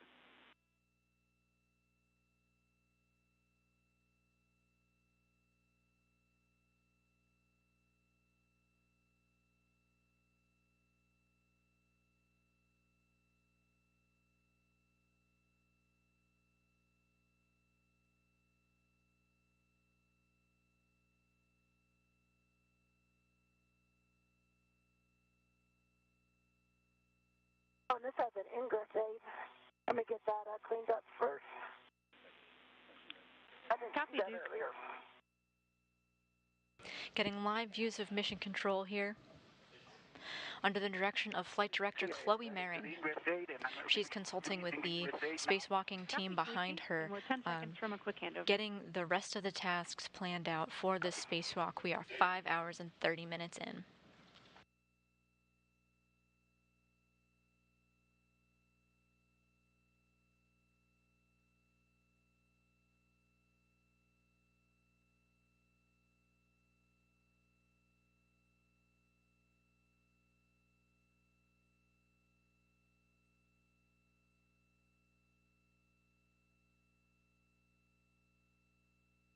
Nicole Mann has reached her destination at the P6 truss, again quite far away from the center of the space station to retrieve a portable foot restraint. She has it in tow and is now making her way back. This just helps future spacewalkers not have to take the time to have to go out there during their spacewalk, really setting us up for success for the next one. Hold it down. So I'm going to translate back like this, I believe. Got to collapse, but just not bend it down. Then when I stick it in the whip, I'll be able to get some leverage to lower it. Copy, Duke. That makes sense to me. I'll just go slow. I'm aware that it's going to stick out more than normal.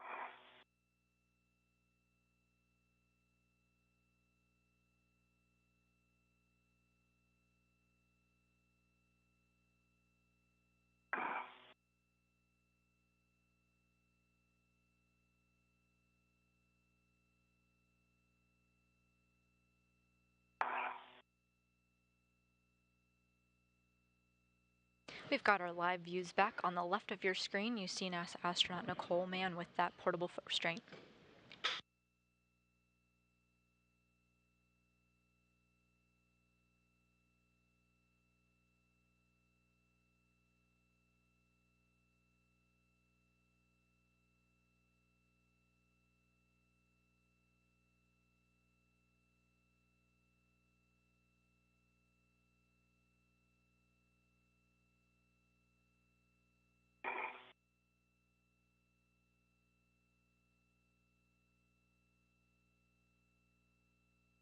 Okay, Duke, I'm about to install the ingress aid to the different TFR in the starboard speedo card. Okay, I just picked up the HFR. I'm about to head back inboard. Okay. Koichi Wakata is also setting future spacewalkers up for success.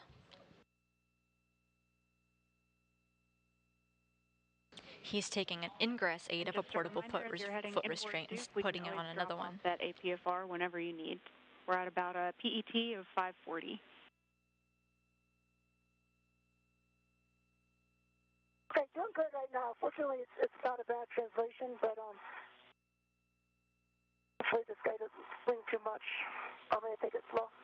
Copy all, Duke. I like that plan. You did a great job with that translation on the way out.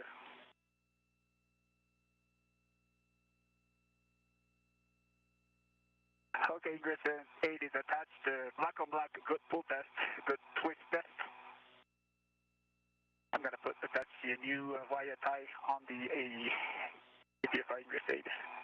Copy, Koichi. That's a good plan.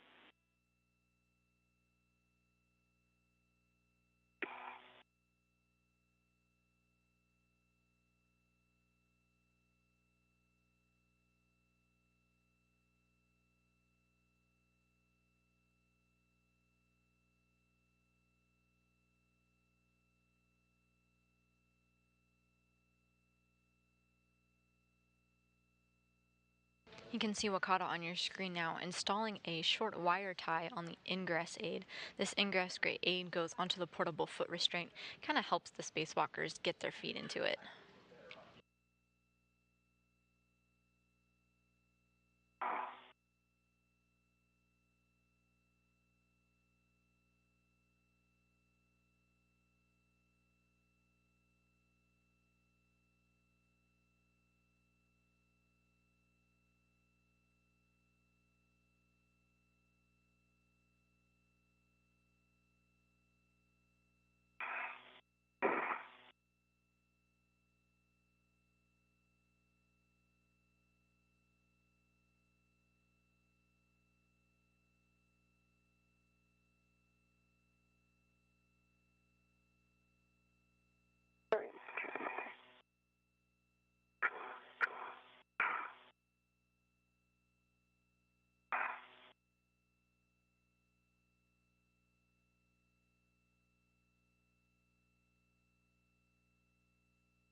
Great work, both of you. We've got plenty of time. Just be nice and deliberate as we get you both back inboard and cleaned up. Sounds good. Sounds good.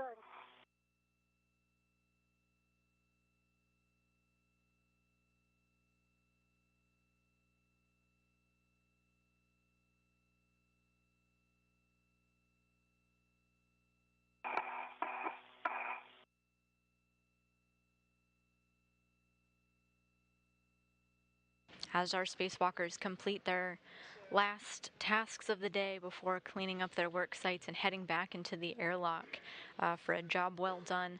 If you have any questions about what you've been seeing today, go ahead and put your question on social media using hashtag AskNASA, and we'll do our best to answer on air.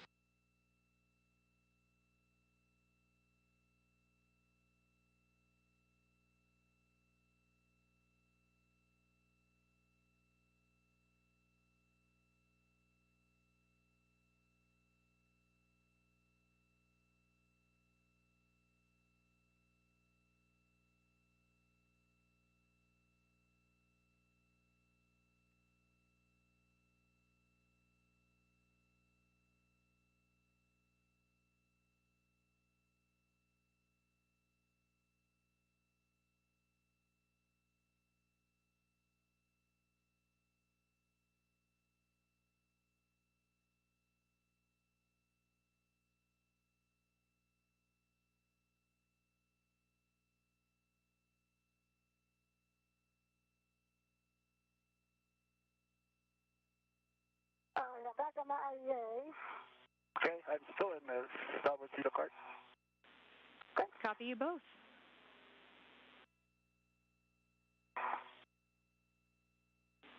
Hold on, hunger. And Duke, you'll be I'm at working the... on installing the wire tie on the AIA. Copy, Koichi. Great work. Duke, for you, you'll be heading back to that P4 IEA. Once you're on the inboard edge of the P4 IEA, cross over to the radiator side and pick up your green hook. Great, sounds good. We got one question on YouTube about when these IROSAs, the rollout solar arrays, will be launching. So remember that for every IROSA or solar array that we're adding to the space station that has to have a counterpart, its mounting bracket that attaches it to the outside of the space station. So in today's spacewalk, we did install that mounting bracket to the 1A power channel, and soon it'll get paired with an IROSA. And to answer that question on YouTube, the IROSA will be launching on a SpaceX Cargo Dragon vehicle during the SpaceX 28, the 28th Commercial Resupply Services mission, and that'll be launching sometime this summer.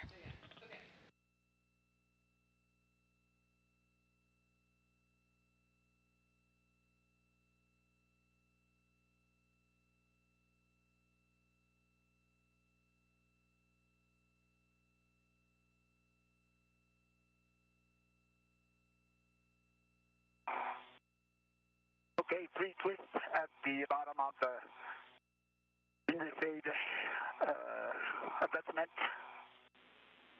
Copy, Koichi. On the wire side, I'm going to tuck it underneath the APFR. Copy, that's perfect. And after that, looks like the Ingress 8 is already tucked pretty low profile.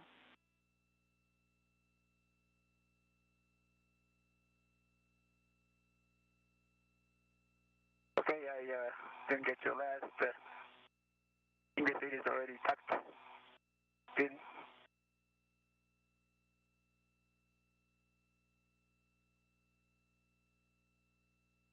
We got another question, this time from Twitter from Mike Washington, who asks about the total duration of the spacewalk. We're 5 hours and 43 minutes in so far. Our spacewalk began at 6:45 a.m. Central Time. We expect it to go up to 7 hours. Pictures of the sticky APFR.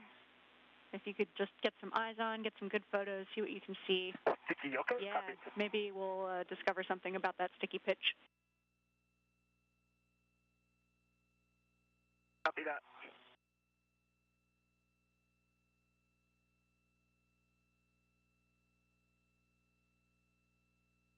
Okay, green hook is picked up. I'm crossing over. Copy, Duke. Great work. Koichi, for you, if you see anything that looks like an MMOD strike, obviously make sure to keep your hands well clear of it. Don't touch that area, and we'll take photos.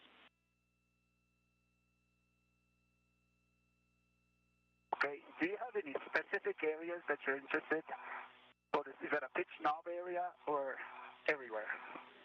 The pitch joint especially, and if you see anything obvious, let us know. Okay, copy that. Since it's at night and it's, I see, lights from external lights, and I'll be variable lighting to take pictures, but we'll try to take pictures as much as I can. Copy, that's no problem, Koichi. Yeah, we'll just snag a couple photos, and then we'll have you head inboard to the airlock and stay ahead of Duke there. Copy. Yeah, I'm back on phase 1. Okay. Copy, Duke. I'm still Great taking work. pictures at the Sabotida. Okay, no worries, Koichi. I got a ways to go. Okay. I'll taking pictures here then.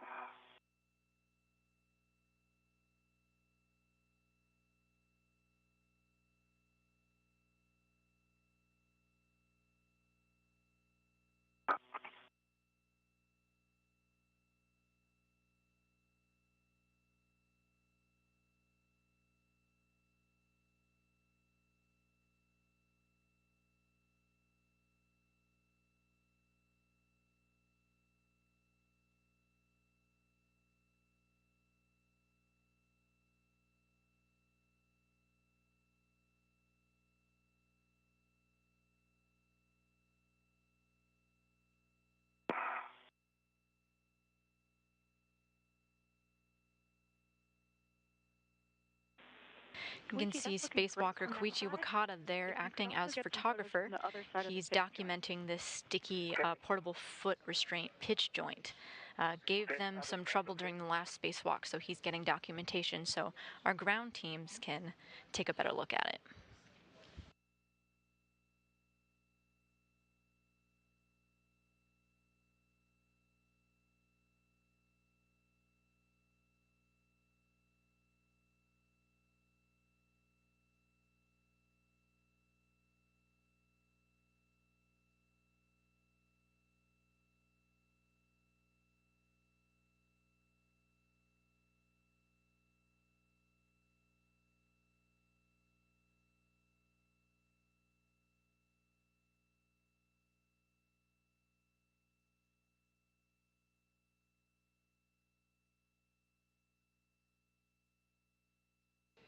As Koichi Wakata documents the sticky portable foot restraint, I want to take another question from Twitter, this time from MK9, who asks, what are the next steps for the IROSA solar array upgrades? Is it 4A and 4B channels remaining to have their solar array deployed? So I want you to take a look at this graphic here, kind of shows what we've done. So 4A and 4B that MK9 mentions in his or her tweet, it's already completed, has mounting bracket and has solar array. 4 are done. 3A, 4A, 2B, and 4B are already deployed. We've completed the mounting hardware for 1A and 1B. All that's left is for them to get IROSAs themselves, roll out solar arrays. So to answer the question, 1A and 1B are next up to get the IROSA solar arrays. APFR. Okay.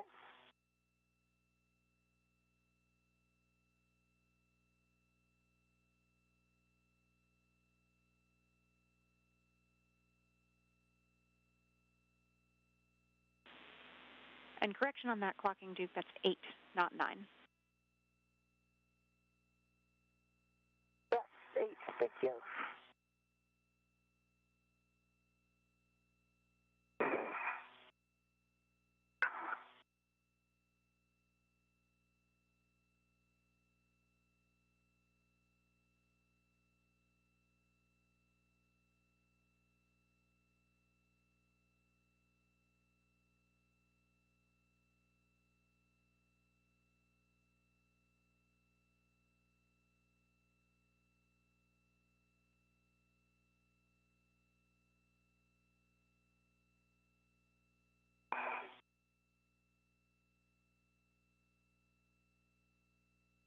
A while ago, Nicole Mann set out to travel out to the Port 6 truss of the International Space Station to grab a articulating portable foot restraint.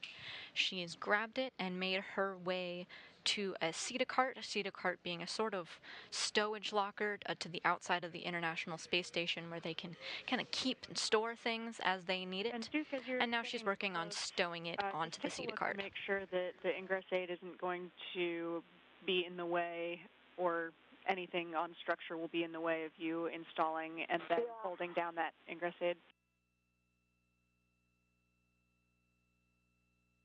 Okay, you got it. I'm here with 2, getting off my BRT now.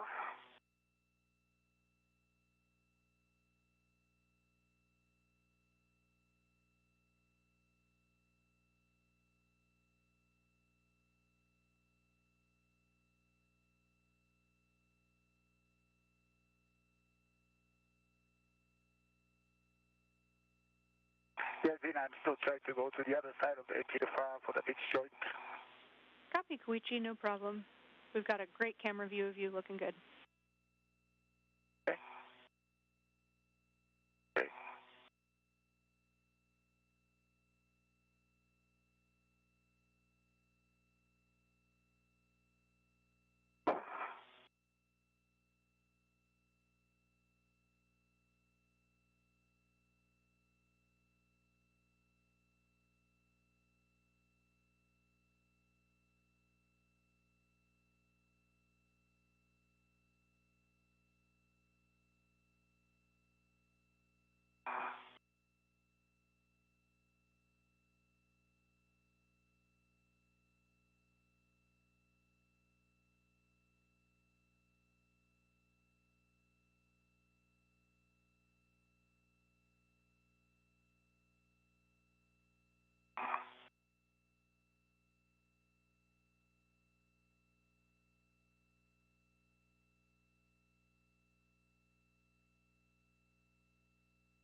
You're getting live views from both of our spacewalking astronauts. We're midway through an orbital nighttime outside of the International Space Station as it flies over the coast of Somalia. It looks like 8 is going to be good with the ingress aid, and then I'll be able to hold it down. And Koichi, if you check... Stand by. Again. Koichi, we were tracking possibly a wire tie that may have come out of your trash bag. Not sure if you have eyes on.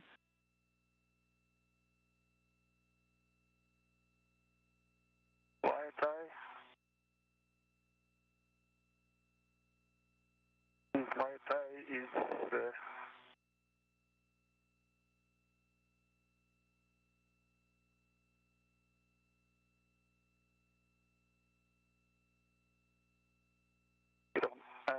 There's a wire tie in the. Looks like there's a wire. It's hard to feel. I cannot open the trash bag. Yeah, copy. No problem. We'll check the video, Koichi. Where do you see it? We saw it on the Okay. video. We think we'll check the video. We'll find it out. You might be able to feel the soft fabric portion of your trash bag and see if the wire tie is still in there, but we'll check the video, no problem.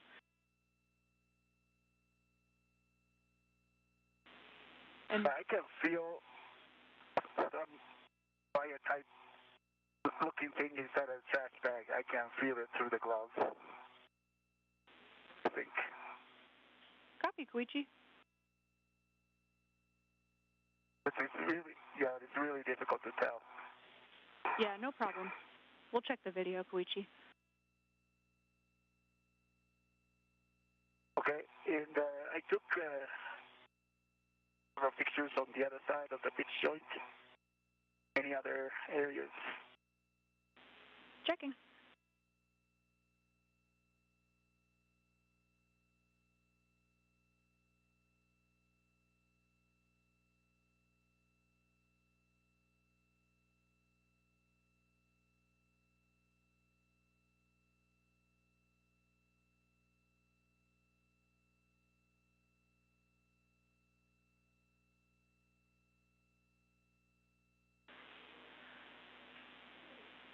Okay, Koichi, we're good with pictures on that APFR.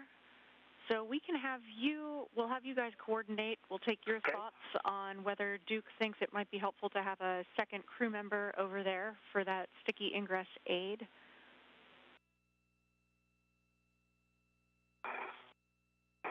Okay.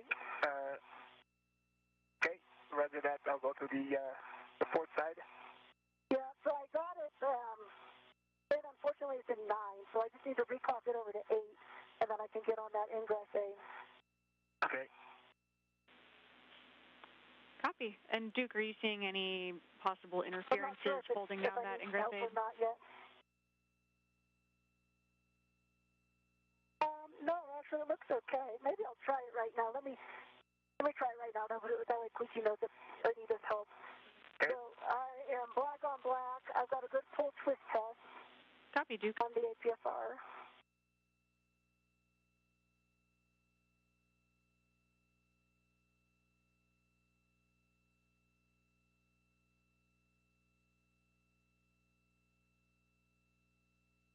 And should I already head that way? Okay, it's coming down fine, Carrillo. Okay. This loading was just difficult, so this is working out fine. Okay, great.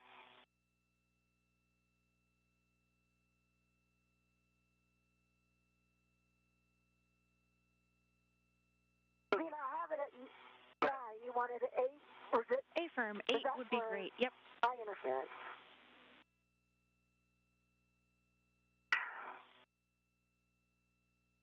Okay, Zena, do you want me to translate to the airlock or to the port side?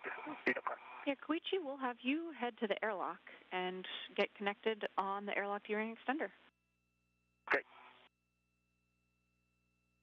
Copy. Okay, ingress aid is folded down. Copy, Duke. Nice work. Great.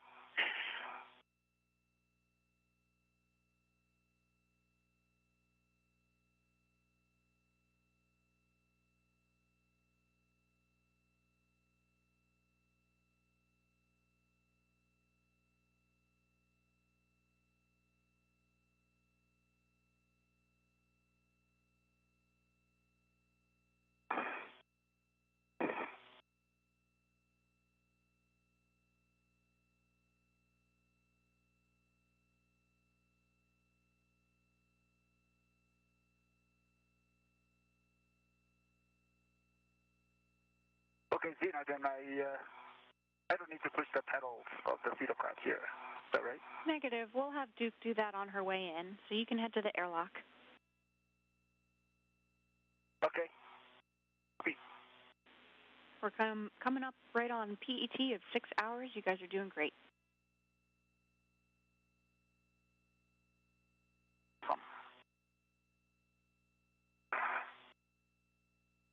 This is Mission Control Houston, live with coverage of our spacewalk today. We're nearing the 6-hour mark. Our spacewalkers are wrapping up their tasks for the day. Copy, Duke. I think I messed up some of the,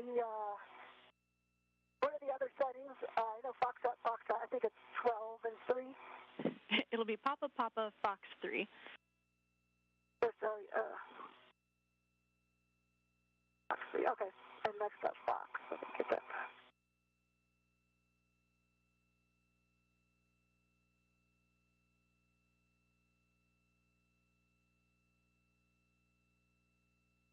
Okay, Duke, then I'm gonna head my way to the airlock.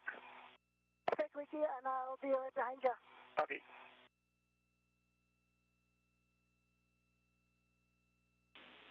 Houston likes that plan. Just take it nice and smooth. We'll get you back in the airlock, and then Duke, you'll follow. Something. Sounds good.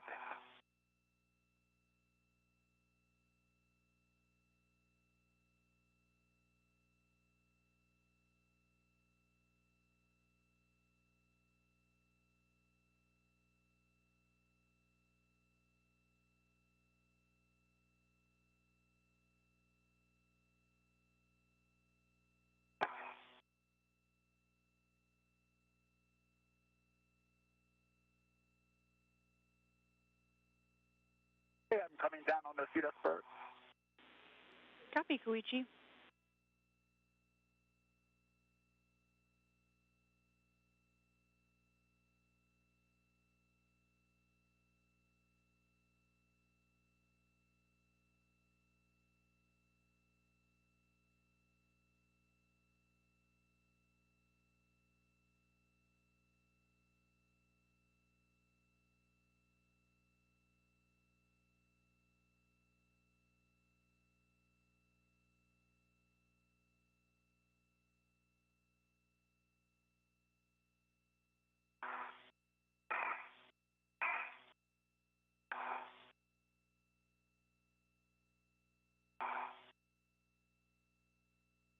NASA astronaut Koichi Wakata making his way back into the airlock.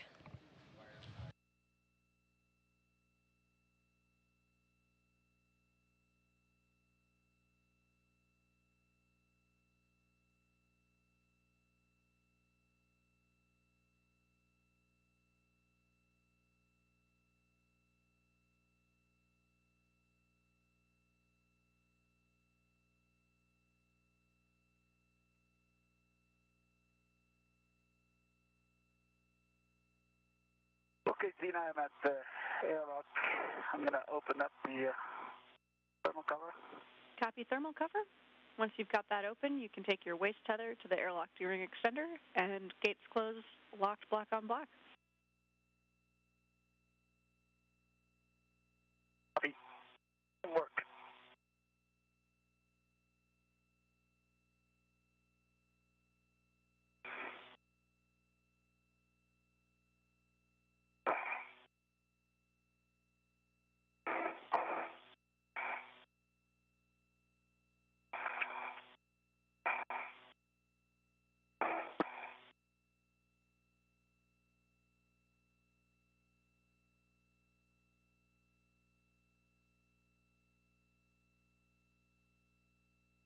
My tether wrapped around my leg here. I'm just troubleshooting that.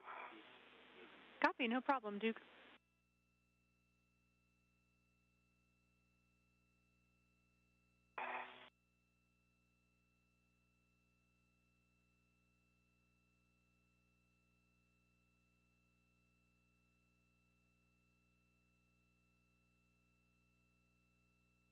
Okay, Zena, I attached my left waist tether to the airlock gearing extender.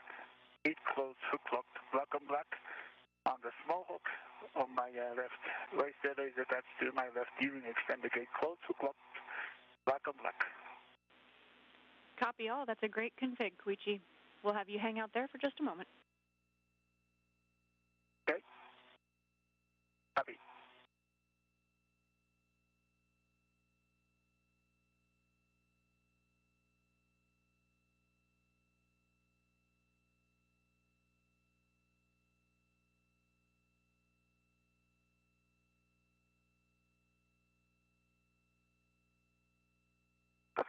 I am back at the anchor. Copy, Duke.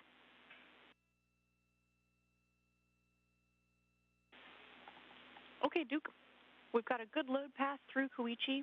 You can ret to Koichi's anchor hook. That's on handrail 3531, and move it to your waist tether.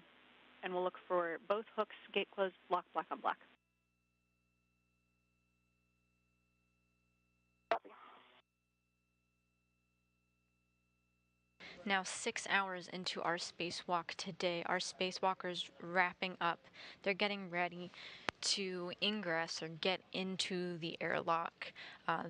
Earlier this morning at 6:45 they egressed. Now they're going back into the airlock to complete their spacewalk.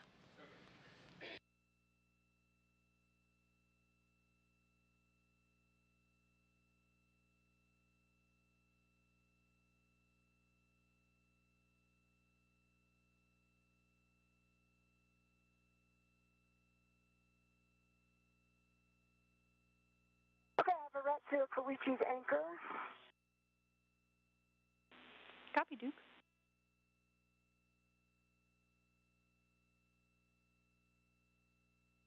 Nicole Mann, this is her point of view right now, configuring her tethers to also go inside the airlock.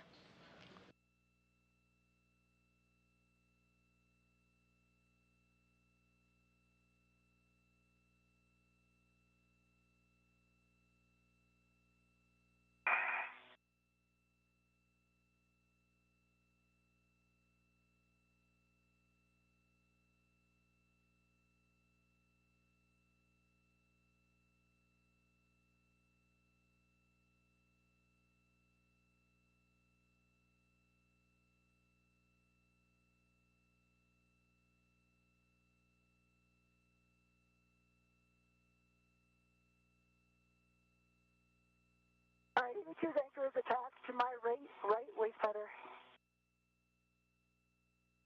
Both gates closed, the sliders are locked at black on black. Copy, Duke. We'll also have you check the other end of your waist tether for your small hook. Okay, and I've released my ret to his. Copy.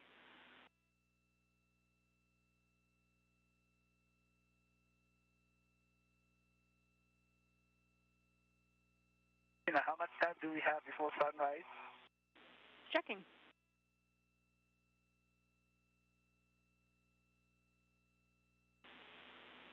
Koichi, you've got about 5 minutes until sunrise. Okay, copy that. Thank you.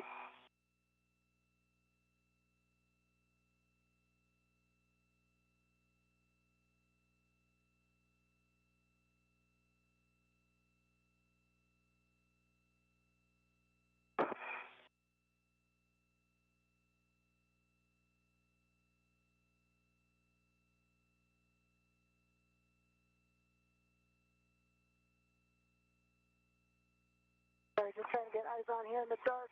Can't see it.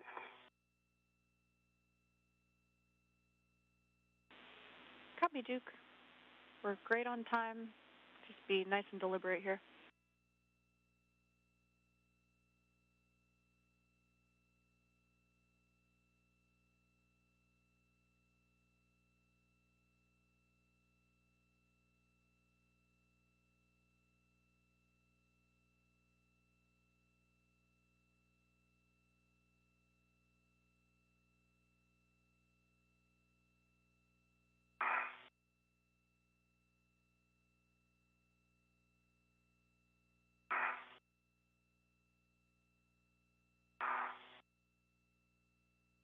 You don't have a camera on me, do you, Zena?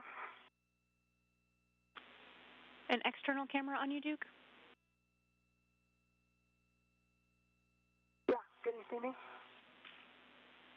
Checking. Not right now. We've got your HECA, but I don't think we have a good external view. We'll check.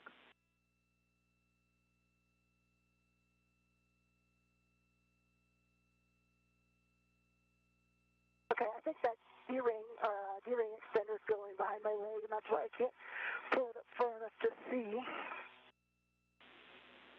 Copy, Duke. try something else here.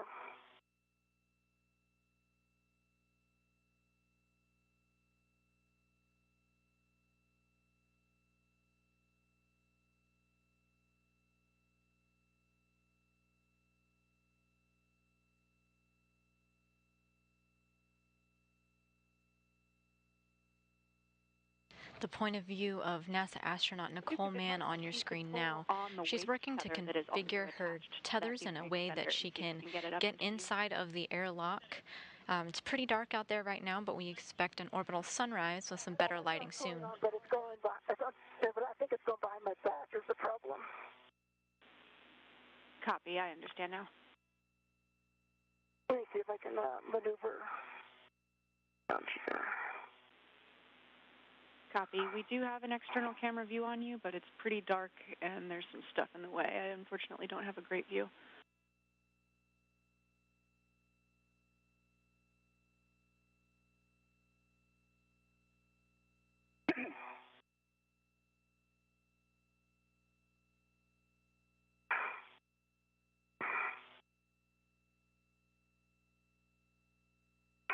Yeah, I can see it by my leg. Unfortunately, I just don't know which direction to turn.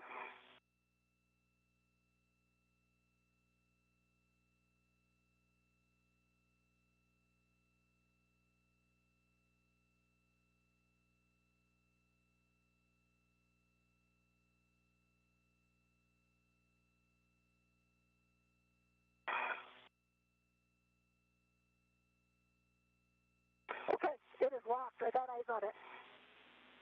Great work, Duke.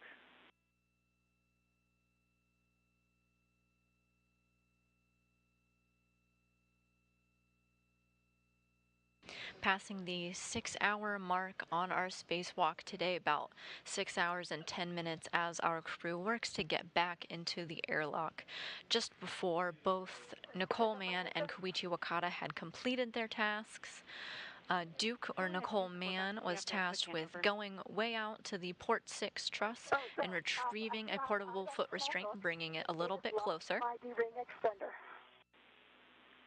Copy. Meanwhile, Koichi Wakata had relocated a portable foot restraint ingress aid, swapping it out with another one, and put that on its CETA cart for future spacewalking use. I have my anchor, and it is stowed. Great work. Awesome job, Duke. You can start translating back to the airlock. Reminder to depress the CETA cart brakes. You'll press the starboard CETA cart brakes and the port CETA cart brakes 2 times each on your way in. Okay, sounds good.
In the lower right corner of Koichi Wakata's helmet camera, you can see we're entering an orbital sunrise.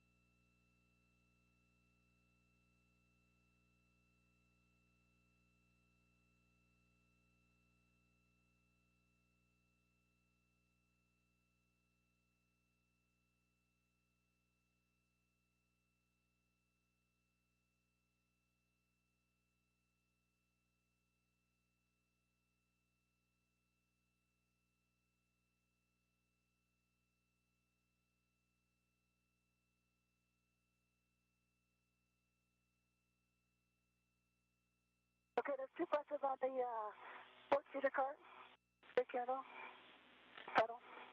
Copy, Duke.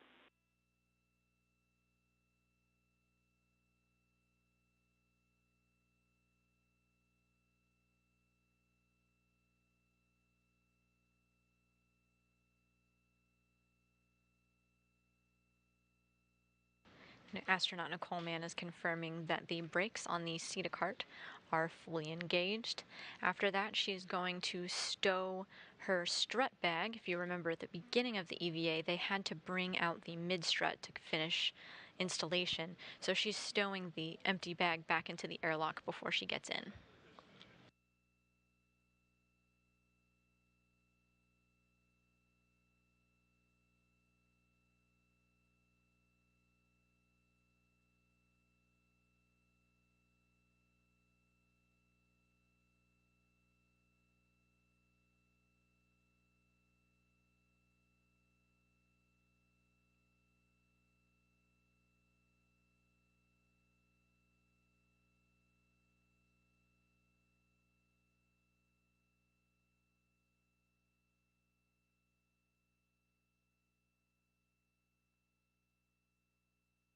There's 2 buses on the port feeder cart.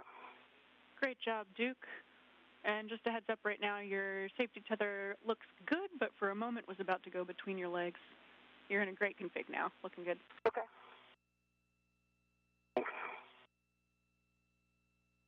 Tracy, I'm coming down to see the spur. Okay. I see you.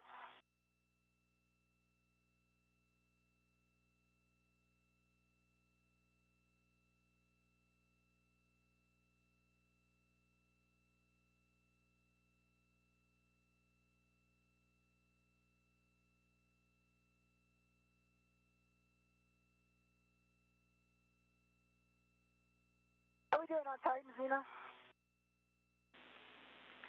We're at PET 6:15. Doing great. Fine if we take a couple of photos before we go into the crew lock? You bet, Duke. All right. Perfect lighting.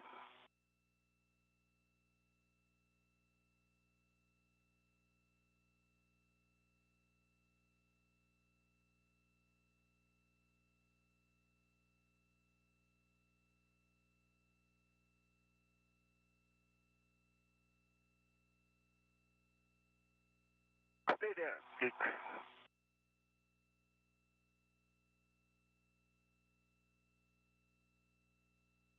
Oops, sorry, let me get back.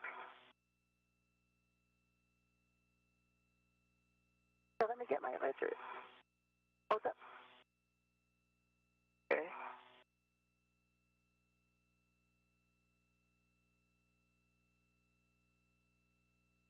Another one. Okay. Another one. Okay, that's great. All right, let me get my logo down, and I got a couple of you got a good Earth view in the background here. Awesome.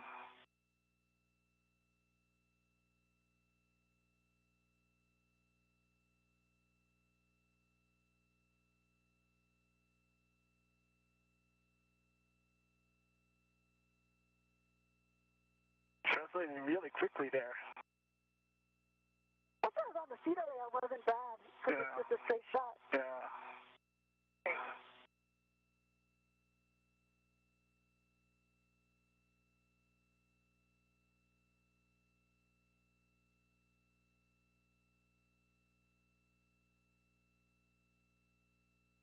Let me get another one here.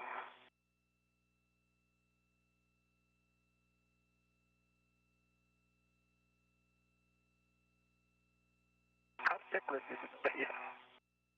Was this crowd on it? That's what it was. Okay.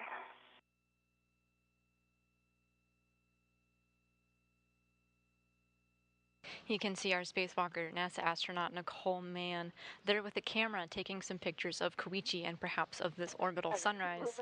They're about 6 hours and 17 minutes into their spacewalk and have completed their tasks for the day. So they're taking advantage of the scenes, grabbing a few shots, and then going back into the airlock.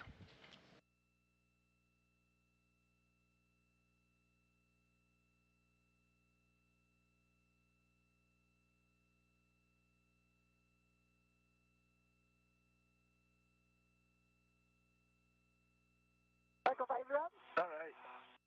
Like this? Okay, and then Visor up? All right. All right. Hold on, I didn't get that one. Okay.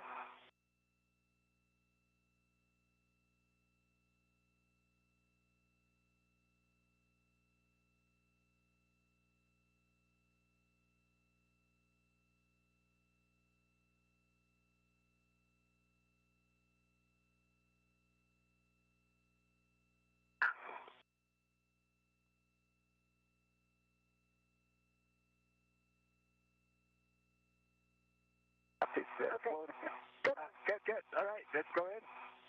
All right, let's go in.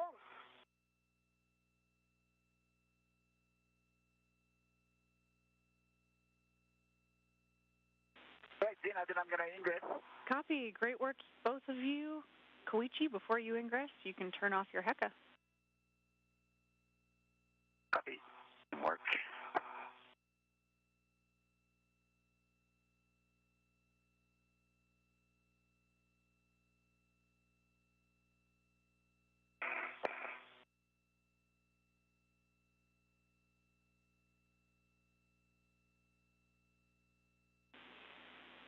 And Koichi, since that assembly is a little bit loose above your head, if Duke needs to help push the button, that's totally fine. Yeah, that's probably better. Duke, could you push it? It's kind of loose.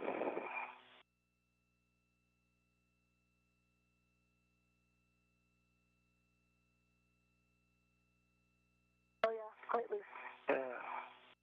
Okay, it's pushed. Okay, HECA is off. Thank you, Duke. Okay, I'm going to come in.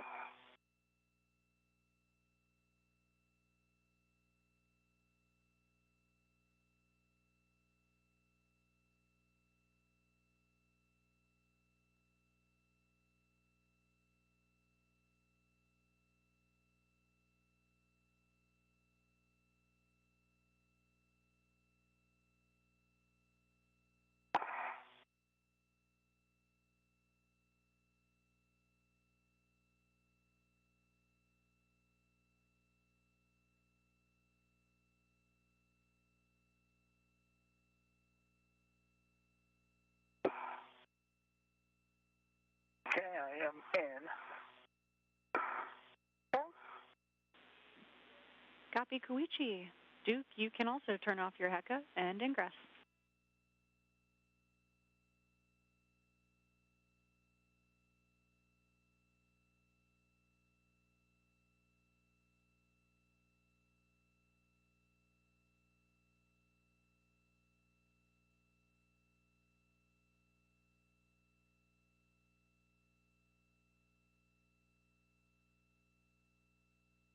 All right, Koichi. All right. Coming in. All right, I see your feet. No, your head first, right? At first, yeah. Right, okay. So I think if you just bend your knees, you know, Okay. so your Is that ears good? are out of the way. Okay. But if you could bend them more, Okay. like all the way, yeah, just Very good, okay. get in here. All right. And I'm staying on the Duke, forward side. Oh, okay. you'll also I'm be... going to put a hook on the thermocover before I go in. Copy. Sorry, what was that, Dina? Disregard, we were going to ask you about the thermal cover, but you answered our question. Okay, yeah. We're beginning to get our final views of our spacewalkers here. You see the legs of NASA astronaut Nicole Mann. She's there in the pair of legs with the red stripes, making her way into the airlock.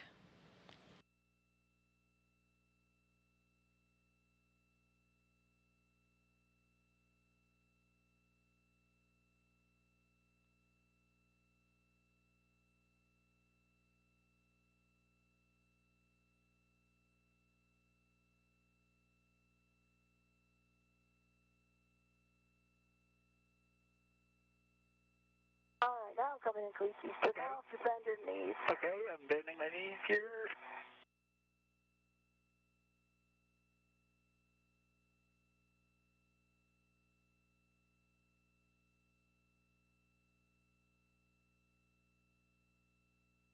All right. All right. I'm in. The thermal cover is closed. Awesome. Copy, Duke. You can release the hook from its stowage tether point, attach the hook to the magnetic plate D-ring, and cinch the strap until 6 lines are visible on the tail. Verify that the magnet is engaged. Okay. It'll work.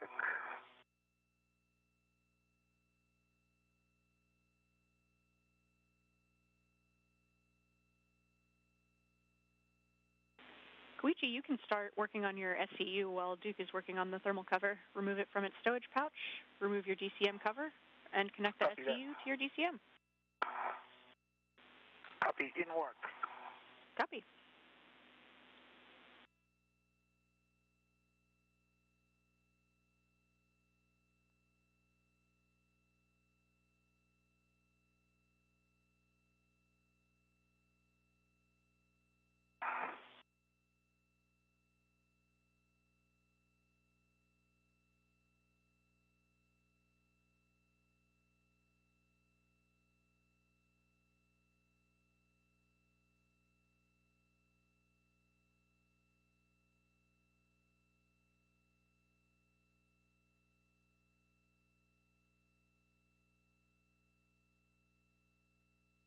Okay, I'm 6 down, 6 lines visible. Copy, Duke. Verify that the magnet is engaged. And with that, you can also start working on your SCU. Okay, magnet is engaged.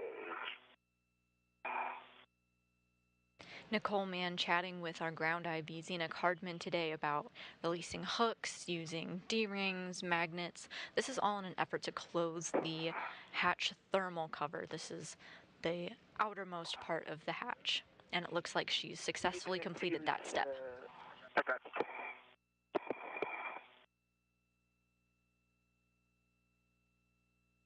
You just heard Koichi Wakata be referred to as EV2. Our EV1, of course, today is Nicole Mann, and doing these hatch operations is part of her responsibilities as the EV1. The max cooling minimizes the time necessary for SCU cooling. Okay, that's enough now. Okay. EV2 copies. We're back now with our live views inside the International Space Station. We have NASA astronaut Frank Rubio, one of our suit IVs today. Now I'm working on my SCU. Copy, Duke. Still, EV2 still working on the TCD setting. Early this morning, Frank Rubio helped our spacewalkers into their spacesuits, and today he and Josh Cassett are going to help them out of their spacesuits after repressurization has begun.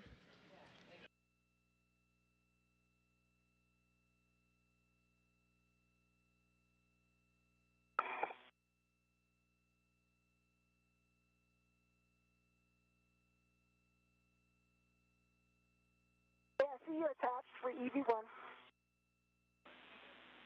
Copy you both. I'm still working on the TCD EV2. Copy.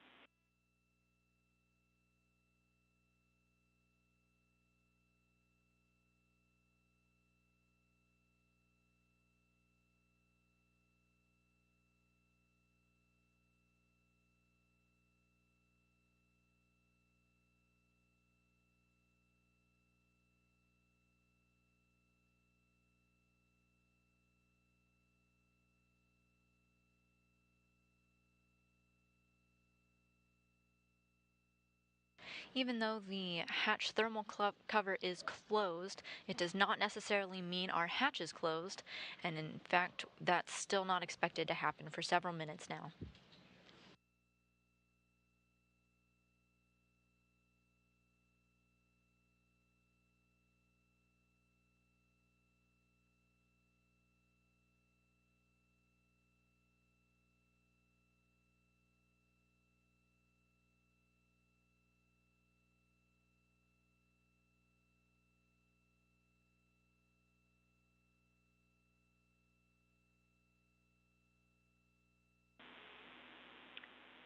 For both of you, understand you're still working the TCV setting, but for now, we'll take you, take the water switch to off.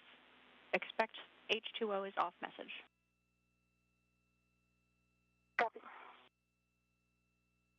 Okay, TCD is max cold for EV1 and for the switch coming off for EV2 also. Copy you both.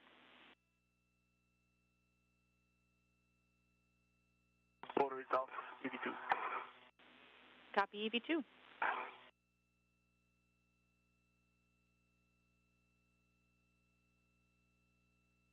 And water is off for EV1. Copy. Water off for both of you.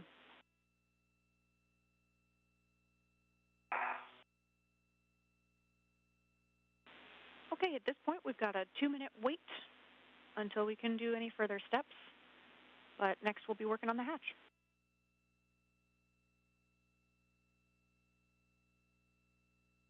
Copy.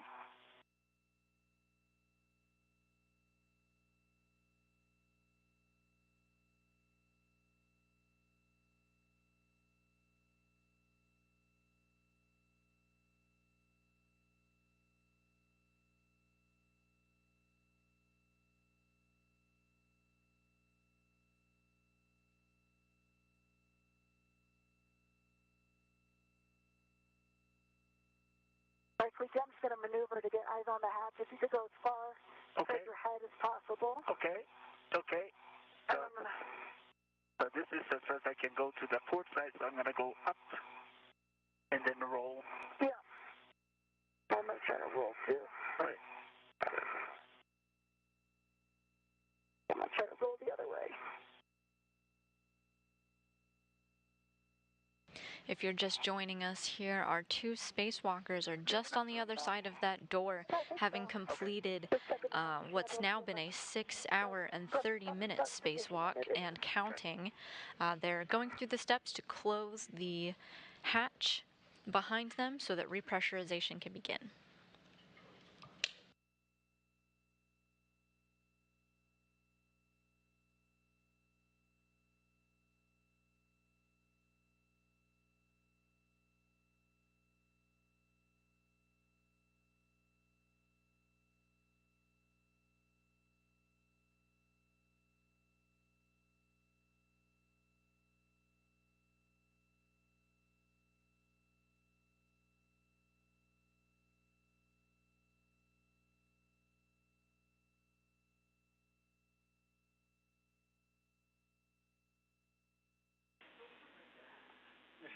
Okay, crew, you can verify that the outer hatch is clear of hardware, verify the handle position per hatch decal, and close and lock the hatch.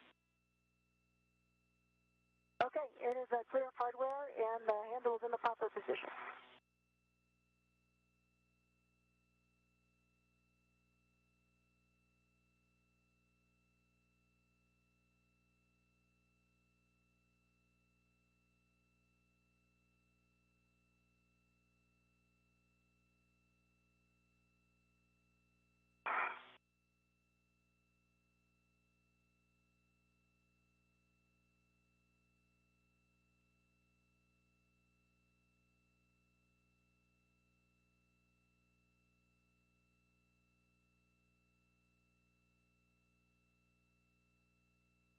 I'm going to try to back up. Please, I think maybe my foot is hitting you. Let me know what you... Okay, and my clearing of the rolling.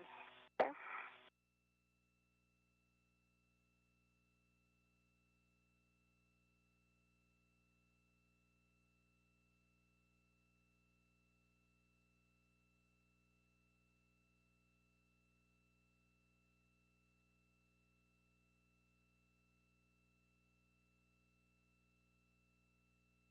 Be clear.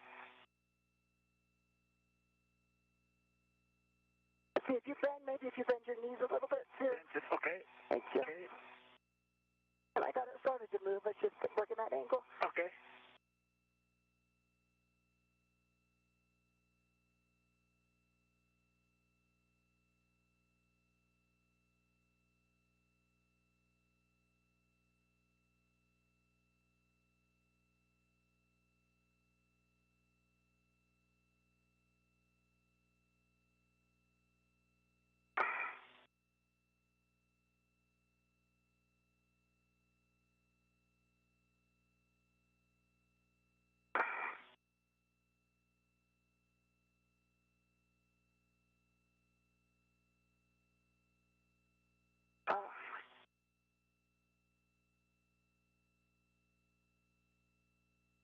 Want me to push your feet down?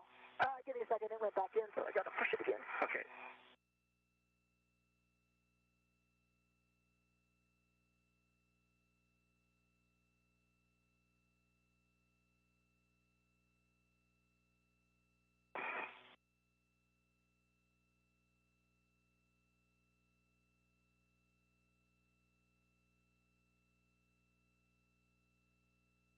Can I think if we go feet back? Feet back. Okay. If you can. Okay. I'm bending my feet. I'm sorry, my feet. My feet. Your feet. Feet. Feet back. Yep. NASA astronaut Josh Cassada has joined the equipment lock section of the Quest airlock. You see him there wearing the hat, speaking to NASA astronaut Frank Rubio in the bluish-black shirt. Okay, good. All right. All right. Nice job.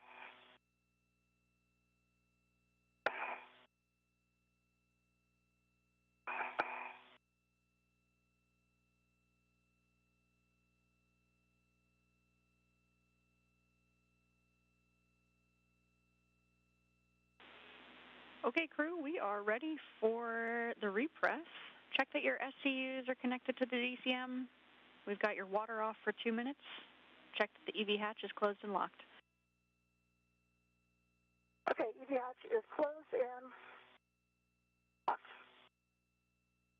Not a very satisfying click, is it? Right. As long as it's in a locked position, it's Does good. this lock go down into a detent, or does it just flip over?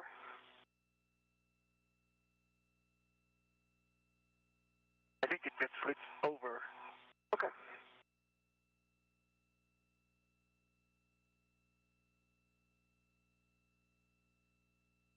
That feels not moving. Okay. Just to clarify, are you guys closed and locked? talking about the hatch handle? No, not the handle, the lock. That's the thing you flip over. It says locked. Does it pop into a detent, or it just flips? Yeah, it sounds like a good config to us, Duke. It's not a very noticeable detent. Okay, on the UIA, check oxygen for EMU 1 and 2 valves are open. UIA oxygen, EMU 1 and 2 are open. Switch power for EV1 and 2 on, and check that the EMU LEDs are on.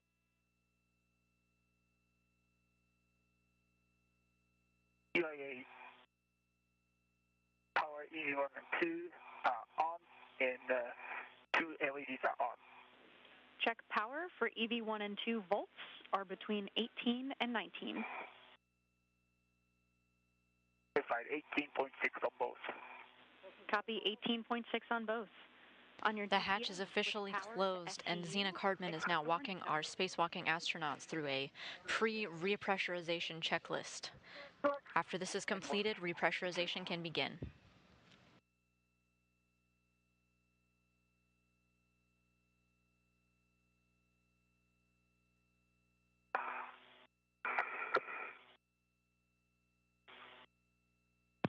EV1 power to SCU. EV2 power to SCU. Copy EV1 and 2 on SCU power. On your DCM, take your O2 actuator to press. Inward. Inward.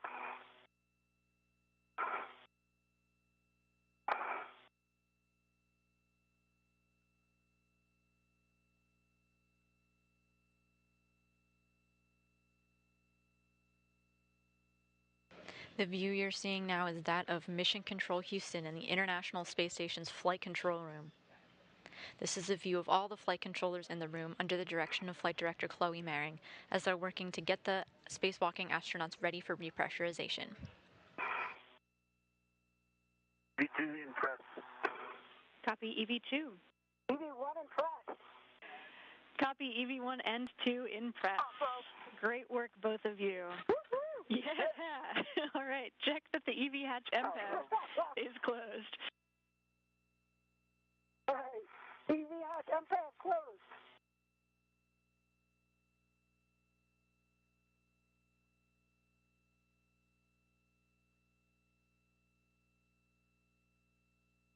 from Duke.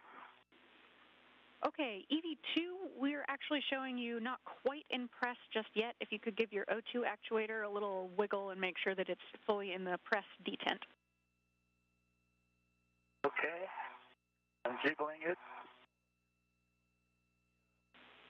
And Duke, we'll take a wiggle test from you as well. Wiggle coming.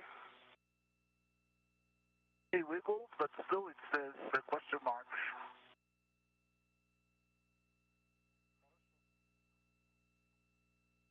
Oh, looks like it's pressed.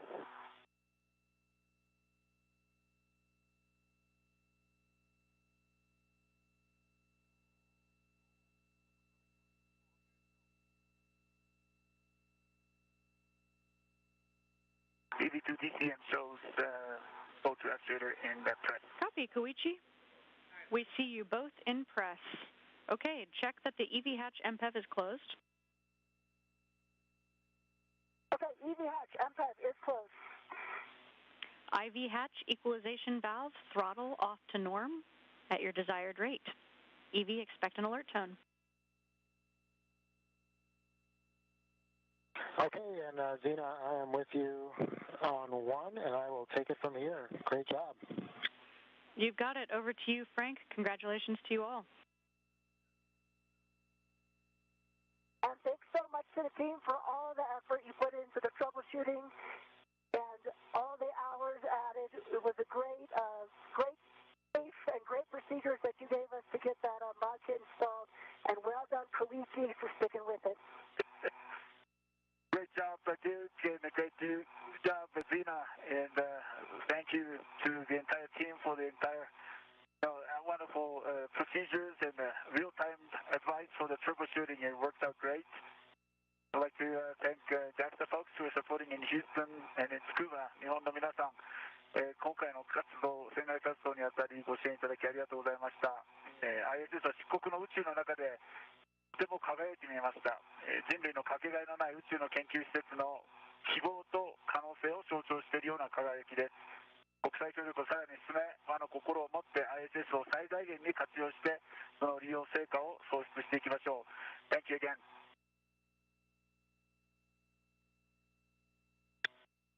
Okay, guys, welcome back. Great job out there. It's good to have you back. Okay, I'll be throttling the IV hatch valve from off to norm. Let me know if the rates works well for you.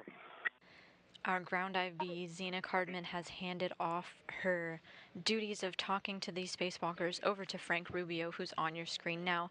He'll be continuing with the rest of the steps until they get their spacesuits off.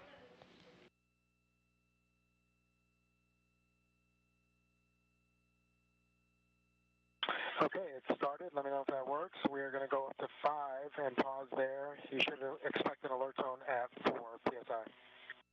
Copy. Copy.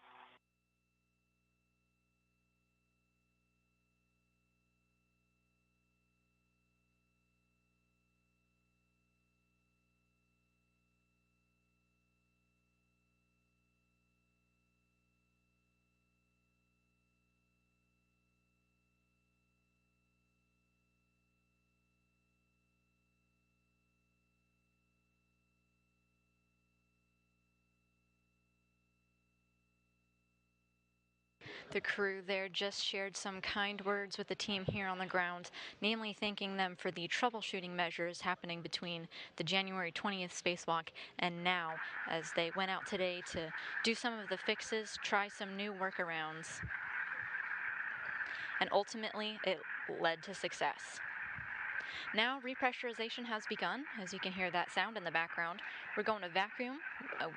We started at about 0.3 psi, and we're steadily moving up. We're going to do a suit check at 5 psi.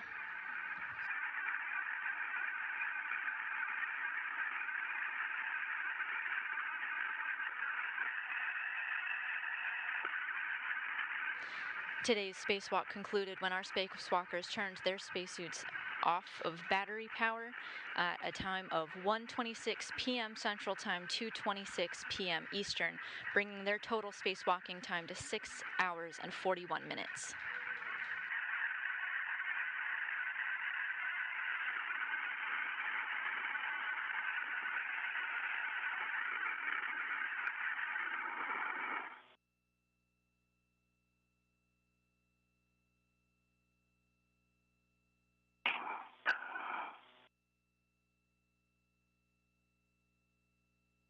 5 psi. We'll pause here for 2 minutes to let the pressure stabilize.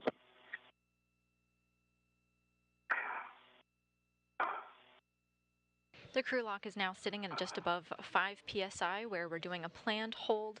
Make sure everything is okay before continuing back up to the pressure of the International Space Station and that of sea level here on Earth of 14.7 psi. So we're going to wait a minute here.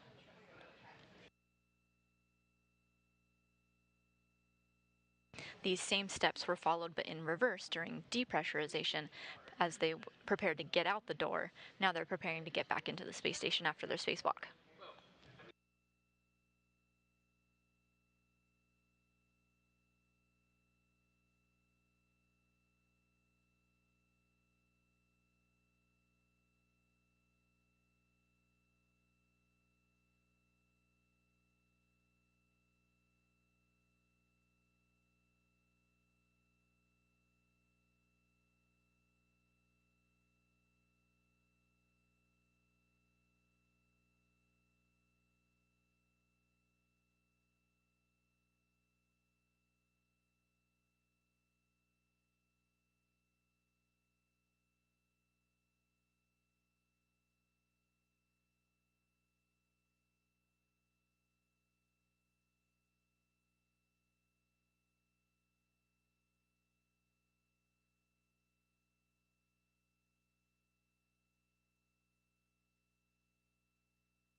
All right, guys, the pressure has been stable for 1 minute with a delta of less than 1. So for both of you, check switch glove heaters off.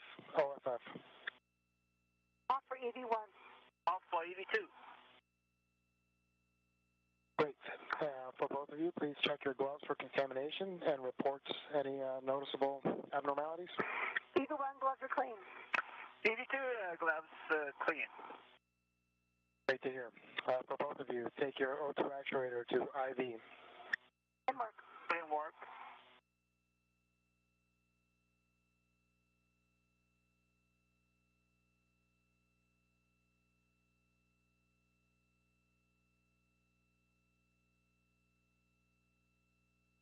EV1's in IV. Copy EV2 one. is in IV. And copy EV2. Good job. Okay, I will be throttling the equalization valve, and we're going to go to a DPDT of 0 here.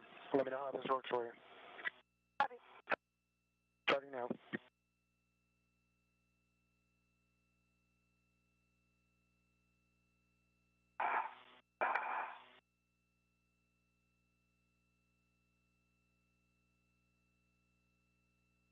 After entering a momentary hold at 5 psi, repressurization has begun to continue.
Today's spacewalk began at 6:45 a.m. Central Time, ending at 1:26 p.m. Central Time, for a total of 6 hours and 41 minutes. Let's take a look at this spacewalk by the numbers.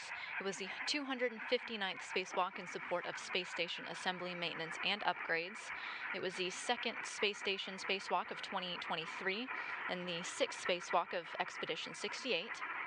It was the second spacewalk of both Koichi Wakata and Nicole Mann's career, totaling 14 hours and 2 minutes of their career spacewalking time. Today's spacewalk again lasted 6 hours and 41 minutes, which led to 68 days, 12 hours, and 28 minutes of total spacewalking time.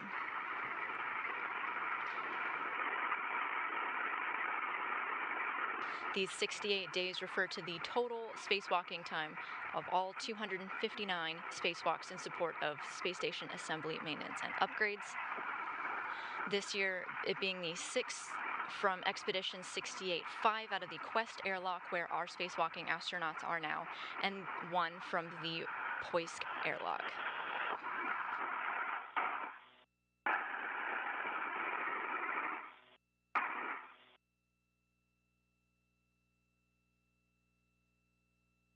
With the conclusion of this spacewalk, that brings the total spacewalking hours of Expedition 68 to 41 hours and 51 minutes.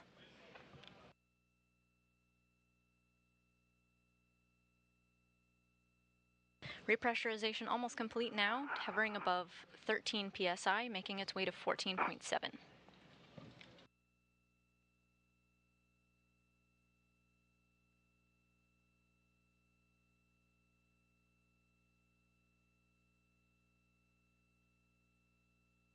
Repressurization continues as we momentarily lost our view of that crew lock of the Quest airlock. You're now seeing the mission control team who worked on today's operation, monitoring our spacewalkers, coming up with troubleshooting solutions as they worked to get that mid-strut of this mod kit installed.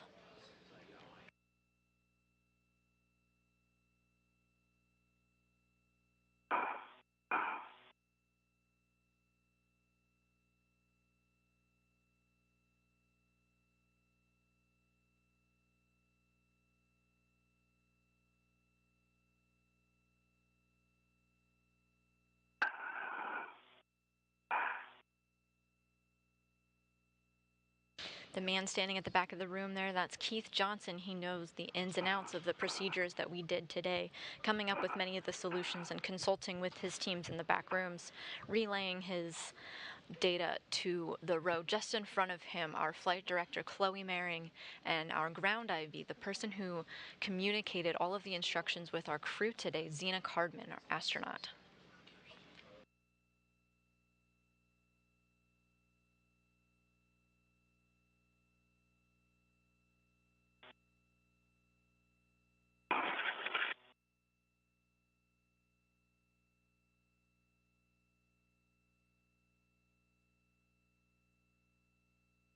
Repressurization is complete and the hatch has been opened.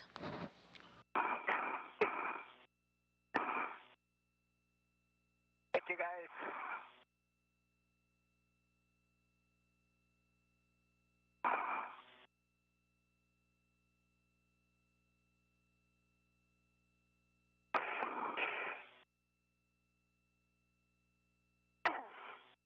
Looks like Koichi Wakata, an astronaut from Japan, is the first out of the hatch. Houston Station on 1, you have a go for step 4 of 1.240.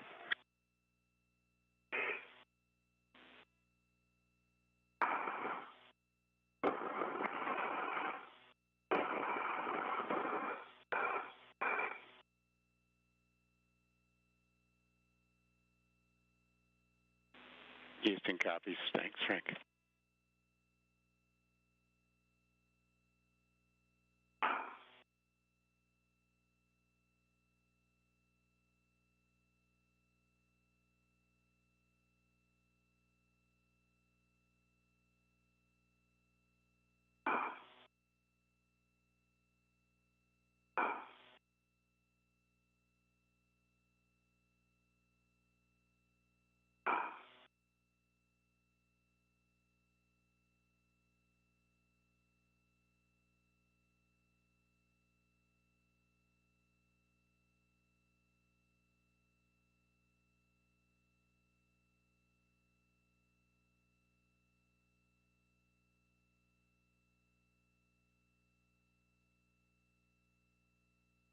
NASA astronaut Josh Cassada, you see there in the hat in the lower left corner of your screen, with NASA astronaut Frank Rubio in the short sleeves in the upper right, working now with spacewalker Koichi Wakata, getting his safer unit off, getting his helmet off. I'm going to get his gloves off as well.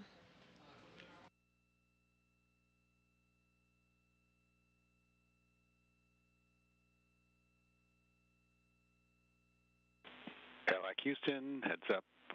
Space Ground 1, the crew is no longer hot mic'd. Understand, crew is no longer hot mic. Thanks so much.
This is the Quest airlock aboard the International Space Station. What you see in the foreground here with astronaut Koichi Wakata, Frank Rubio, and Josh Cassada, that's what's known as the equipment lock section of the Quest airlock. Nicole Mann, you can kind of see her legs there with the red stripes. She is still in the crew lock. She's going to make her way over to the equipment lock with the help of our with the help of our suit IVs here.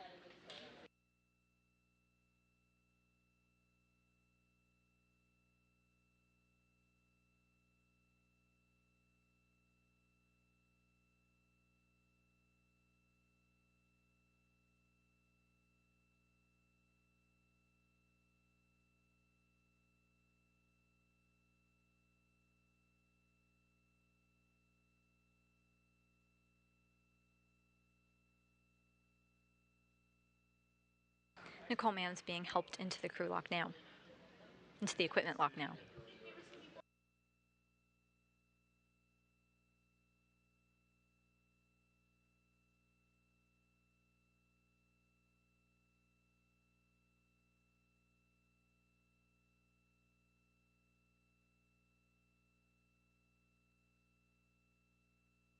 Just like they did with Koichi Wakata, our suit IVs Frank Rubio and Josh Cassada are working on either side of our spacewalker, working to remove the safer units, the simplified aid for EVA rescue.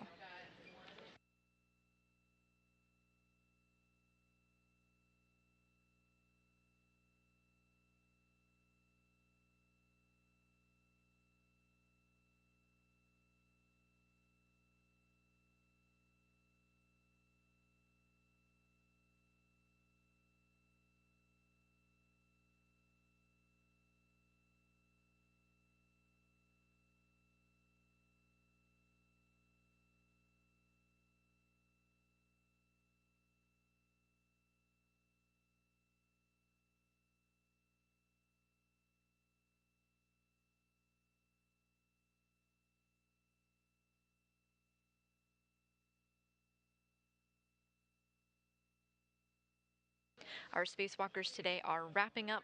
They are both inside the hatch. They've undergone repressurization and are back into the equipment lock with our suit IVs who are helping them kind of get out of their suits right now. To recap what they've accomplished today, NASA astronaut Nicole Mann and Japanese astronaut Koichi Wakata successfully installed a mod kit. This is a necessary step to set the stage for the delivery of the next set of IROSAs, or roll-out solar arrays, on SpaceX's 28th cargo resupply launch this summer in an effort to revamp the International Space Station's power channels, give it a little bit more power with these rollout solar arrays. They began work on this structure in January and completed their installation today after some teamwork and collaboration with the team here in Mission Control. This involved work on a lower and mid-strut and wrapped up their work by tightening the bolts today, rigidizing the structure, getting it ready for these IROSAs. They went on to do some work that could save time for future spacewalkers, including Nicole Mann, who delivered a bundle of cables out to the 1B power channel. Koichi Wakata swapped out an ingress aid on a portable foot restraint that had some trouble rotating from side to side. Now, when it's used for the next spacewalk, the user won't have to spend time swapping it out themselves. And Nicole Mann ventured out to the Port 6 truss to bring a different portable foot restraint closer to the worksite for future spacewalks. We're back with our live views now. Koichi Wakata on the left and Nicole Mann on the right.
Back with our live views now.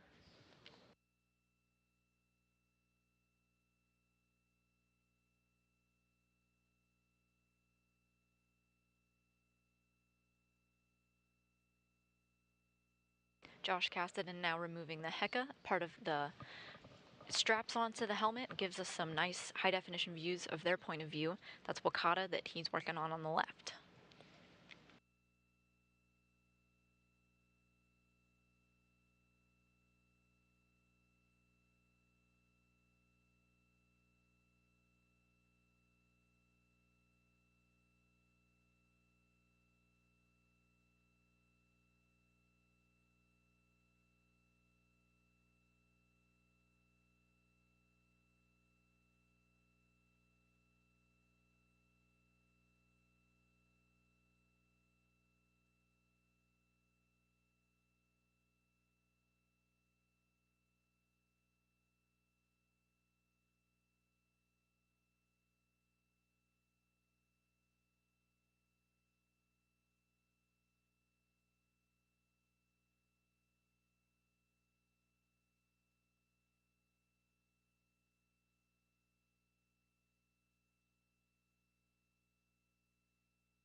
Hey, Josh, there's a flashlight in front of the camera if you can grab it for us.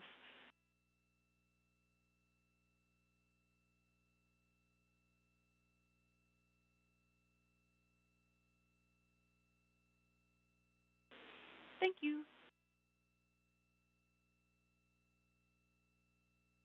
Josh Cassidy now working to remove the gloves of Japanese astronaut Koichi Wakata. And it looks like Frank Rubio is doing the same on the right side to Nicole Mann.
And the gloves are off as our suit IVs, NASA astronaut Frank Rubio and Josh Cassidy, work to get our spacewalkers out of their spacesuits right now.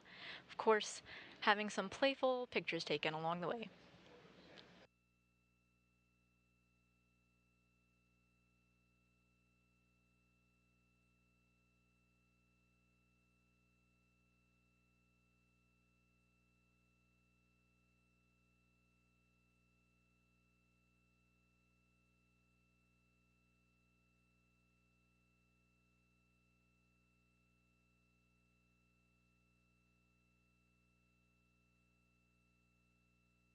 This photography is also crucial to documenting this post-spacewalk, the condition of the spacesuits, the location of where they're storing everything.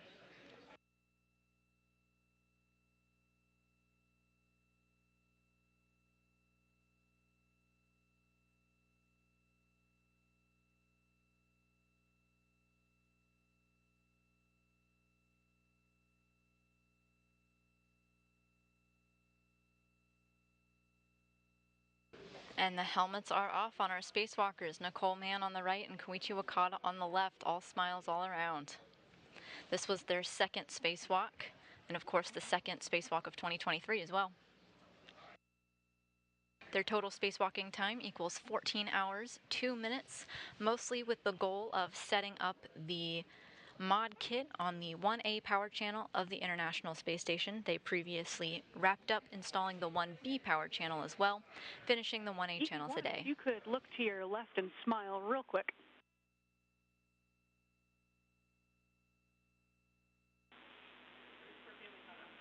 Perfect.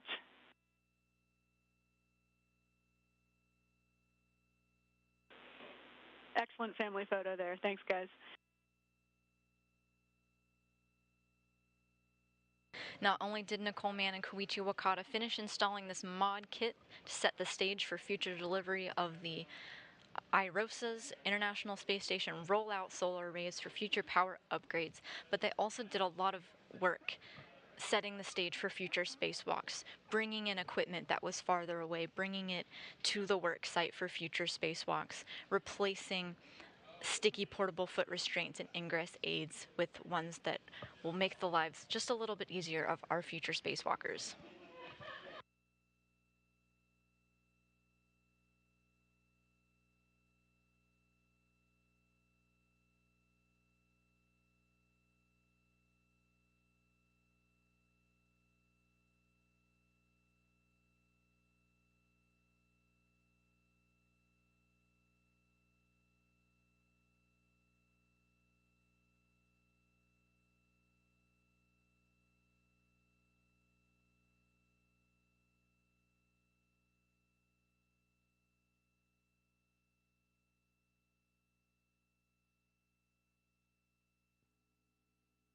These spacewalkers set their spacesuits to battery power at 6:45 a.m., leading them to a 6-hour, 41-minute spacewalk to get these installations complete and these tasks to set them up for success for future spacewalks.